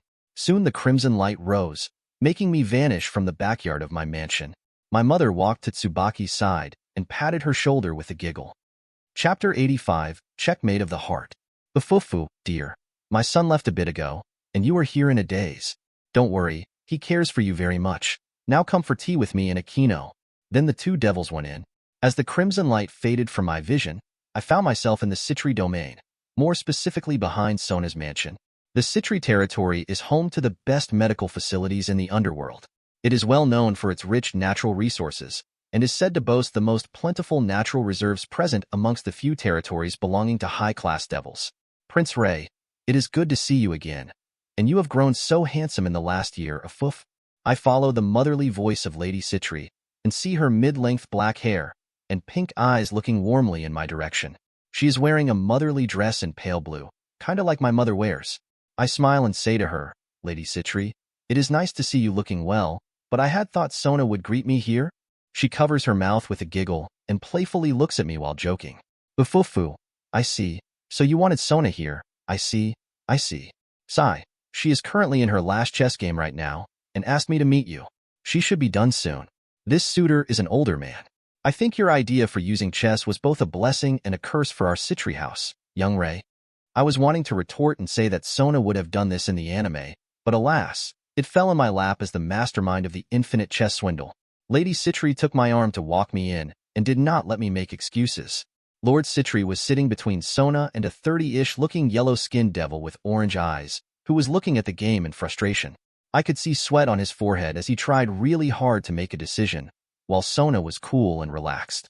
As he placed his queen on the desired spot, I shook my head internally, being killed by Sona in that move countless times, and I see her next move will be a checkmate. And he foolishly released his hand. Sona, as I predicted, moved her rook, taking the queen, and said, "Checkmate, Lord Barbados. That is the game. No. I demand one more chance. Lord Citri wiped his own glasses and politely said, Sorry, Lord Drollery Barbados, but you lost fairly, and everyone only gets one chance. Sorry for your defeat? Barbados, grumpy about his sad defeat, only left the following parting words. Well, no matter, you only have your grand chess skills, and that is not real power. So let the Citri decline. What does it matter, good day? A servant led the man out. Then Lord Citri, seeing me and his wife in the back, said dryly, Prince Gremory, ignore the scene. It happens with almost every player. Haha. Come in and play a game with my daughter. Perhaps you will beat her this time. Sona, seeing me, smiled and told her parents, Ray is not here for chess today. We are just going for a walk together. So we will leave now. Let us go, Ray. I need fresh air. I politely say. Next time maybe, Lord Citri, but I will go with Sona now. As I left with Sona, Lady Citri sat in her husband's lap and said seriously, No one is brave enough to say things to us openly with Seraph around. But I am worried if this goes on, our reputation may be affected. The playful and kind devil woman was nowhere to be seen when she was seriously talking about their family. Lord Citri said with no real concern, Sona has sent over 100 devils packing in shame, and no one is willing to be humiliated for our daughter's hand. But we cannot just openly let her marry. Sona has come up with a way to find a suitor not relying on intellect. This time, she will allow all of the losers a chance to prove their power instead of intellect. This method will turn our bad reputation into an honorable one, since we will test both intellect and strength. What nonsense is our daughter doing now? It is a swindle. Her plan for next year is, Sona and I are sitting on a stone bench by a secluded waterfall she always comes to for thinking. She took off her glasses, set them to the side. I found this action odd, to see her take them off like that. She only does that when her mind is in a mess. While I was still sitting, she stood, and kept her back to me to hide her face. She then said, Ray, I cannot be beaten, you know? So that means I am not going to belong to any man right now at this very moment. So, Sona, with decisive eyes, turned, grabbed my face, and overlapped her lips on mine. Her eyes closed, and I was truly caught off guard, as her inexperienced kiss coated my lips. As she did not feel me reject her, she slowly stopped and pulled back to look at my confused face. Sona said seriously, Ray, that was my first kiss. I will not kiss another now. So, unless you do something and try, the lips that belong only to you will go to another man. Don't let me down, Ray. I just need you to have a reason to try. As she put on her glasses, I licked my lips in confusion at her words and asked, What are you planning, Sona? Sona knows me better than I know myself, and in her heart, she knew I understood her. She put her hands behind her back and said, Chapter 86, Festival Frenzy. Here's a rewritten version that follows community guidelines while maintaining the plot spirit and tone. Sona adjusted her glasses with a sly smile and said, Nothing yet, Ray, but if you want more of that, you'll have to prove yourself. This isn't a confession, just a prize waiting to be earned. Let's get you back now. I have preparations to make. Despite my persistent questions on the walk back, Sona evaded every attempt to clarify her reasons. Her cryptic words left me feeling uneasy, like I'd been trapped in some intricate game only she understood. She may have been my best friend, but today, Sona reminded me of what it meant to be a true devil. Her words echoed in my mind. Her lips belonged to me? That simple declaration was far more devious than any chess move she could make. It stirred something in me, pride, maybe, or a possessiveness I hadn't realized was there. Whatever it was, I couldn't deny it worked.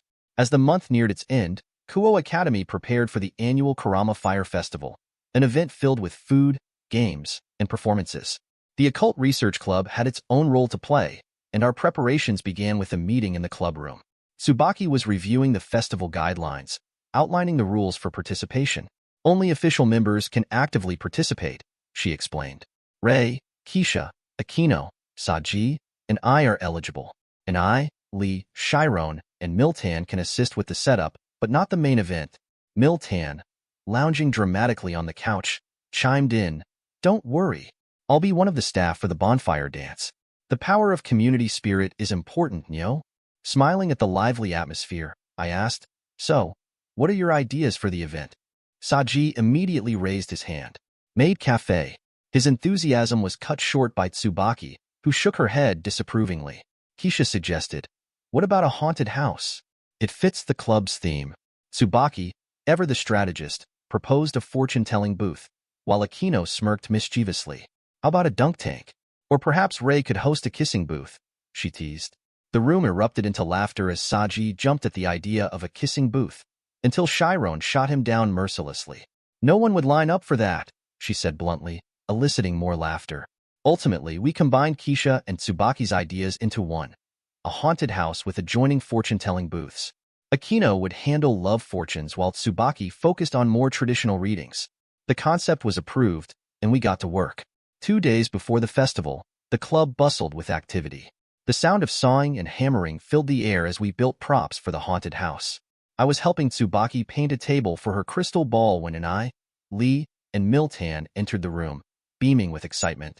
We brought some helpers for the haunted house, Lee announced proudly.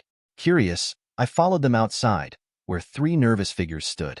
They shuffled awkwardly, clearly uneasy. Raising an eyebrow, I asked, "Why do they look less than enthusiastic?" And I grinned and said, "We found them in the forest on the outskirts of town. They were perfect for the spooky vibe." I sighed, suppressing a smile. "You didn't scare them into helping, did you?" Miltan struck a pose. "We used the power of persuasion and friendship, Nyo. They're excited to be part of the team." The helpers nodded hesitantly, though their expression said otherwise. And I nudged me with a teasing smile. "We worked hard to get them here, Master. A little praise would be nice, don't you think?" Shaking my head, I muttered, "Fine, good work. Let's get back to building." As we returned to work, I couldn't help but laugh quietly. With this chaotic group, the festival was sure to be a memorable event. This version maintains the playful tone of the original, but omits inappropriate elements while ensuring the narrative flows cohesively. Chapter 87, Fear and Flirtation. Chiron said there are a lot of yukai that hang out in this forest, so we should be able to find lots of good helpers for Master Ray Naya, Miltan said. "Oh, maybe we can find another winged pink elephant, like my familiar Nyo?" Yes, he found a fabulous pink elephant with wings, but it was tiny and admittedly adorable. Humans can only see it if they are intoxicated, or they allow themselves to be seen. In short, it is invisibility overcome by being drunk. Kinda cool. Lee sniffed the air, and then her cat ears twitched and her smile grew. She then pointed towards an old neighborhood and said, "I found 3 yukai that way, Naya." And without promotions, the 3 troublemakers rushed on in their amazing plan. "Ha ha ha ha ha, run pray. Leave your fear behind, and I shall feast upon it." Clomp clomp clomp. The sound of heavy horse hooves echoed in the woods, as 3 university football students ran in terror. Following the 3 students who were running for their lives was a large black horse with smoke coming from its nostrils and hooves, with a rider in all black metal medieval armor, holding a carved pumpkin head with long straw blonde hair and red lips, showing it was decorated as a female. In the mouth and eyes of the pumpkin head was a green flame from a candle inside. "Run, little boys, run for this headless horseman. Ha ha ha ha ha." Just as the 3 large university boys in their jerseys and pads rounded a corner of a massive rock, they saw what they could only identify as Frankenstein's monster. Ah! Thud thud thud. After their terrifying scream, they held onto one another and fainted in horror and despair, facing the reality they were dead. Miltan, seeing the 3 boys faint after seeing him, just asked the 2 catgirls behind him, "Why did they faint when I came to save them, Nyo?" The headless horseman was irritated. The hunt was ruined, and the pumpkin head snapped at the 3 devils. "How dare you 3 interrupt our hunt?" Those boys were ripe with fear, and now they fainted. "I am so pissed. Get them, boys." The headless horseman charged in anger, not thinking right. And I and Lee jumped in front, readying to receive the charge with mischievous grins on their pretty kitty faces. The pumpkin head saw this and cast a Yujitsu spell. Yujitsu is the yukai version of human's magician magic and devil's magic. HHHA fireball. And with a yukai magic circle at its mouth, it spit out a basketball-sized green fireball at the girls. Miltan stepped forward between the catgirls in a practiced team strategy and pulled back his right fist, like he would throw a baseball. Whoosh punch fizzle. The female pumpkin, seeing her fireball get punched into being extinguished, only had a wide-eyed look and an O-shaped mouth seeing Miltan punch the green flame out in one thrust. In the LN, Miltan can destroy middle-class high spells with punches, and this was before becoming a devil, so this is canon stuff. No. Fuck. Blacks and Tintin. Run now, damn it. What are you doing? I said Ruyuan. The horse and knight could not stop in time as Lee and I pounced at the two, and a series of punches and kicks, hidden behind a mosaic, due to animal cruelty, was carried out by the two Nakomata twins. Bam smack nahe slam smack nahe. Miltan picked up the pumpkin with its quivering face and held it up looking into its eyes. Then he puffed his breath, blowing out the green candle inside. New. And so I see the dented and battered Dullahan, the black and blue nightmare, and Jackie O lantern with a barely lit flickering green flame with horror on its carved face. The three yokai were definitely bullied by my pawns, sigh. So I offer. Sorry, for my servants. They thought you would kill those humans. They had no idea you feed on fear from humans and need to scare them for nourishment. How about this? Work in my haunted house in 2 days, and you can get some free fear. Deal. Clank clank. Nehe. And that was how I employed yokai for my haunted house for the festival. Who knew Sona would lecture me for an entire hour for exposing human students to the yokai I hired? I thought it was good for them, me, and the students, who had a blast, sigh. After the booths closed, in the sports field, for massive bonfires were lit for the students to keep warm and light up the place to socialize and dance. DJs were hired to entertain the students with modern music. All of the teachers stayed off to the outer edges of the dance to keep us safe, well from ourselves. Currently, I am slowly dancing with Keisha, who is smiling up into my eyes. She said, Ray, I am so excited. We have been together for almost 18 years now, and only in 6 months, I will be Lady Gremory. Finally, we can be real husband and wife. Fufu. I gently kissed her in the firelight, and then said tenderly, and I want to spend many thousands of years together. Hopefully you won't get tired of me. Then the pink world was shattered with a tap on Keisha's shoulder, and the voice of Akino cheerfully said, Oh, main wife. It is time for the mistress to step in a foof. Keisha only smiled at Akino as she left my arms, and said, Sure, the mistress can steal his attention for a bit, but he will sleep with his wife in the end. Fufu. With aggressive smiles, the sparks flew between the two devil women, but soon it passed before humans noticed. And Akino jumped into my arms, smashing her large breasts into me on purpose, and said coquettishly, Don't forget Ray honey, I am very discreet, so if you want to taste early, Fufu. Chapter 88, Spring's End. I just held this playful woman and danced, enjoying as much peaceful time as I could, because in 6 months, the future will be both chaotic and dangerous, I think. A bead of sweat appeared on my forehead as I hid in the dark, naked, with some scratches on my body, decorated with some bites that I incurred in my escape from imminent danger. While holding my breath to not make noise, I looked at my watch to see the time. 11:54 p.m. April 8, 2008. I think about how my situation became so dangerous, and I could only blame myself for assuming my opponent was rational. But no. Then my spine tingled as I heard the voice of my assailant, in a deep and hungry tone. You can hide, but not run. I can smell you. Ufufu. I will eat you now, Ray. This is the only time I will ask for your help. God, let me hide for the next 5 minutes, please. Pain as I clutched my head in agony. The voice of my pursuer came from the other side of the mansion's paper wall. Oh, there you are. My meal. As I was still gripping my head in pain, a pair of arms punched through the wall and swiftly pulled me into my doomsday. I could only let out my last desperate screams as my fate was sealed. Ah, that hurts, ouch. 7:10 p.m., April 2nd, 2008 AD. Exactly 3 weeks before the start of supposed canon events.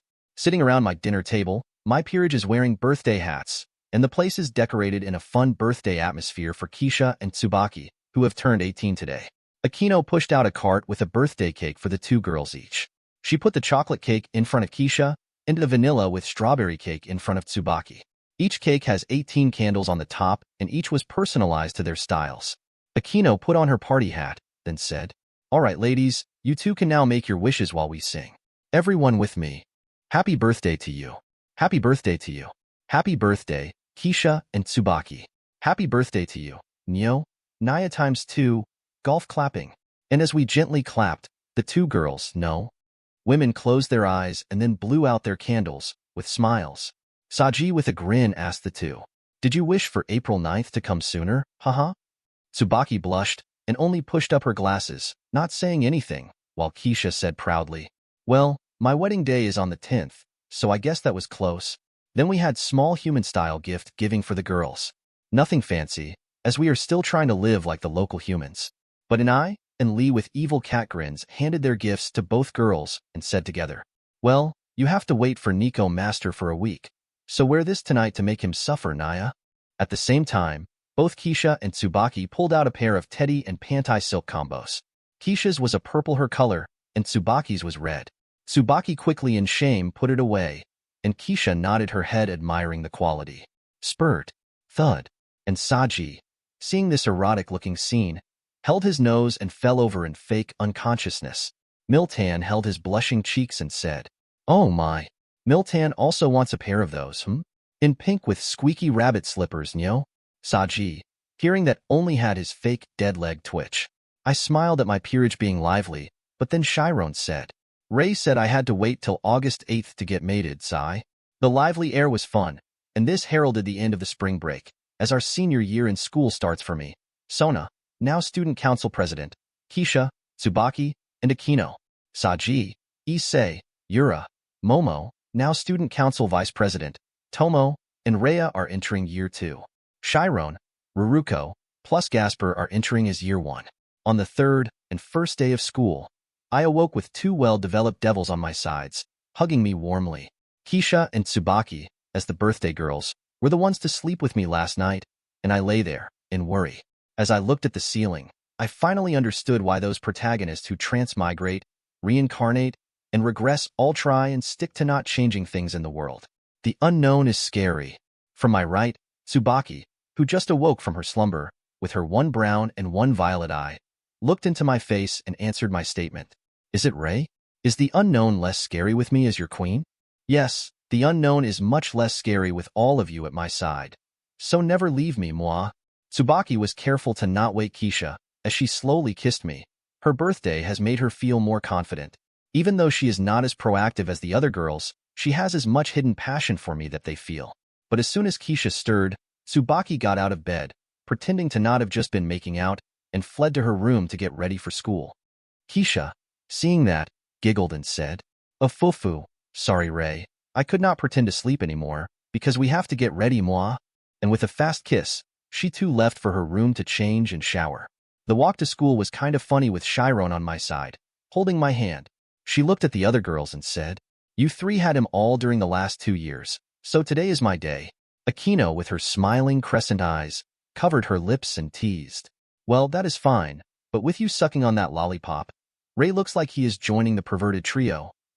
Chiron squinted her gold eyes at Akino and pointed her lollipop at me and said, "Thanks for watching. You can find the next videos in the playlist linked in the info card, directly on my channel, or right here on the screen. And as always, if you have any feedback, feel free to share it in the comments too.